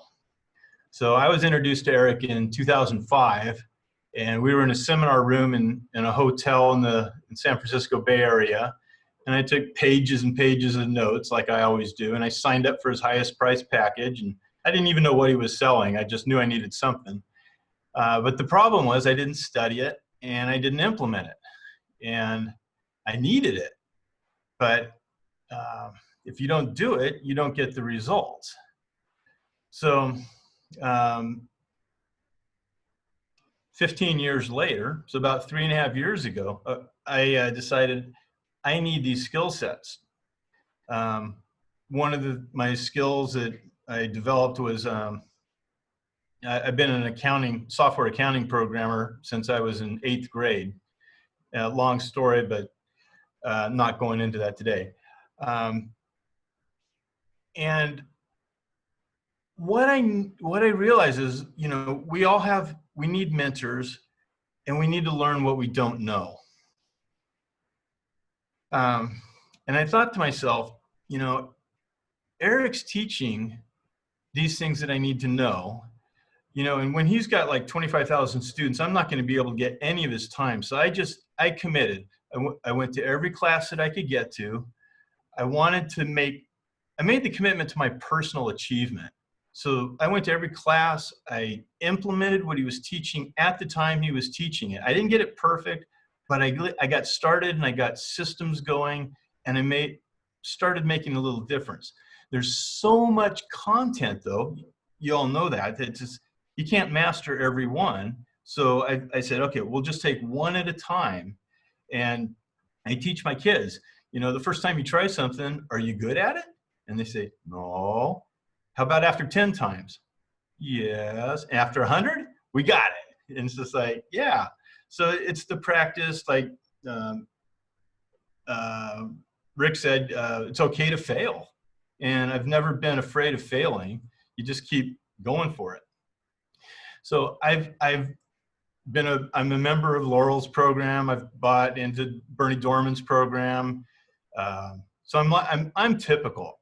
I like to study, I like to learn. But it all comes down to the bottom line results. And I couldn't sell my way out of a telephone booth. And so it's like, what I've gotten is clarity in the last 3 years. And especially in the last 3 months, I've gotten clarity through the Napoleon Hill concept of definitive purpose. And once I understood my definitive purpose, everything else aligned. And now I know I'm wired as a helper and an organizer. And I organize physical possessions. I ran garage sales, over 100 garage sales professionally to help people clean up their junk or do senior transitions. I organized the keys in our file cabinet so we know where they all are. And software, my accounting software organizes the finances. So I got really clear on the benefit. And it's just like, I couldn't have done that by myself. And it's a common journey. We all do that. So what's special about this community to me is the way that Eric approaches it. He does it out of compassion. He does it out of caring. He sees the potential in people that we can't see ourselves. And he has encouraged me to step into my greatness and acknowledge it and say, yeah, I'm going to have the best accounting software for the nonprofit market on the face of the planet. And my history shows that I can do it. And now I've got the encouragement, and now I'm buckling down and doing the work. I'm actually sequestered in a hotel so I can make some progress. And that's pretty cool. The other thing I like about our community is all communities have their own language. And like in biblical times, people would do all the lessons verbally. So once you start a story, if everybody knows it, they know the whole story. So you only have to say the first lines of the story. So we use phrases. And now when I'm in a conversation, I can think of the phrase. One of the greatest communication skills that I've learned from Eric is sell to the next step. And I'm having a conversation with somebody, and I'm about to say something, and I go, well, that's stupid, because that's not the next step. Be patient. Let's just go to the next step, and we'll cover things in order. And he gives the example of, proposing to his wife. Well, I did that when I didn't know the right steps, and we actually figured out we'd get married on our first date. So with God's grace, things work out anyway, but it's a lot better to have better communication skills and do things in the right order.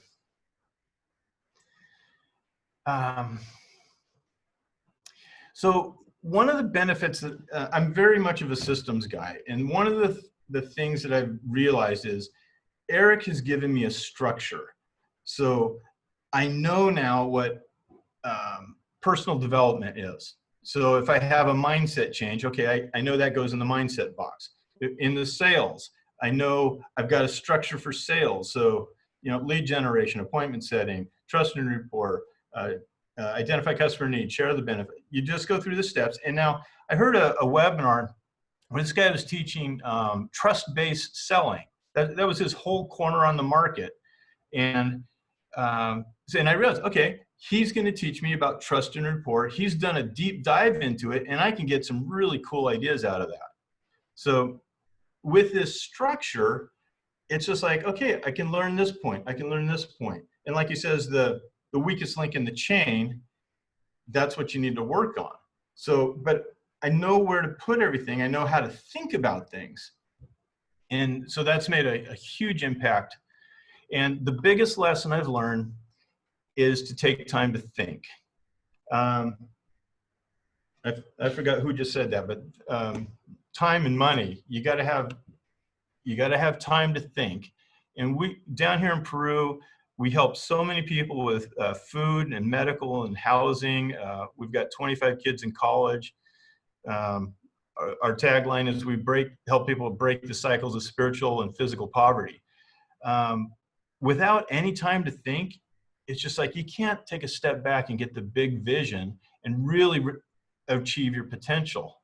And so I've had a significant breakthrough in the last 3 months, and it's really all coming together for me. You throw that in with the principle your brain will answer any question you ask it.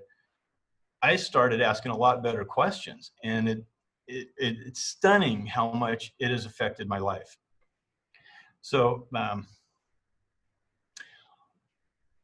on a daily basis, I think of Eric, and I think of my contribution to the world. I don't want it to get lost. I need to do what I'm called to do on the face of this planet for the betterment of my family, for my God-given purpose, so I can think clearly. I'll draw the analogy to when I used to play volleyball. You're jumping up at the net, you're trying to block your opponent, and with the skills that I've gotten in this community, it gives me the ability just kind of to hang there in space. And I can go, okay, I'm looking at my opponent's eyes. Where is he going to try to get the ball around my hands? Or I can look at the angle of his hand. Where's he going to try to hit it? And then I can react to it. And it's not out of emotion. There's no pressure on me. It's just these are using the skills that I've learned.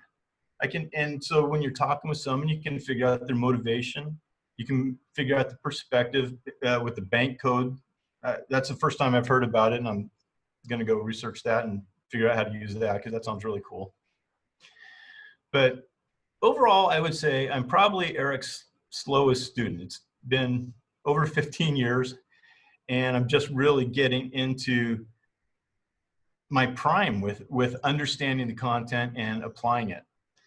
So what we have is something special. We've got a community, and we can invest in ourselves.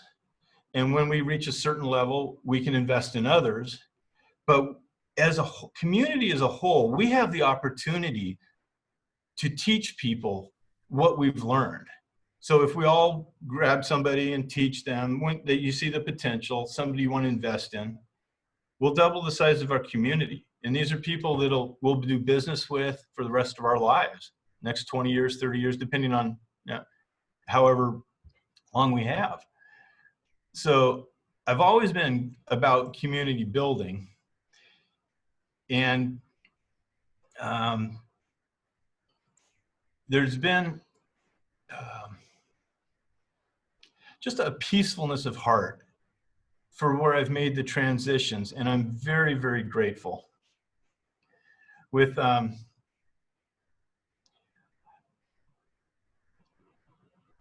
engagement with Eric and his coaching and the potential of where we're all going. So I think the biggest present that we could actually give Eric and ourselves is to invite people to join us on our journey. And we can be the difference in somebody else's life, like Eric's been a difference in our lives. So Eric, I wish you a wonderful birthday. Enjoy your family and the community, and continue on your journey safely through your last productive day and beyond. And I thank you that I'm a part of the journey as well. Thank you so much, Mark. That was just a wonderful share. And I'm so happy for all of your success. I know you're impacting your community there. You're impacting your children, you and your lovely wife. And you have aspirations to impact lots more people. And so just really acknowledge how you show up in the world. Thanks. And our 4-year-old daughter is ready to recite the 10-step goal setting process.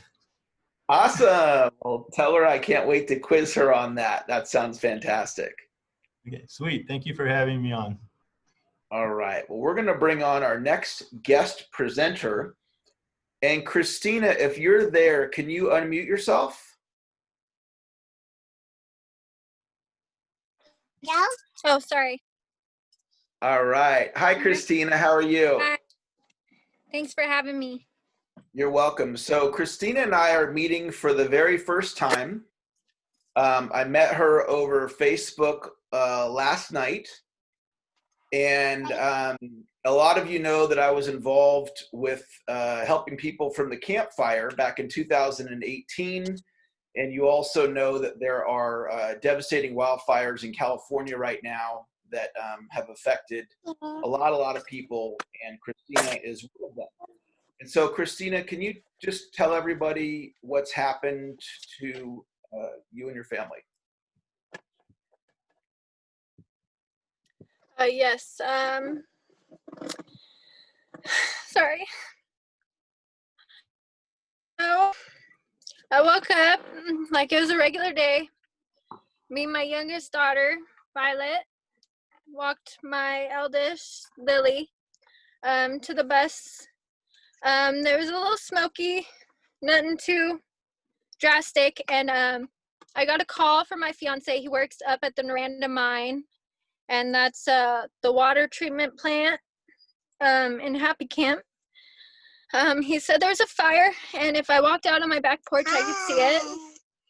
So I did, and he said I was taking Violet to the babysitter, and I ran into him. He was coming down the mountain, and he said he got let go because the fire was getting pretty bad, and his boss, Kyle Houston, didn't need him around. The fire department was up there.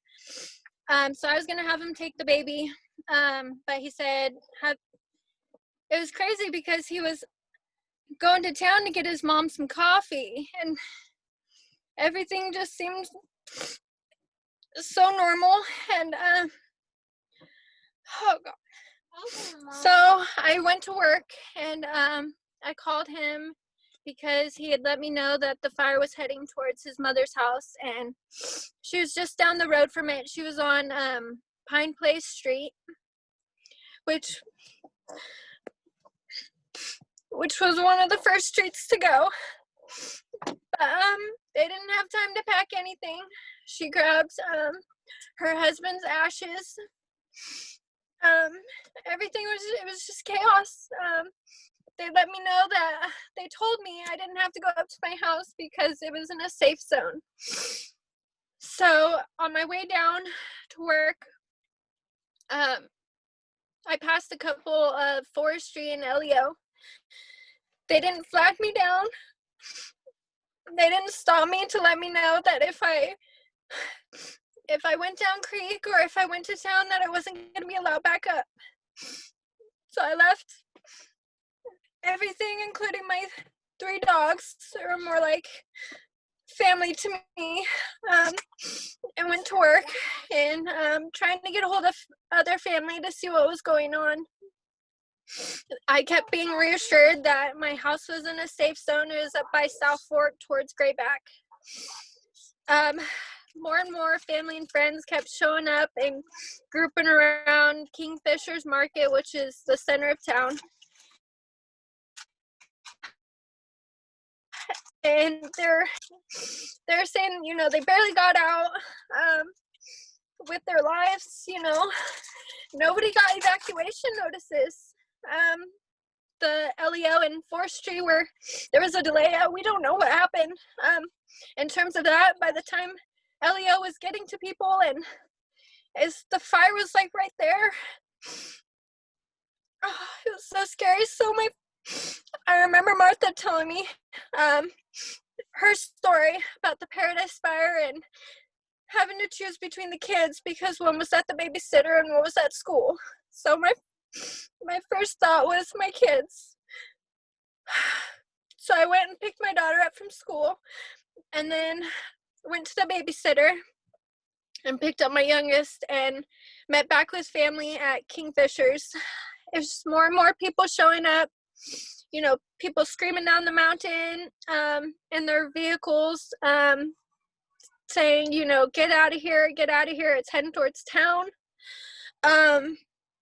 We were only allowed 15 gallons of gas, and I was on empty because they were running out. So there was a line down the road of vehicles trying to get gas just in case they needed to. I tried going back up creek to get my dogs. They weren't everybody up. You know, my fiance was. Christina, let me jump in for just What's a moment. Let me jump in for just. Sorry. You're doing great, and so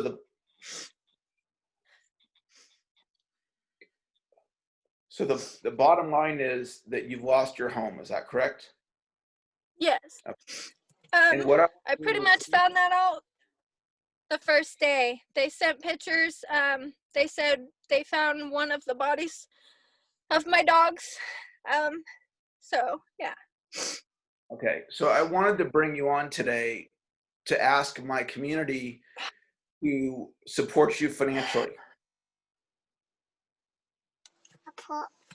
And I want to make sure that we're sending the donation to the right spot. And so the Facebook donation is for Brandon and Christina Garcia. Is that correct? Thank you. What's that? I'm sorry. The Facebook place for us to donate is Brandon and Christina Garcia. Is that correct? It's yeah, Christina and Brandon. I think she had it under Christina and Brandon Garcia. My friend made it. My friend's sister. Okay, so I'm going to put this, guys, in the chat. And what I'm going to ask you to do is, if you would find it in your heart to make a small or big donation, you know, $5, $25, $50, $100, $500, $1,000, whatever.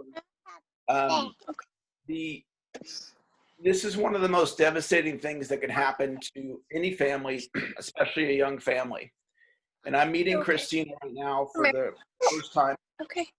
And I would just like you to strongly consider supporting her and her family with whatever donation you can. And Christina, have you ever done a Zoom like this before? No. Okay. I want to acknowledge you for joining the Zoom and for sharing your story and to do this for your family, okay? Thank you. Is there anything else you'd like to share before we wrap up your share? No, I just want to thank everybody who's reached out and has donated clothes and the necessities, and thank Red Cross and the Wellness Center, because we wouldn't have been able to make it without them. So. Okay. I'm going to stay in touch with you, and there's some other things that I can do to help support you as well. And thank you for having the courage to come and share today. Thank you. Thank you for having us. You are welcome. Yes, Mom. All right. So I wanted to just encourage you guys to just click on the button there. And if you want me to connect you to Christina directly, if you want to interact and support them, that would be amazing. And so I want to encourage you guys to do that. Okay, what I want to do now, let me see if I can get my screen here. Basics, share my screen, share. Eric, where's the button at? The button's in the chat. See if there's a clickable link in the chat there. And you can verify if that is accurate, that if you can see a clickable link, try that and see if that works. And can one of you verify that that's working? Yeah, I don't see a button in the chat. Okay. Let me go back, and I may have put it in the wrong spot. So hang on one second. Yeah, I don't see it either. Okay, hang on, guys. Let me go back into. Do you want to email it to us? Just hang on one second. I'm going to resend it. I'm just learning Zoom, and so what it's doing is it sent it to one person privately. So, okay, I just sent it. So there's the link, and just verify that link is working. Did that show up in the chat, guys? It did. Eric. It did, and it does take you there, so we're there. Yes, okay, fantastic. So I want to just speak to why I asked her to come on and why I'm asking you to support her. And, you know, we're here today. We got, our birthday celebration, and it's a success day. And I brought my mentors here to empower all of you and for us just to have this experience together. And I feel strongly that we have a responsibility to do more than just be successful for ourselves. And, it's probably what draws us in the first place to learning, to attending seminars, to hiring coaches, to seeking out mentors, right? it's a self-serving thing, and there's nothing wrong with that. There's nothing wrong with us all wanting to get better. And then there is this level, once we get better, to then give back in whatever way we can. And when the fires hit in 2018 and the town of Paradise burned down, my heart just really went out to that community, because usually with a fire, the whole town doesn't burn down. So if you lost your home, then a neighbor that didn't lose their home, they would come together, the community would come together, they'd rally around each other. But when the Paradise fire happened, the neighbors couldn't help the neighbors because the whole town burned down. And that's why my wife and I, we got involved. And when we got involved, our intention was not to help the whole region, which I applied the success principles that I know to building that Facebook group. And the Facebook group grew to 34,000 plus people. And we ended up impacting tens of thousands of people, which was an amazing thing. And some of you know, I unfortunately got a tremendous amount of hate from that experience. The internet has its own, and Facebook has its own way of, it can be a double-edged sword. And so I'm not going to be building another large Facebook group. But when these fires happened, and I knew that I could do something. And so what I decided to do was take a couple families under my wing, and Christina is one of those families. And so I just want to encourage you in your life, when you see people that you can make a difference for, when you can show up for people, I just want to encourage you to show up for them. And sometimes it's just a small thing. It's just a small thing. You see somebody that's got a sign up, will work for food, and they're hurting. And if I have $1 or $5 or 10, I'll regularly give it to them. And sometimes it's something that small, and sometimes it's something bigger. And in this case, it's leveraging my community to help Christina. There's a couple other families that I'm going to do something similar for. And it's a small thing for me to do, but it's a big thing for those families. And if we all take that lesson from this webinar, and a lot of you already do that, DC Doria's life, who shared earlier, her entire life is about empowering people and making a difference and dropping that pebble in the pond and just rippling it out. And her life's about that. And Mark, that we just heard from, Mark moved from the States to Peru. I mean, talk about sacrifice. He just picked up, and him and his wife, they moved to a foreign country because they felt led to do that.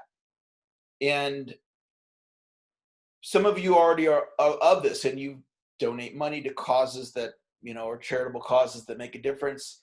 But I just want to hope to inspire you out of what I just shared, and, consider making a donation to Christina. And beyond that, think about, what you can do in the world to make the world a better place. And, when we do that, it really does make a difference. When I reached out to Rick Barry before he ever knew who I was, and I'm just like, would you just spend some time with my son? And he said yes to that, right? And I'm just one of probably thousands of people that Rick's come across through the years that have tugged on him and, hey, can I get a piece of your success? Would you share something, in this case with my son? And the fact that I was a sales trainer was not of any significance to Rick. I was just another person reaching out. Would you help? And he helped. And when we just do what we can for our neighbor and for our community and for each other and for others, and we don't turn the other way and ignore the cry for help, ignore the need that this human being has, we can make a difference in the world. We each individually can make a difference in the world. And so I just want to thank you guys, for any of you that did make a small or big donation to Christina. It's hard to even imagine what her and her family are going through. And I reached out to another gentleman last night, and I asked him if he'd like me to help him. And he said, I Facebook messaged him. I knew he lost his home in the fire, and he didn't know me. And I reached out to him, and he goes, "Don't contact me. You're a fraud." That's what he told me. And I said, "No, I'm here to help you if you'd like my help." And he said, "We have no mutual Facebook friends in common. You know, don't ever contact me." And I said, "Look, I'd love to help you, and here's my phone number." And so he texted me, or no, he gave me his cell phone, and I texted him, and I sent him over $100, and I'm gonna help him out. And he told me that his 3-year-old daughter is about to turn 4 next week. And I said, "You know, I can help you if you want." He's like, "I can't even think about next week. I'm so stressed right now." And so, we have human beings that we can reach out to. You know, my life is really about serving. And my wife said to me, "What do you want to do on your birthday?" And I said, I want to do this Zoom. It's what I want to do. This is what I usually do on my birthday. It's just serve and spend time with human beings and share information to help them. And I woke up this morning and I went to Starbucks and got coffee for my kids and my wife, and I was up before anybody, and I wanted to spend the day serving because this is what I love doing. So what I want to do now, we have our next speaker, and let's see here. I don't know how to put myself back on. Let me see if I can get the speaker view to work. Yeah, I don't know. Maybe I'm on the speaker view for you guys. It doesn't matter. We have 2 final speakers today. And these are 2 of the most important people in my life. Tony Martinez and Dante Pirano. Dante's my first mentor. Tony's my second mentor. And Dante's never spoken at any of my events before. I just never asked him. It just, our paths hadn't crossed in this way. And I was like, "Hey, will you come do a Zoom for me?" And he's like, "I don't even know how to do a Zoom," because he doesn't do Zooms. And I'm like, "Well, would you come?" And he said, yes, he'd do it for me. So Tony's going to come on at 2:25 and Dante's going to come on at 2:45. And so what I want to do now, just take a little break and we can chat in the Zoom. I'm going to stay on here. If any of you guys want to ask me any questions, I'm happy to take any questions. You can type into the chat. We can just connect with each other. And then we're going to have my 2 final mentors speak at 2:25 and 2:45. And I think you'll love to hear what they have to share. And so I did put in the Zoom, and I'm going to put in the chat again, my next mini course. It's free, and it's September 22nd and 24th. And on that mini course, we're going to work on your 92-day plan. 4th quarter starts on October 1st. And so on October 1, there's 92 days left in the year, and I'm all about clarity and written goals and planning. So I want to teach you how to create your own plan for the 4th quarter. So that's a free class, and I'll put the link in the Zoom again.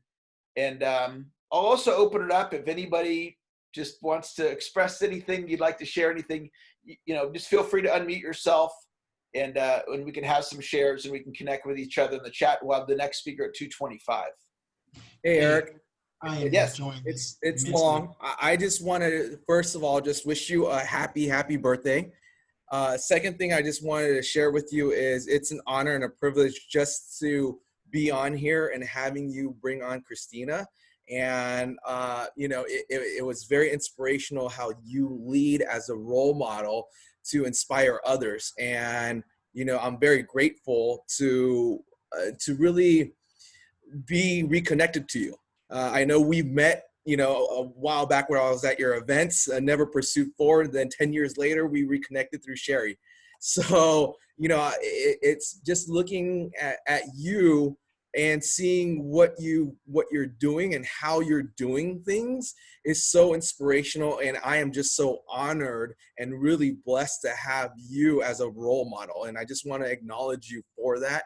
And I'm very grateful for what you've done today and how you just show up. So thank you very much. And I wish you the best day today and at the same time all evening and everything. So thank you. Hey, You're Eric. welcome, Mom. Thank you for the kind words. Hey, Eric. Yes. Just wanted to wish you, you've been hearing it all day, but now that you're half a century old, you know, we just want to make sure you have it good. You're on the other side. We can trust you now, for one thing.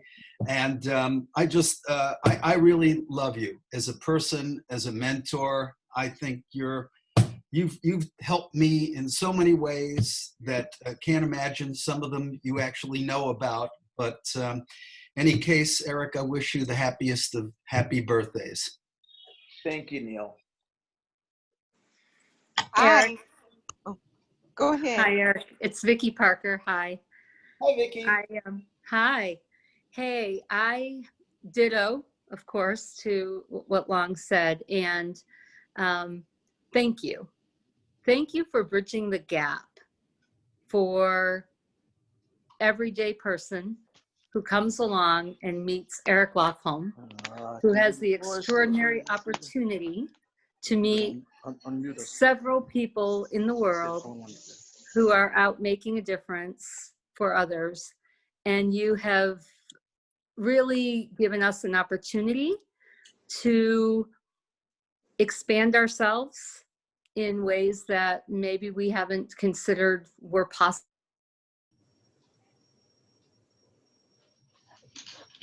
And Vicki, could you unmute? Somehow you got muted there. Could you just hit the unmute button? Sure, thank you. And you have given us the opportunity today to expand ourselves from end to end, providing us with the experience of being in the same Zoom room with greats like yourself and Sherry and Les and RV and, you know, all of them. And Ruthie, I mean, everybody has been such a tremendous contribution today, but who you are as a human being, as Long was saying, I acknowledge you for your generosity, your compassion, your love, your humble way of being, and your bold spirit, your energy and excitement, and who you inspire us to be. So I wish you the happiest of birthdays. I wish you an incredible day today. Thank you for the gift you've given to all of us, and that we are now available to give and provide for Christina and her family, and to really get us thinking outside of ourselves, which is beautiful. And usually I make up a song for people on the fly on their birthday, and it never comes out. It's not scripted. Okay. And I so want to give you that song, but with all these people on Zoom, I'm like, Vic, can you really do it? So I'm going to give you a little teeny birthday song. So I don't even have an idea of what rhymes with Lofholm. So I'm just going to say happy birthday to you, Eric.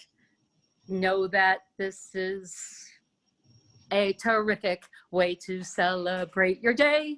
Happy birthday to you. Happy birthday to you. Happy birthday, dear Eric. Happy birthday to you. Have a fabulous day. Thank you so much for the invite and allowing us to be here with you. Mwah. Thank you, Vicki. Thank you so much. You're welcome. Oh my gosh, that was just so lovely. So sweet. I'm Karen Briggs, Eric. I'm glad I'm here and to celebrate your day. You are such an awesome individual. I mean, so much humility and love and excitement, enthusiasm that you bring forth and that you share with others. And I totally appreciate you. I totally get you. I understand your spirit, and I am the total example of procession because wow, yes, I'm so thankful to be part of you, Eric Lofholm International, and all these beautiful people, souls that are with you to celebrate you on your special day. And I'm here. I am here. Awesome. Thank you so much, Karen. Thanks for sharing. Hi, Eric. It's Melanie. Hi, hey, Melanie. Nice to see you. I posted a song with the ukulele earlier, so you'll get that later. Oh, Just singing thank happy you. birthday under the big, beautiful tree. But I just want you to know that you touch my heart. You inspire me to be a better person. I shared you yesterday a little bit about who you were to my mom and dad, and they fully support that I am actually making as many strides and great gains in my personal development and my business training because of you. So I want to thank you for that and give you my appreciation today and wish you the best year. And it's just going to get better every year. Happy birthday. Thank you, Melanie. Thank you so much.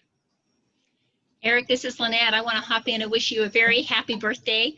I've known you for a very long time, and it's just been so fun to see you grow and excel and succeed so well in life. And you have such a giving heart. This is such a wonderful way to celebrate your birthday and let all of us gain and grow so much from what you have to offer. You're just a wonderful human being, and I love working with you. I love all you teach us, and without you, a lot of us wouldn't be where we are. So thank you for all you do and for giving so much, and just wish you a very happy birthday, and I hope it's the beginning of a fabulous year for you.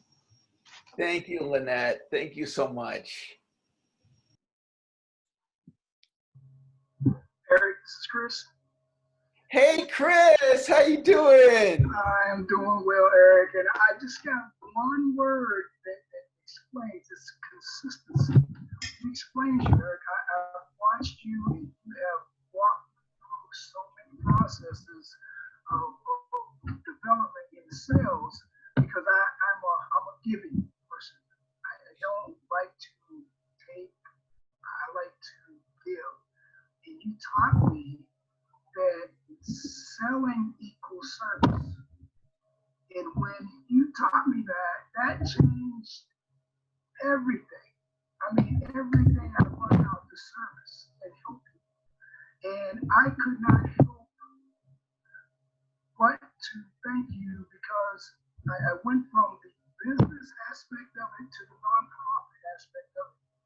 And it is just, it's just an amazing world when we run into people like you, and you have just been consistent across the board, whether it is giving of yourself, giving of your time, giving of the things that you have to give. I mean, people, they only sell what you give. And what you do cannot ever come back void. So I pray for you. I thank God for you. I pray for you and your family. And I am a man of God. I am one that wants to get there and say, God, you know, I've done my best. I've given my best. And when I pray, I believe that God hears those words. So I thank you for this invitation, not only for me, but for everybody that you invited to share your birthday. And God bless you, your entire family, and all the success that you had, and you will have for the rest of your life. You're gonna live long after you leave this world. Fantastic. Chris, thank you so much. It's so nice to see you, my friend. Hi, Eric. It's True. Hi. Happy Hey, birthday. True. How's it going? Good. How are you? I'm doing really good. You know, this is really wonderful. And I just made up my mind. I said, you know what? You're going to get up, put your makeup on, and you're going to get on video. I've been reluctant to do that. And I just want to thank you for just allowing me to develop at my own pace. I've known you since 2008, and I've been through a lot of things as well. And I finally feel like I'm beginning to get to where things are more stable, first of all, internally, and obviously that's where it begins. And I've learned to weather just a lot of insane challenges, obviously because of God, but also because of you. And I was thinking that probably after God, you're the most influential person in my life. And Wow. I do not take that lightly. And I want you to know that I just appreciate you so much, and just the way that you gently encourage. You've never made me feel like I should be doing more, you know, and I think about that saying that all you can do is all you can do, and all you can do is enough. That's And right.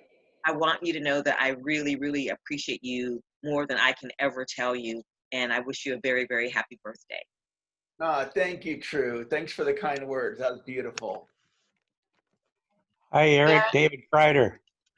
Hey, David, how you doing? I'm doing great. Happy birthday.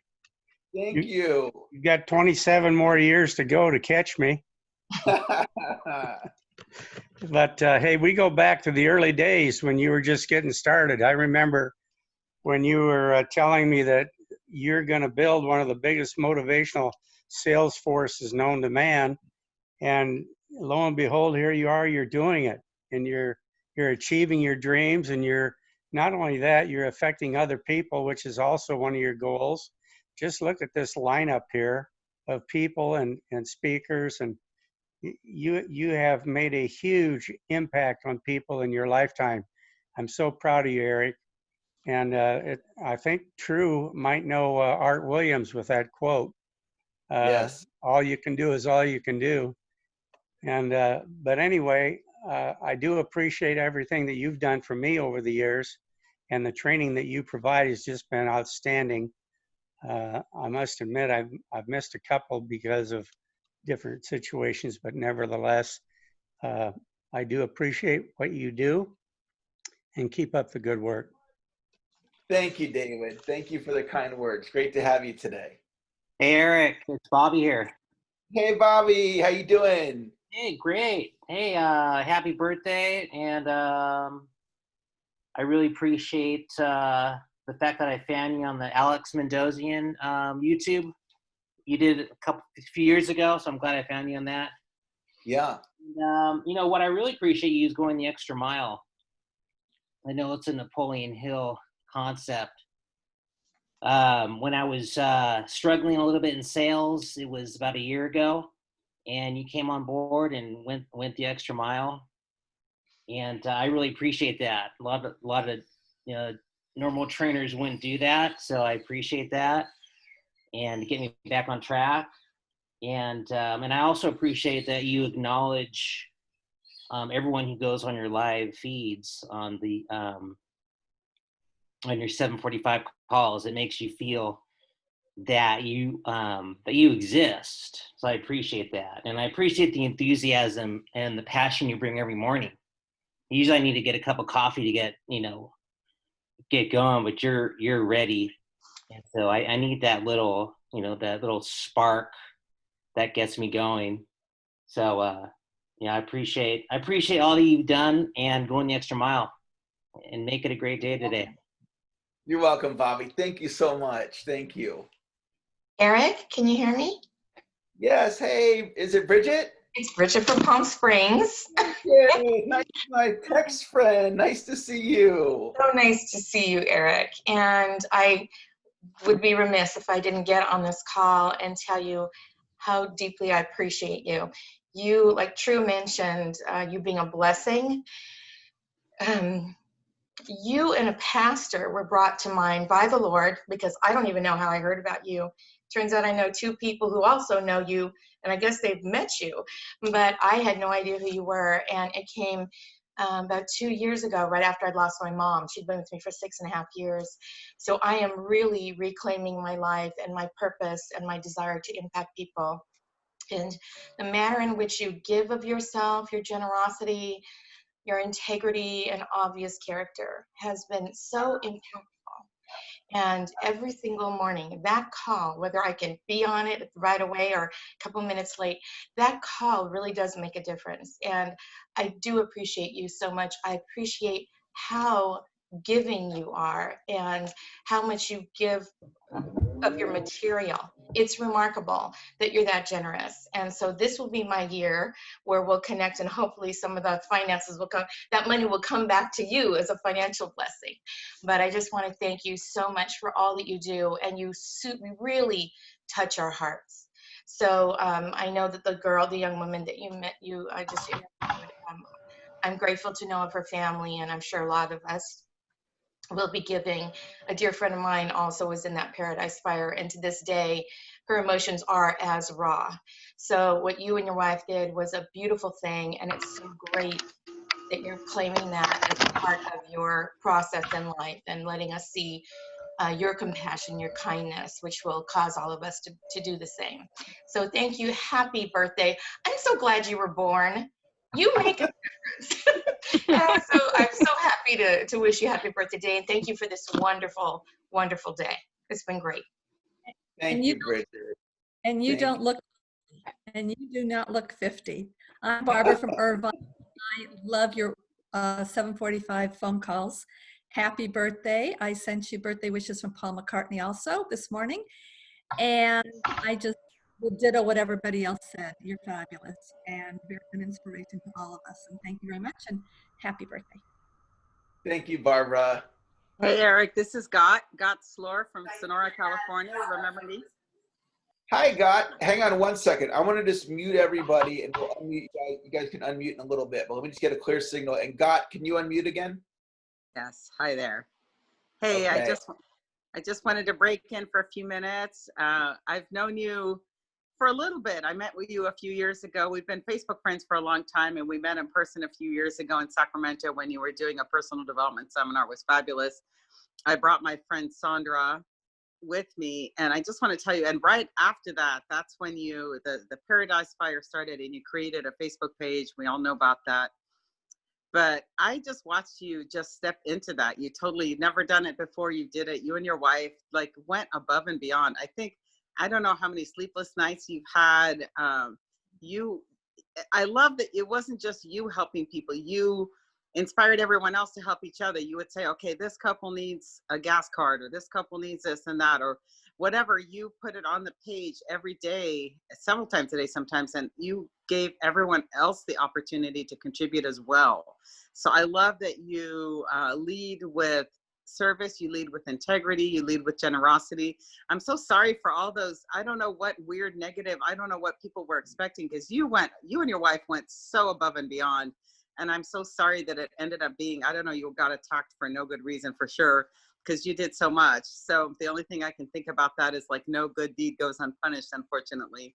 Unfortunately, that is what happens sometimes. So I know it wasn't your fault in any way, because you did way above and beyond. So whatever issues, but you inspired. And then my friend Sandra, who had come with me to that seminar, because I invited her to that page, I invited a lot of people to that page, whether they were themselves victims or people they wanted to help. And she ended up hooking up with a family in Paradise, and they became really close, and they did jewelry together, and she sent them beads, and one of their kids created beads, like recreated jewelry for people that lost their jewelry. I mean, it was amazing. That's just like one little snapshot of the difference that you made. I'm sure you've helped so many people. And that's just one snapshot, one little incident, one sliver of time that you really made a difference. So I'm sorry I haven't participated more in your programs. It's more like I've just dropped the ball, but I love that you're in my sphere and that I look up to you and that you do things so inspiring. You keep it real too. You're ambitious, you're real, and you lead with service and integrity and transparency. I love that. And I remember I had a call with you once a long time ago, and you said that you wanted to be the Zig Ziglar of your generation, and I totally see that already happening and already unfolding. So happy birthday. Here's to many more, and thank you for being you. Appreciate you. Thank you, God. Thank you. And Eric, this is Tiffany Leader. Hi. Hi, Tiffany. I just have to say, being in the conversation with you for the last almost 15 years has been awesome. I might have not attended every, call and session and 7:45 a.m. call, but I have all your books, and I do on my desk. I have a lot of your sayings, posted as I've been sharing along the way, but it's been an amazing journey with you. I've learned so much, and you've impacted my life in such a wonderful, positive way. And I'm just so grateful for you. And, I just concur to what everyone's been saying all day long. You are awesome. You're an inspirator. And I just appreciate you so much. And happy 50th birthday and welcome to the club. Awesome. Thank you, Tiffany. Thank you for sharing. Hey, Eric.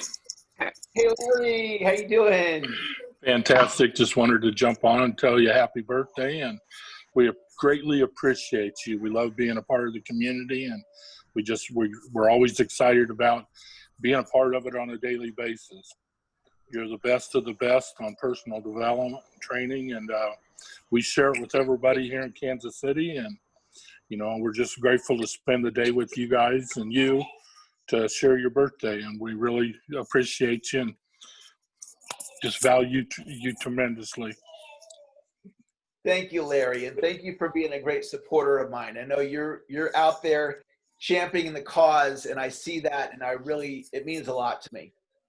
Thank you. Hi, Eric. Hi. It's Elizabeth Clark here. I want to say happy Hi, birthday Elizabeth. to. Nice Hi. to see you. It's been a beautiful birthday party. I want to say thank you so much for that. I have had incredible growth with you. I've stayed in the conversation over the years. And I also just want to say it's been a great birthday party.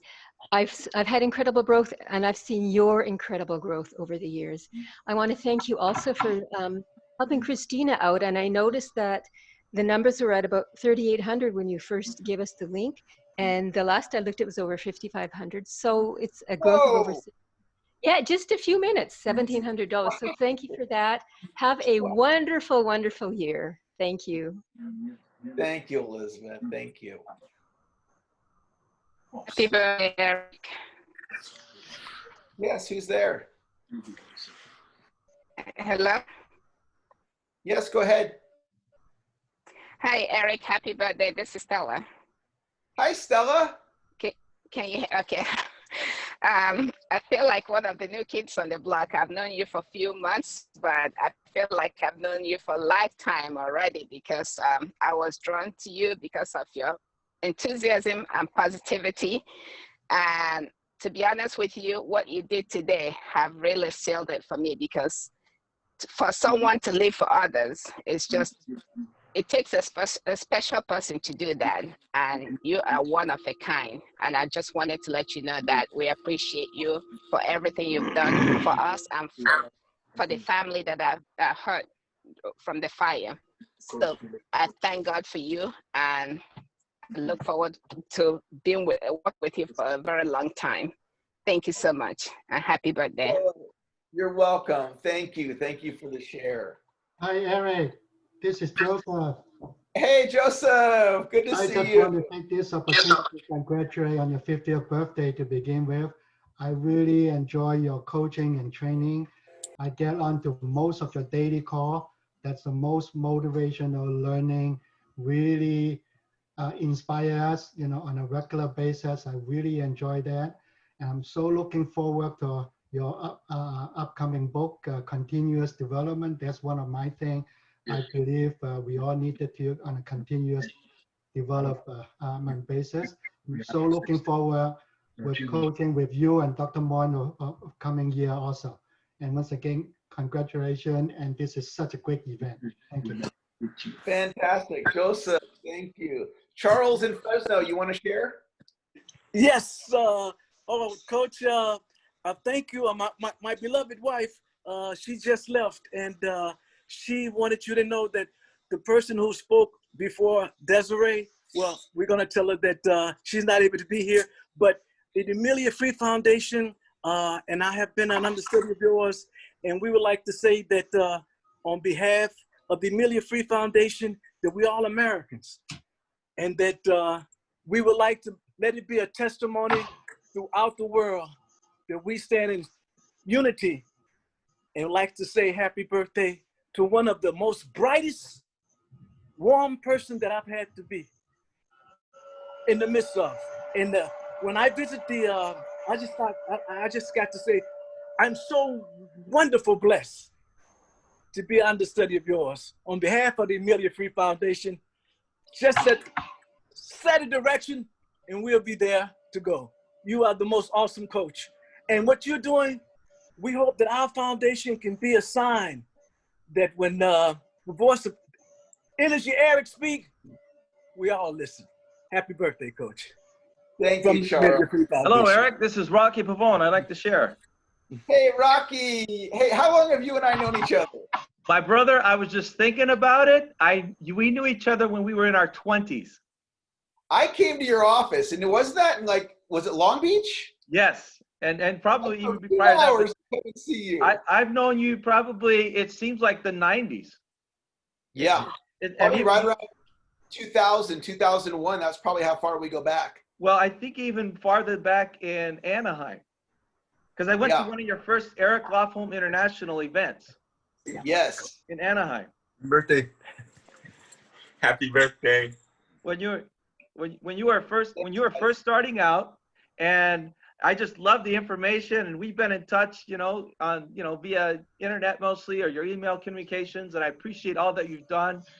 There's very few that have known you as long as I have, but I will tell you that you're a man of integrity, and those are the type of people that we can follow and get a good advice from, is the people who are, say what they mean and they mean what they say, and you do everything with heart. And if I could describe one word, is you're a man of heart. And the way I also see it is like that. Remember the story of the butterfly effect. The butterfly can flap its wings on one side of the world, and flapping those wings could cause a hurricane or a tornado on the other side of the world, just flapping the wings. So the way I see it is that a positive way is looking at Eric as a person who just flaps his wings and is be able to have such an impact on people, and not just the people you're touching or you're talking to right now, Eric, but it's the people that we talk to, that we connect with. So just to let you know, I'm proud to say, because it's been a while since we talked, but I'm proud to say that I'm a certified financial educator, instructor. So we have this national financial literacy campaign that we launched, and I'm so excited, Eric, because we just broke 1 million families educated this year.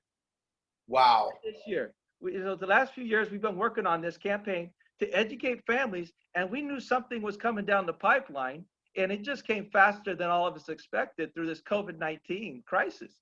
It was just something like the rug pulled under us. All of a sudden, we're in lockdown mode, and then businesses are shutting down, and people are hurting and having all kinds of problems. And what happens when there's no money, there's no honey, and then people get stressed out. They're worried about their futures. And so our whole game plan right now this year is to instill hope, is to get positive ways that people can actually, what actions can they take right now? Because one thing you don't want to, feel is in that state of paralysis where you just, feel paralyzed that you can't do anything.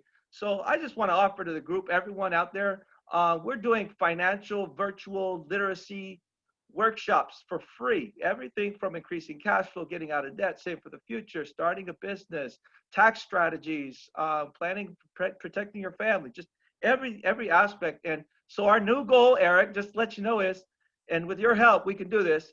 We're going to educate 30 million families by the year 2030. Wow. So in business, we're going to do some big things to help. I'm actually talking with someone right now to even talk to those inmates, and you might say the low crimes. They did something wrong and they need to be forgiven, but they're trying to get their, coming out of prison, they're not going to get much opportunity, but at least we can give them some pathways and some ideas of what they can do. Working for the single moms out there, who I feel for them because I come from a single mother, raising 4 kids, and I know what the problems is being on welfare and everything, but it's all about that impact that we can have in people's lives. And that's why I just love your mission. I mean, here it is, your 50th birthday, and you're celebrating it and doing what you love, and that's to help other people. So man, I love you, brother, and thank you very much for what you do. God bless you with more years to come so you can continue to be on the path and helping and touching more lives out there. Thank you, Eric. Happy birthday to you. Thank you, Rocky. Thank you so much.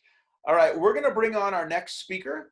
And after we have our final 2 speakers, I'm happy to stay on the line. And if any of you want to connect and share, we'll leave the Zoom open for a little while here. But I want to bring on our next speaker, which is Tony Martinez. And Tony, if you're there, if you want to unmute yourself.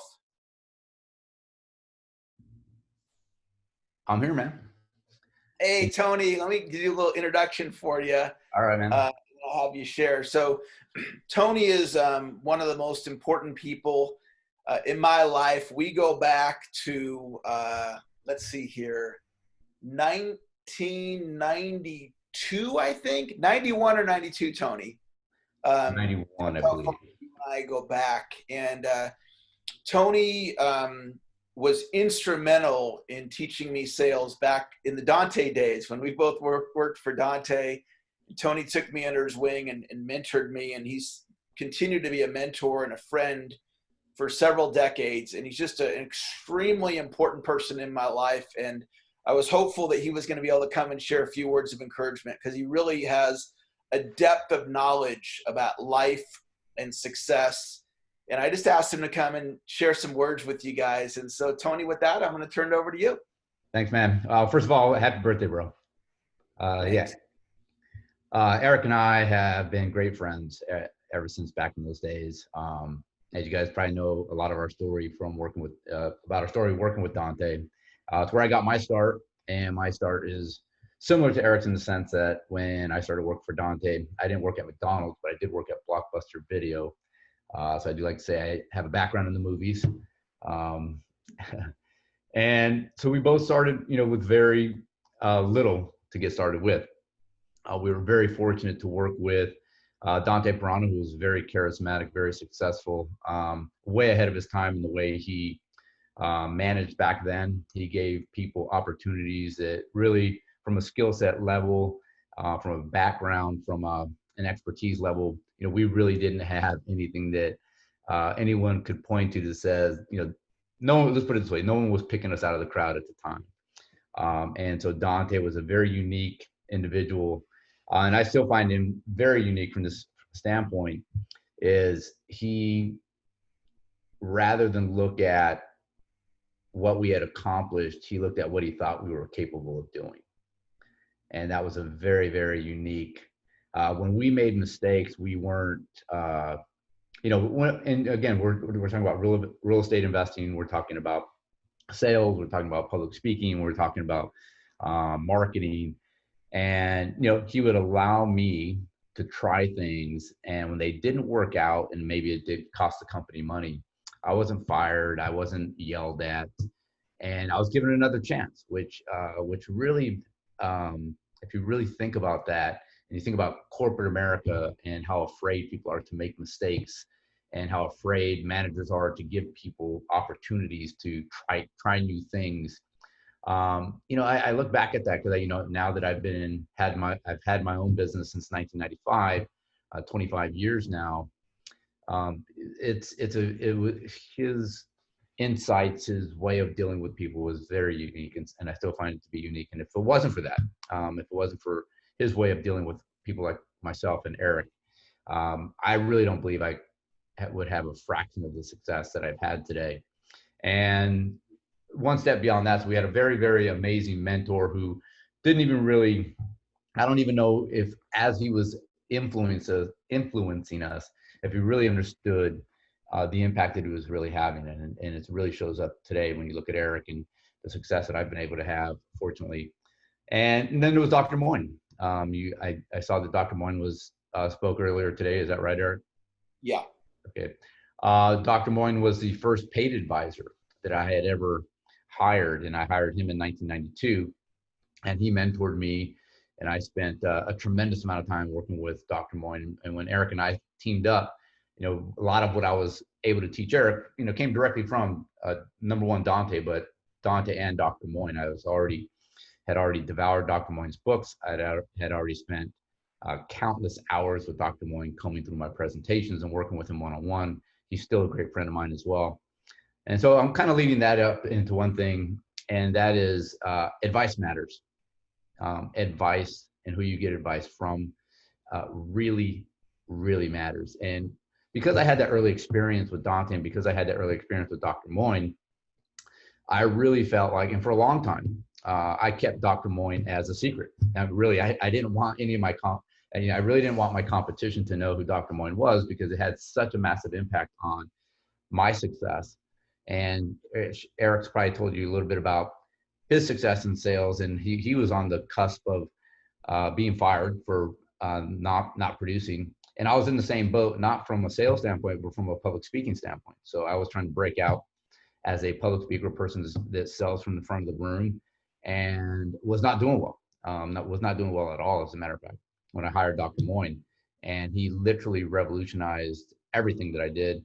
I had almost immediate success, and from that point forward, led to me becoming not only top producer in that company, but once we launched our own company, being one of the top producers in the country in the selling from the stage public speaking realm. And I owe that to really having the right advice. And from that point forward, I recognized how valuable that was. And so many people in the world are so afraid to, or are unwilling to pay for good advice or pay for good advisors. And I'm the opposite.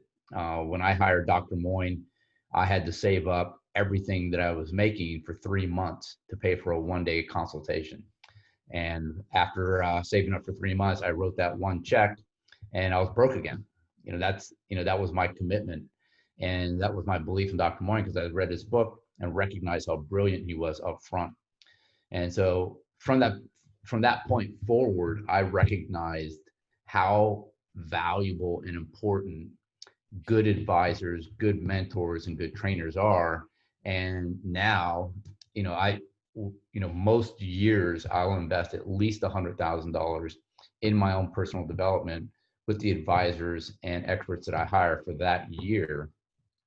And every single time I do that, it has a massive, massive impact on my future success. So I say all that to say, when you look at what your goals are and when you look at your vision for the future, my question to you would be, who are the number one experts that you could hire this year that would give you a catapult? I mean, I'm talking a 10-fold, 20-fold, 30-fold difference in your results than you trying to figure it out on your own.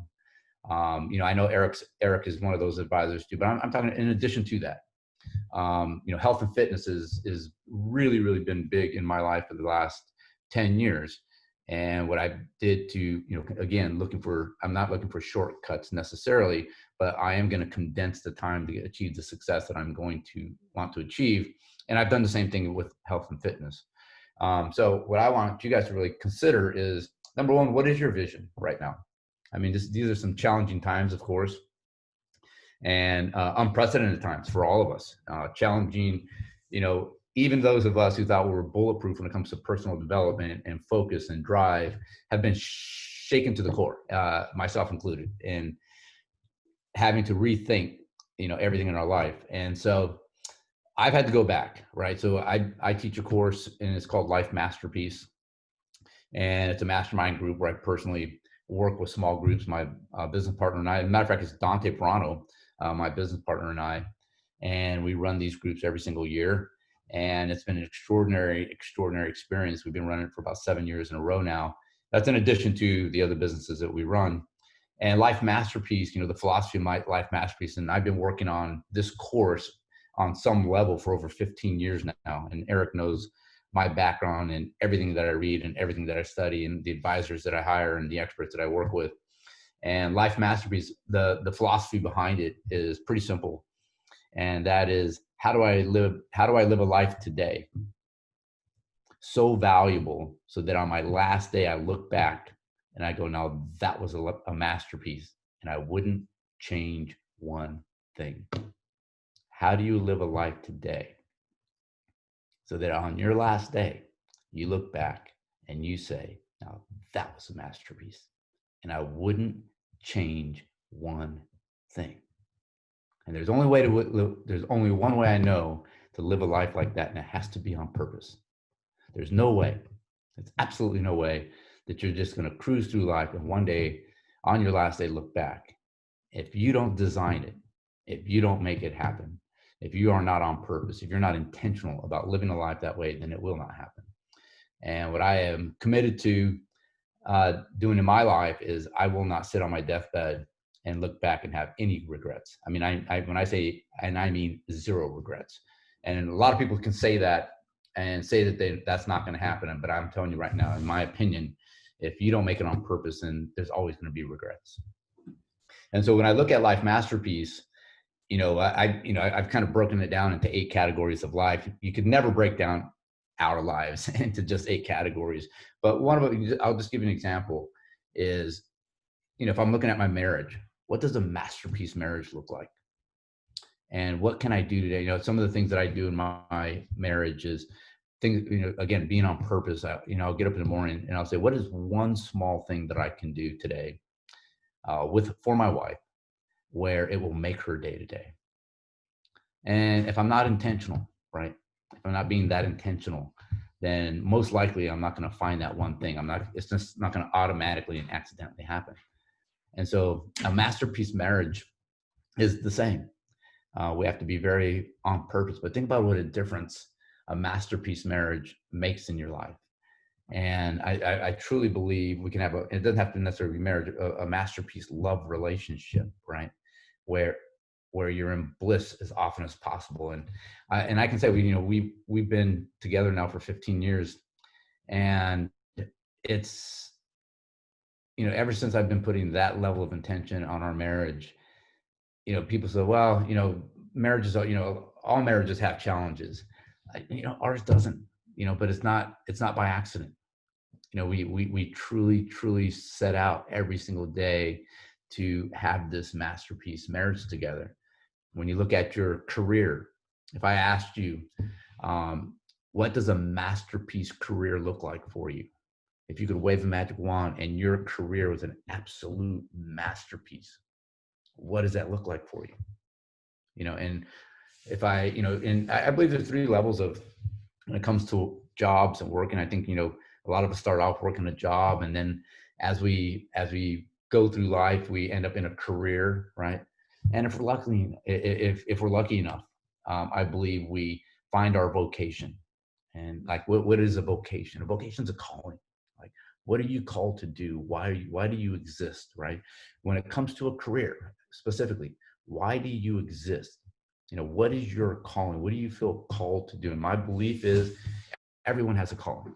And it doesn't have to be this, go out and save the world type of calling. Sometimes it's just something that gives you so much passion and so much purpose and gives your life so much meaning, right? And simultaneously creates financial freedom, right? So that, to me, a masterpiece vocation looks like this: doing something that I'm so passionate about, that I love to do, that so much so that I would do it for free, right?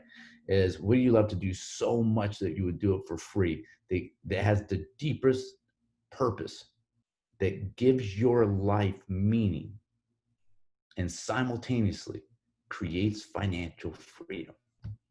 Now that to me is a masterpiece vocation. You do what you absolutely love to do. It has the deepest purpose. It gives your life meaning and simultaneously creates financial freedom. And I believe when we look at the most successful people in the world, when you really, really, really look at the most financially successful people in the world, that's what they found. They don't feel like they're working, right? They feel like they're just living out their life's purpose, and it happens to create financial freedom as well. And so when we start talking about living a masterpiece life, again, I truly believe it's a constant search. And if you're not searching, you'll never find it, right? You'll never find your masterpiece vocation if you're not asking yourself the question, what does that look like for me? What do I love to do so much that I would do it for free? What gives my life meaning? What has that deep, meaningful purpose for me? And it's going to be an ongoing, constant search. What does masterpiece health look like and mean to you? If there's never been a time in history in our lives where health has been absolutely more important than it is right now. This COVID situation has put such a massive exclamation point on how important our health is, because out of almost 200,000 people who have died from complications of COVID, only 9,000 of them, only 9,000 have they found to have died of COVID only without any known underlying health issues. 9,000 out of 200,000. What that means is, right? What that means is the other 191,000 people had on average 2 to 3 underlying health issues. 2 to 3 underlying health issues. including things like diabetes and obesity and all these other issues, right? So if you didn't have any underlying health issues, it was almost impossible for COVID to kill you. Let that sink in just for a second. Without any underlying health issues, it's virtually impossible for COVID to kill you. And so what does Masterpiece Health, again, I look at our life and what we're all going through right now because of this COVID situation. And, we should all, this should be a wake-up call for all of us to really, really get our lives, our health in order. And the more healthy we can be, it's not just about looking good. It's not just about losing weight. That's furthest from the truth. What it's about is being in our elderly years, our 60s and our 70s and our 80s and our 90s in a healthy state. Some people say, I don't want to live to 100. That's not true. If you were healthy at 100, you'd want to live to 100, right? You don't want to live to 100 miserable and sick, right? I don't want to live to 50 miserable and sick, right? So what you really need to think about is there are people living right now in their 80s, right? In their 90s, and they're healthy. They're not miserable and sick. Listen, we have lives to live. We have children, we have grandchildren, we have companies, we have businesses, we have people we need to impact. We have legacies we need to leave. So the reality is we actually need to be here longer, right? In a healthy state. And if you can live longer in a healthy state, and I'm confident, and again, I haven't been on the call very long, but just in the short time I've been on the call, right? In the very short time I've been on the call, what I recognize is everyone is talking about having an impact on the lives of other people. Well, if that's the case, right? If that's the case, wouldn't you want to be here more years to do that, right? Wouldn't you, do you understand how many lives you impact in 1 year? If you lived one more healthy year, the difference you could make in this world and the ripple effect of the people you help, going out and helping out other people and impacting the lives of other people, that is how valuable. Health is absolutely invaluable right now to you and your success and all of your future goals. And so again, just looking at, the philosophy of life masterpiece, I think we all have the chance and the opportunity to live that masterpiece life. And if you look at any other area of life, what does your masterpiece financial life look like? What does your masterpiece faith and spirituality look like? And all I'm asking you to do is really consider being absolutely 100% intentional and on purpose on all of your dreams again. What is your vision right now for the rest of your life? As we get older, what I've recognized with my clients and people I associate with, so many people get so far away from, goal setting. And in reality, there's only one way to achieve big dreams. And you got to have one first. There's only one way to achieve big dreams. You got to have them first. Never let life get in the way. Never let life throw you these curveballs that makes you believe for some odd reason that having dreams is silly. It's an absolute necessity if you're gonna achieve them. It's an absolute. Listen, sometimes as we get older and we've done so much goal setting and set some dreams and they didn't work out, and we start to think that they're silly. In my opinion, or we're too old for that. In my opinion, it's the dreams that keep us young. It's the dreams that keep us young. And without those dreams, we get a lot older, a lot faster than we should. So with that, I have so much, I could just keep going for the rest of the call. And I'm just getting started. I'm just scratching the surface on everything I would love to say, but I know I'm on a time schedule here. I do want to say this. I want to leave you with this. And in this world today, with the media playing such a role in how people think and what people are thinking about and shaping people's perspectives, I do want to say this is recognize everything is influence, and you got to take inventory of what's going into your mind, because whatever touches your mind makes you think a certain way. If right now I'm speaking to you, I'm actually controlling what you're thinking about right now, in a sense, right? Because what I'm saying is making you think about what you're thinking about right now. And when Eric was talking, right, when Eric is teaching, or Dr. Moyne was teaching, it forces you to think about in a certain line, in a certain way. Well, that's everything, right? That's everything.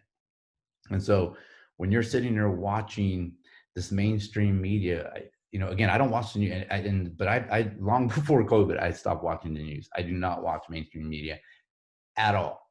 Zero. I mean, there's times where I'm walking by a newsstand and I see a newspaper and I'll read a headline and I'll stop and I'll go, no shit. That's crazy, because I don't even really care. But I will tell you this, you have to be stingy about what goes into your mind, because that's going to shape your thoughts. And your thoughts are going to shape your perspective and your beliefs. And your perspective and your beliefs are going to dictate the decisions you make. And every decision you make is going to dictate the actions you take. And every action you take is going to dictate your results. You don't like your results right now? Then take better actions. You want to take better actions? Then you better make better decisions. You want to make better decisions? Then you must have a much more effective philosophy and perspective and beliefs. You want better beliefs? Then you better control your thoughts. You want to control your thoughts? Then you better control what goes in them. Control your input. And if you don't control your input, then everything else unravels. So everything is influence. Be stingy with what goes into your mind. Awesome, Tony. Thanks, man. So proud of you, bro, and everything you've accomplished, and very appreciative for our friendship of all these decades that we've known each other. Glad that we're in the same town these days, and that we get a chance to connect and talk. And it's been a pleasure being in your life as well, bro. Fantastic. Thanks so much, Tony. Awesome, awesome share today. Thanks, man. All right. Well, we have our final speaker of the day, which is Mr. Dante Pirano. Dante, if you can unmute yourself so I can make sure you're there, and I want to give you a proper introduction.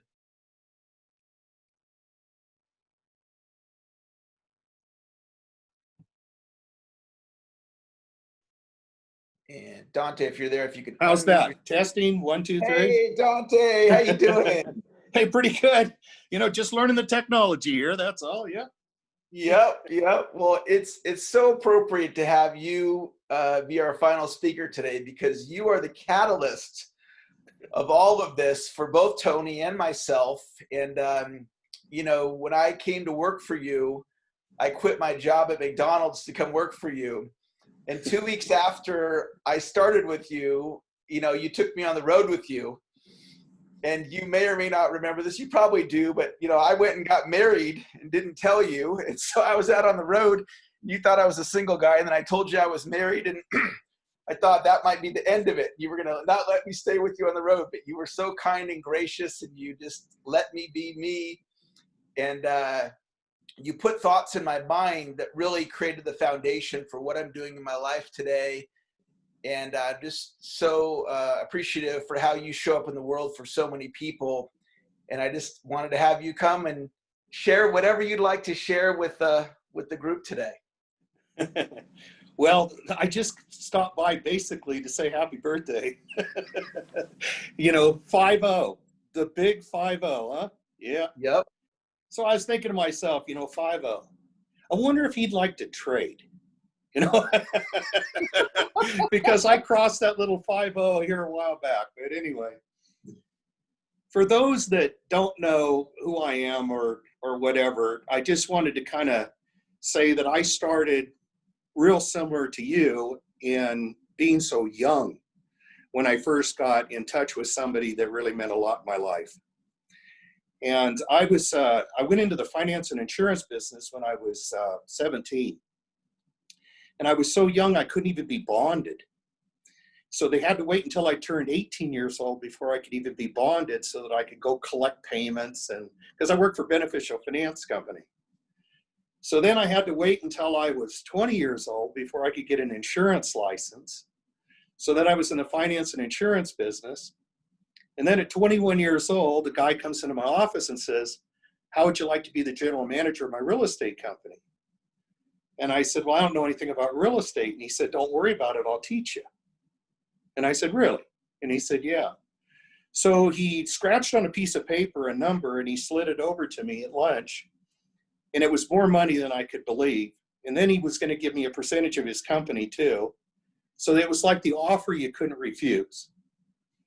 So I go into the real estate business and I sit down as the general manager, and I had all these older guys around me, a lot more experience and everything. And I had to earn their respect.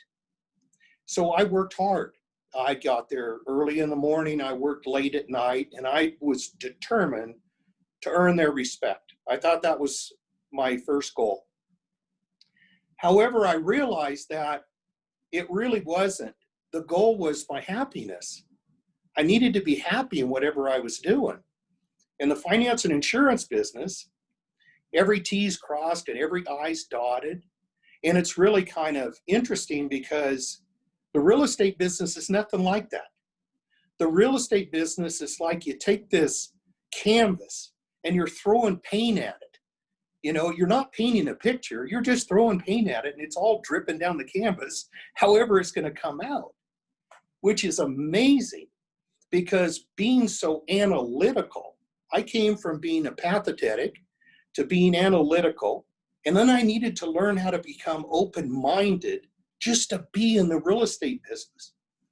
So 6 months into the real estate business, I almost quit and went back into the finance and insurance business because it was just so open-minded. It was so obscure to what I had experienced in the past. So I went to my mentor, his name was Bing, and I said, Bing, I said, I'm really having trouble in the real estate business, honestly. I mean, I'm trying like heck to be a great general manager, but I also want to be a great real estate guy. And I'm having trouble. And he said, well, who's the top salesman in our office? We have 60-something salespeople. And I said, Emmett Brennan. He said, okay, you need to get together with Emmett Brennan and learn what he's doing. And if you can figure out what Emmett Brennan's doing, and you can do the same thing Emmett Brennan's doing, you'll end up with the same results that Emmett Brennan has. He says, I call it monkeying. He said, so every time Emmett Brennan does something, I want you to do the same thing, and you'll probably end up with the same end result. So I got together with Emmett, along with Bing's help, and he let me run around with him, and we go get listing agreements, and he'd show me how to negotiate that. He showed me how to write up purchase contracts. He showed me how to negotiate sales, run escrows. It was unbelievable what he taught me. But I learned something, that you weren't born where the doctor delivered you and said, oh my God, we got a real estate investor here. It isn't the way it works. It's like you have to decide what you want to do, and then you have to go out and pursue it. And getting together with somebody that's already done it and being able to monkey and do the same things that they did in order to obtain the same success that they have is the key. So that's what I'd like to share with everybody, is find somebody that's doing something that you really want to do, something that you could get passionate about, something that you could feel good about, something that maybe you can pass on later in life to your children or your grandchildren. Maybe it becomes a legacy. But get involved in something that you really enjoy. Then find somebody that's doing it and get up as close to them as possible, even if you have to work for free. And it's really funny because so many people are worried about their paycheck and how much am I going to get paid, and what are my bonuses going to be, and what am I going to get on vacation time and things like that. And they forget that if they're passionate about what they want to do, all of that becomes irrelevant. What becomes relevant is becoming a master in whatever you decide you want to do. So that's what I would encourage someone to do. Find the master, get up close to the master, duplicate the master's actions, and you're probably going to end up with the same end result. So when I was thinking of you today, I thought to myself, I want to become spontaneous with this, and I want to just write down the first 6 things that come to my mind regarding Eric. So I pulled out this piece of paper and I wrote these things down. The first thing that came to mind was honesty. And I have to say that one of the things I always admired about you is you're honest. The second thing that came to my mind was hardworking. You never shied away. You were always there. Whenever something needed to be done, you got the job done. And I admired that. I thought that was really special. Being determined. I thought he really was determined to get to where he wants to go. And of course, today you can see that determination is really paying off. Another one that came to mind was integrity. You know, you can't run a business or be involved with a whole bunch of people in your life unless you have integrity. Because the integrity will carry you through the good times and the bad times. Because as long as you have integrity in the bad times, showing someone that your character does not get flawed because times are tough, your integrity steps above that. That just means so much in business today, especially today. Another one was you were kind. You were kind to people. When we were on the road, and it didn't matter if a person was setting up the room or the person was delivering coffee or whatever, you were always kind to everybody in the hotels and things like that. And I always liked that. You know, that's a nice characteristic. And also kind with our customers. You know, when a customer, you know, they say a customer's always right. There's really a lot to be said for that. Because, you know, I bought a trailer the other day, you know, and it was supposed to be the biggest and the baddest that you can buy. And I told the guy, I said, now there's a little latch in the back of the trailer that does, he goes, well, we only have what we have to work with. If it came from the manufacturer that way, what am I going to do? And I thought to myself, what a bad attitude. One, it's rude to say that. Another thing, you don't believe in your product. And number two, you're complaining about a small job. All those characteristics will hold him back someday from getting to where he wants to go. And he may never figure out what held him back. But I got it all in one little sentence, you know, one little paragraph there, which is amazing. Another thing was loyalty. You got to be loyal to the people, to your family. You have to be loyal to your wife, your children, your business associates, your relationships with companies and things like that. If, you know, maybe your plumber charges a little bit too much on this one job, but if your plumber's been good to you and got the phone call at 3 o'clock in the morning when the pipe broke and went out there and took care of that customer or tenant of yours, and then all of a sudden the bid comes a little bit high and you discontinue doing business with your plumber just because if one bid comes in high, when that person has been your plumber and been loyal to you and done great things for you for all those years. I have literally ate bills just for the loyalty factor. And I like people around me that are loyal, and I like to be loyal to the people around me. And I think that's really important. But whenever we started the seminars, as you remember in the past, we always started out with a foundation. And we always said to people, okay, there's 3 things that you need to know, if nothing else. The first thing you need to know, and you probably heard this now, I just jumped on the call, so I haven't heard all the other speakers or what was said. And I'm probably repeating a lot of things that everybody's already heard, but that's okay too. The one thing is setting goals. A lot of people will talk about setting goals, but they don't. They just talk about them. They don't write them down. They don't categorize them. They don't like write it on a piece of paper and put it on their wall and stare at it. You know, there's been a lot of things in my life that I've stared at and knowing that one day I'm going to have that. But just because I was staring at it on a daily basis, I noticed that my business structure started moving around to where I could get to what I was staring at. So goals are just so important when a person is first starting out. The next thing is a strategy. If you want to buy a shopping center, but you still worked at McDonald's, that might not be the right strategy is to buy the shopping center. So a person has to develop strategies that coincide with their goals, or else it's hard to reach the goal. Then it becomes a utopia, it becomes a dream, it becomes a fabrication, something that may never take place because the strategies are wrong. So the strategy has to kind of match the goal. Now, sometimes the strategy will perfect itself as time goes on to get to the goal. But you have to have a proven strategy that you really believe will get you to that goal. And I want to finish with this, is action. You know, I go out and I do these meetings with Tony and Sean, which are just two fabulous guys that I really enjoy working with. And they have all these same characteristics that you have, the integrity and the honesty and all the things that I admire in people. So when we're doing these meetings, we keep telling people, if you don't show up, if you don't take action, you can't expect a result. And a lot of times a person will be telling us about, oh man, did you see where Joe went to this auction and he got this really great deal on this property?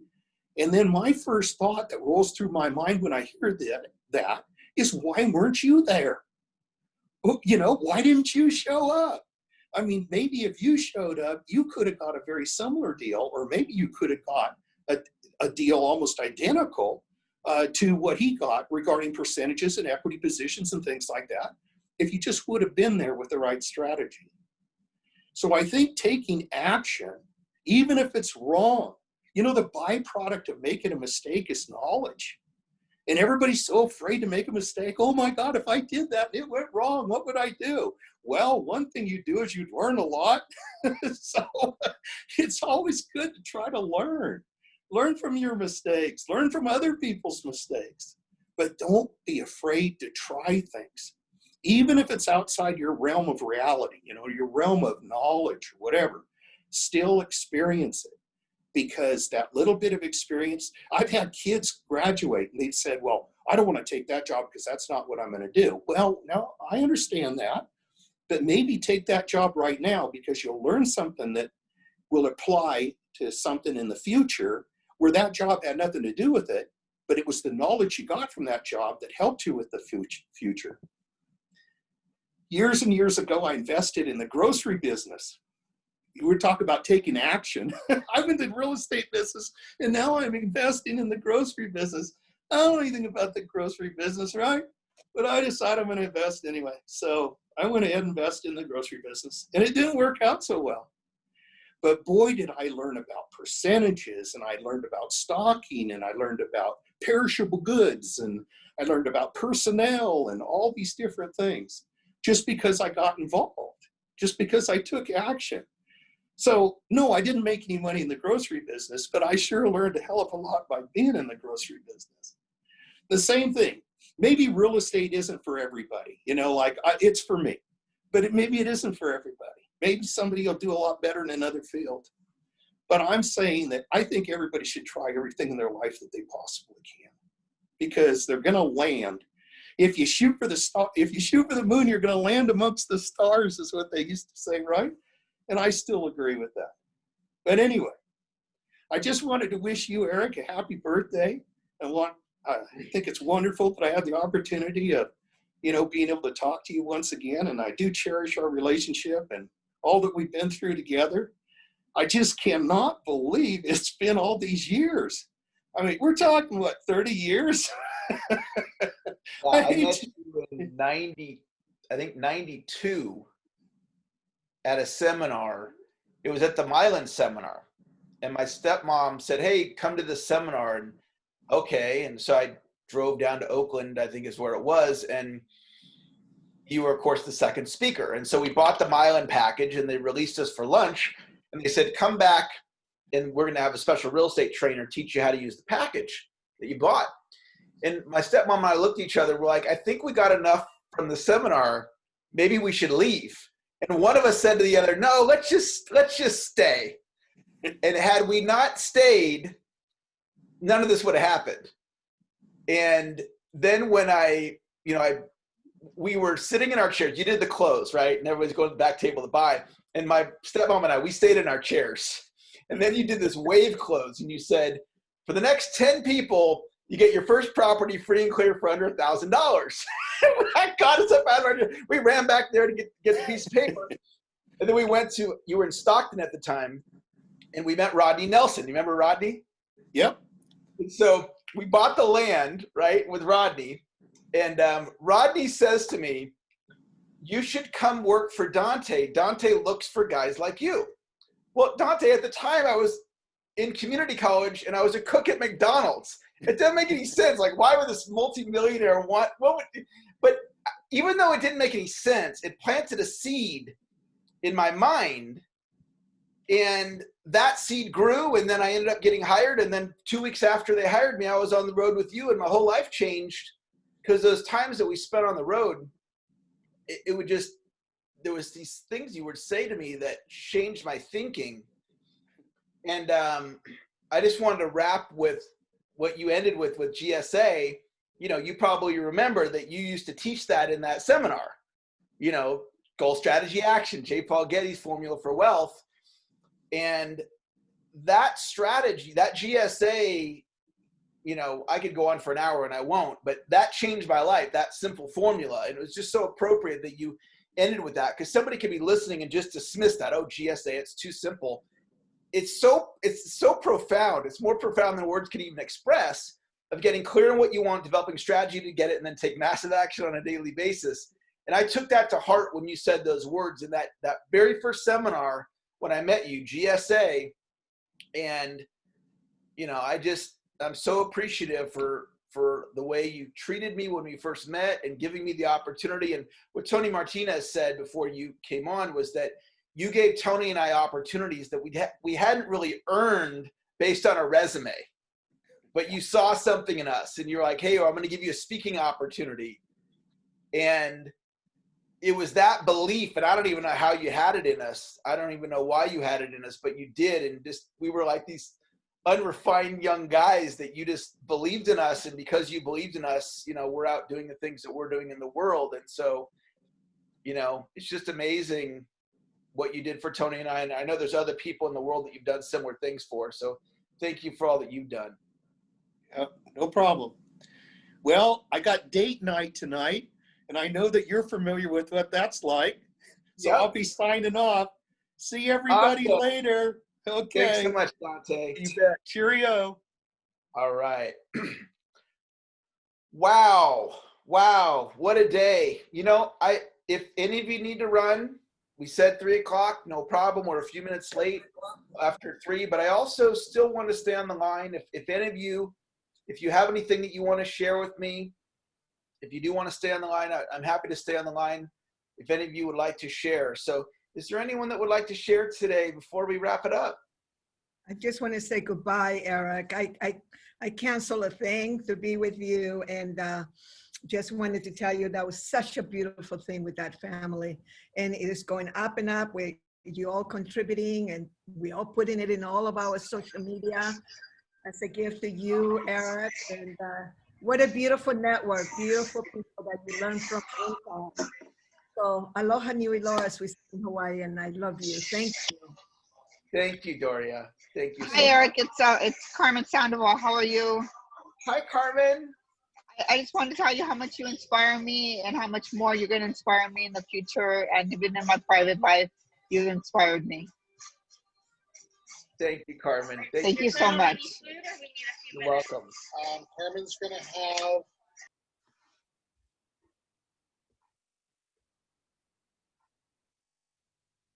Is there anyone else that would like to share today? Hey, Eric, can you hear me? Hey, Mark, how you doing? Yeah, I'm doing well. I just want to thank you for having all of this. You know, this is a perfect way to spend a birthday in my mind. And you were at my 50th birthday, if you recall. And Yes. we've gone through so many changes. We've gone through so much in the past 10 years. And I've known you, I think, since the early 2000s, Laurel's Big Table and so on and so forth. But, you know, what you put together here is, you know, it is all that integrity. It's the honesty. It's the value. It's everything put together. And you are affecting so many people. And, you know, even though I walk away from the conversation and then I come back to the conversation, sometimes it's years in between, I just see how much good, how much value that you provide to all of us as a community, and it just encourages me to get more and more involved. And I've never been part of your Facebook group. I've never really been part of Facebook, but I just want to wish you not just, there's a value in you that goes beyond years. It goes beyond days or time or whatever it is.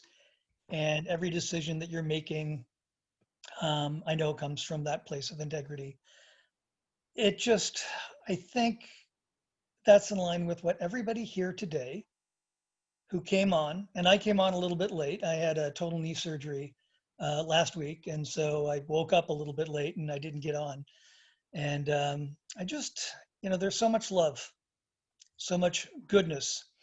And I think you also are a godly man. And so a lot of what you teach comes from your relationship with God and the Lord. And, I think that is the foundation that is sustainable.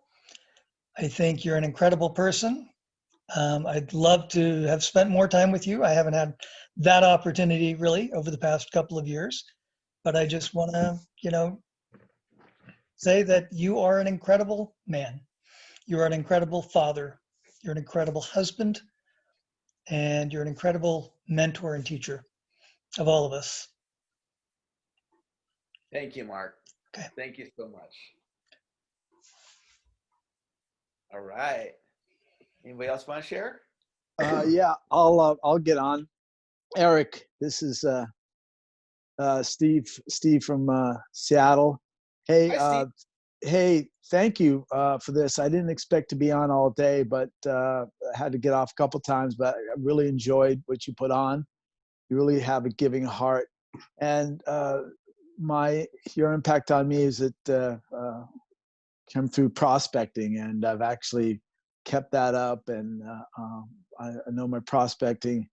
I know people prospect a lot more, but I've been doing averaging over 100 calls a week. So, and a lot of that is yours about how making it a game and that. So, my business has really taken off because of that. So I definitely wanted to thank you, and happy birthday. Thank you, Steve. Thank you. Hi, Eric. This is Eco, the incredibly caring organism. How you doing? It's an interesting time. I'm going through another rebirthing period of my life where I'm going to be pairing off from my chosen family that I've been living with since February, and all of us are moving out of where we currently are in a place in Washington State, and agreed to be out of here by the 25th of this month. Don't know where I'm going to go as of yet. And so Dr. Moyne's talk about rebirthing and reinventing myself is very timely for me right now. Through all the years that we've known each other, and I think we've been associated for over a decade at this point. I don't know exactly when it started, and you've known me by 3 different names at this point. Edward. There's only one, my friend. It has 3 different names since I've known you. Yes, Edward, and then my last name Fish, and then when I started to embrace and identify as queer gender fluid, as Eco, the incredibly caring organism. And I am just so grateful for how fair and honest all of our dealings have been, and such an unwavering support you've been in belief in me. Regardless of my results or lack thereof, that you've always been so positive and encouraging. And congratulations on this milestone. I'm honored to be a part of your circle and part of this community as I waver in and out and go to other areas of my life as well. And I'm always welcome back here with open arms. And thank you for that. You are an awesome man, and I love you. Thank you, Eco. Thank you for the kind words, my friend. Thanks for joining us today. Hi, Eric. It's Jenny here. I'm calling in from New Zealand. Hi, nice to see you, Jenny. Hi, happy birthday. I did want to get up early, but it's Monday here, and I think your call started about 4 a.m. New Zealand time. So Sorry I slept in. But it's great to be here and to listen to all the people sharing, and ditto for what they've said. And I think I've been coming in and out of your things for maybe 10 or 11 years now, and I love the consistency and what you offer and what you bring. So thank you so much, and have the best birthday, which I'm sure you have already, and all the best for the future. Awesome. Thank you, Jenny. Thank you.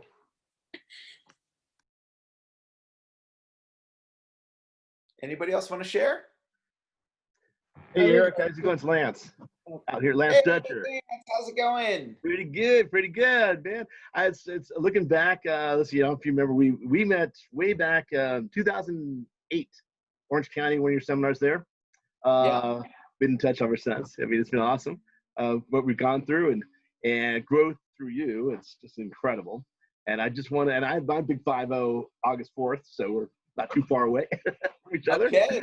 And I want to thank you everything you've done for me and in my growth and our times of just what I've learned from you. And it's just amazing what how much you've helped me through all these years in my growth on not only just sales, but just what you do for your community, what you do as a person. And I'm just so thankful for you. And I wanted to just pop on for a second here. I've been kind of had to get in and out from work today, but I was just what you put together today through everybody is such an incredible, just shows the warmth and love that everybody has for you. Not only just are you an amazing person of skill level, but you can just sense in everybody, it's different than typical business people are just out there trying to make a buck. You're very unique and very different. And that I just admire you so much for it. And Dr. Moyne says something, 5 years, you will be the top international sales trainer.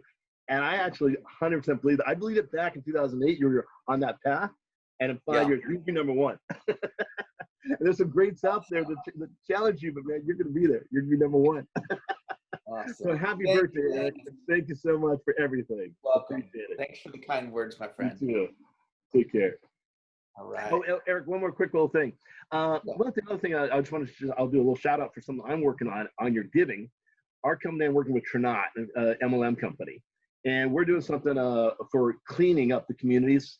And a lot of people are having trouble getting cleaning products. So we partnered with a company called Clean. And it's a powder that goes into to make cleaning agents. They're hospital grade. The company is going to actually donate to any charity. And if you want to talk, we can talk privately about this, but any charity that needs cleaning agents, they will donate one, a pack of, every pack, somebody buys 3, they will donate 1 to any charity, which comes out to like 15 gallons of cleaning agent, hospital grade cleaning agent. So it's just something we want to do this month to help people and help communities of any charity.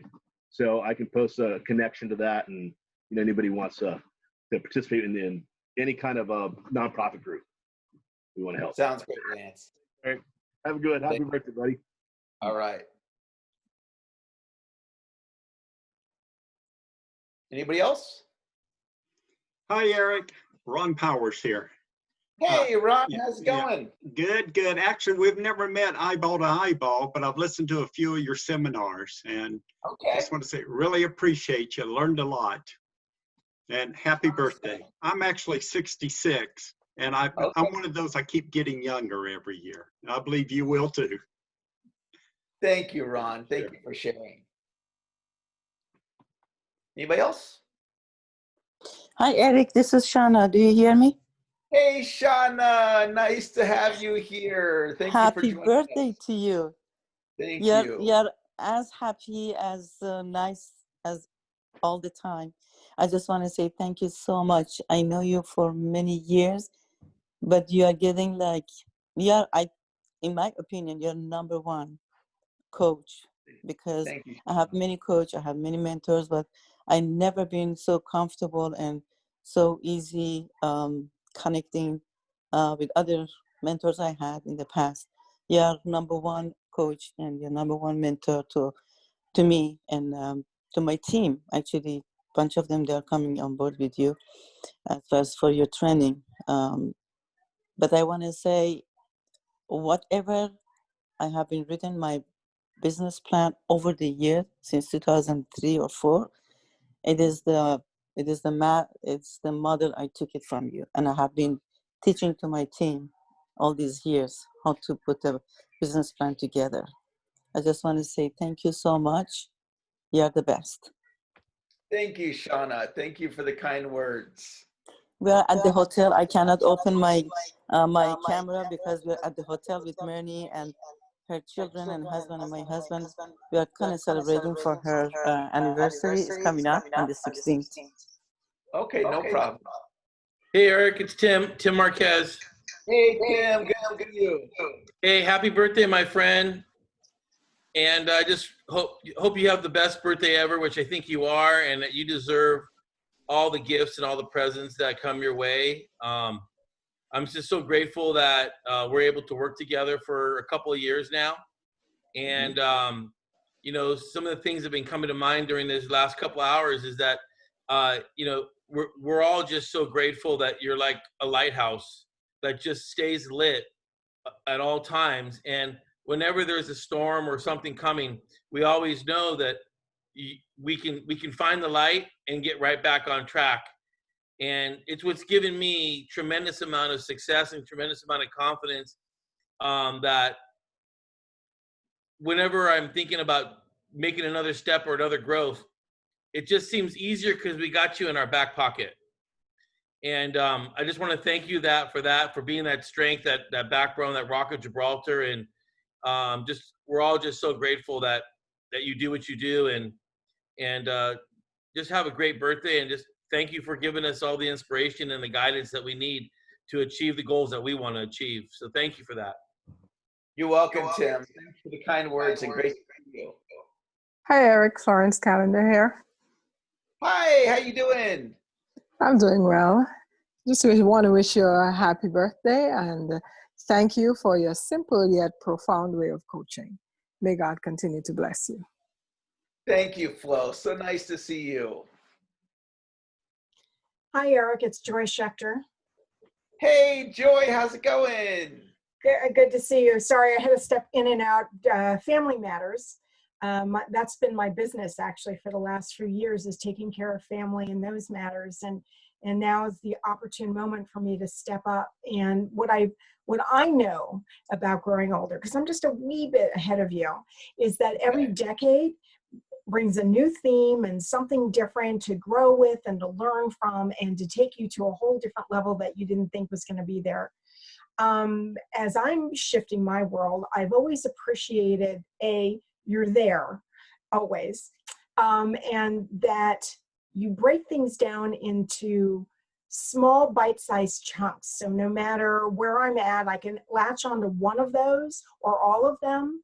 I've been listening attentively to what you have, but I think the most important thing that I picked up from you over the years is your authenticity, and not to be afraid or withhold sharing what is going on in my world, no matter how bad it is, or thinking I'm stupid or for doing something.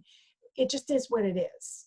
And so I appreciate your modeling the ability to be with you are, be with what's going on, and be able to still go ahead and move forward.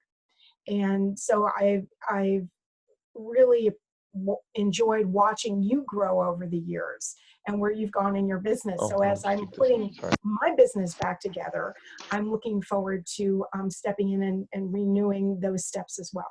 So thank you. Fantastic, Joy. Hey, Eric. Hey, Jim. Hi, Renee. Hey, hi Eric, happy birthday. Thanks so much for your kindness and generosity. Jim and I both really appreciate you. We've been with you since, I think, 2003. And this is the best investment because it's just continual, consistent.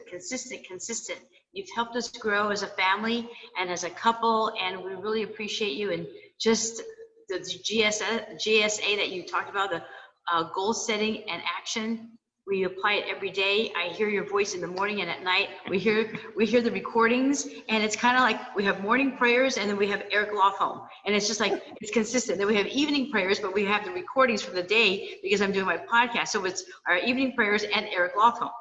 So we listen to you all the time. We're having dinner. We don't watch the news, but we watch the recordings of Eric Lofholm.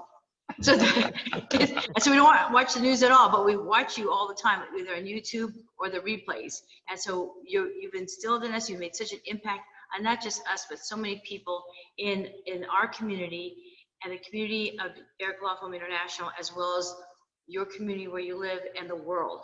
And such a huge ripple effect that your community has impacted the world on a global scale.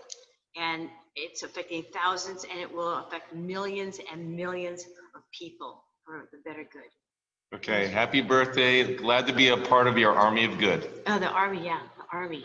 That's Eric's Army. We're part of it. We're so proud of that. Eric's Army. Thank you, Jim and Renee. Thank you so much. Thank you. Hey, Eric. I wanted to wish you a happy birthday, and I didn't mean to cut you off, Jim and Renee. Sorry about that. Before that, it got crazy. It's been such an incredible day of learning, and I'm going to be reflecting and thinking about what everyone shared.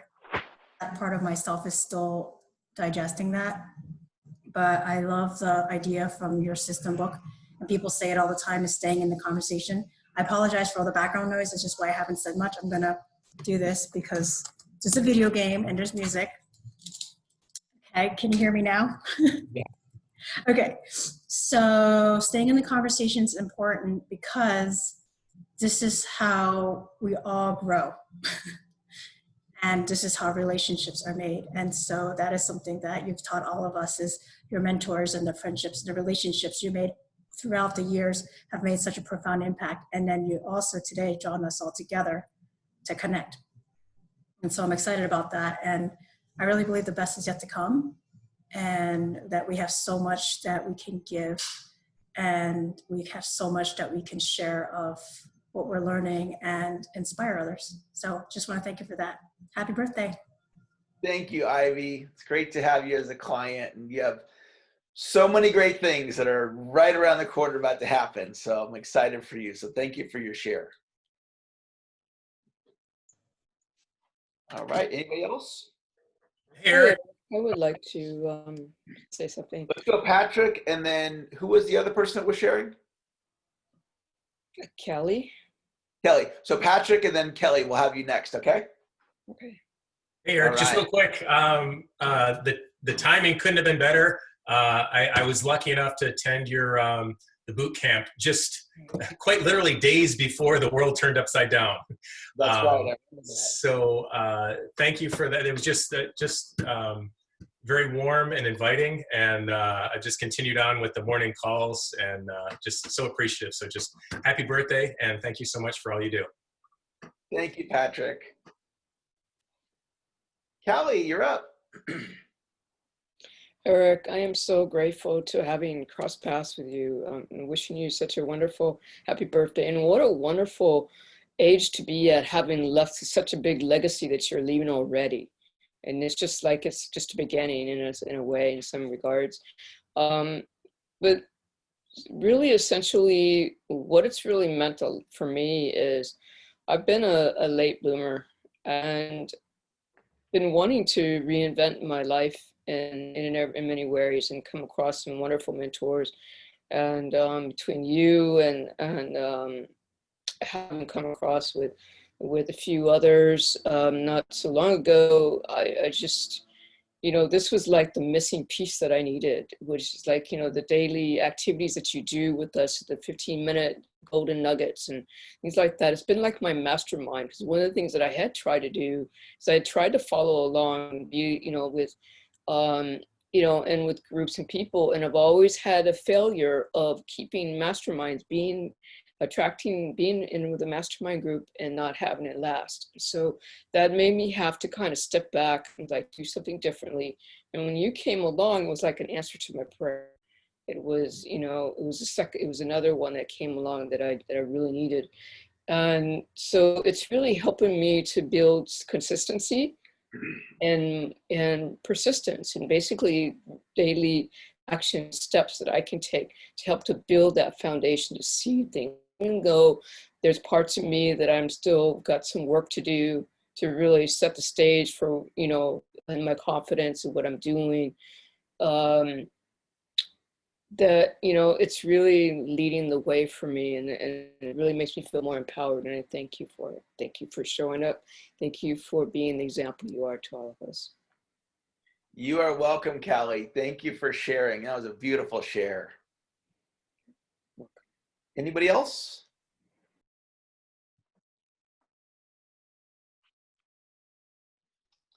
All I've right. got to say, you've got the secret sauce. And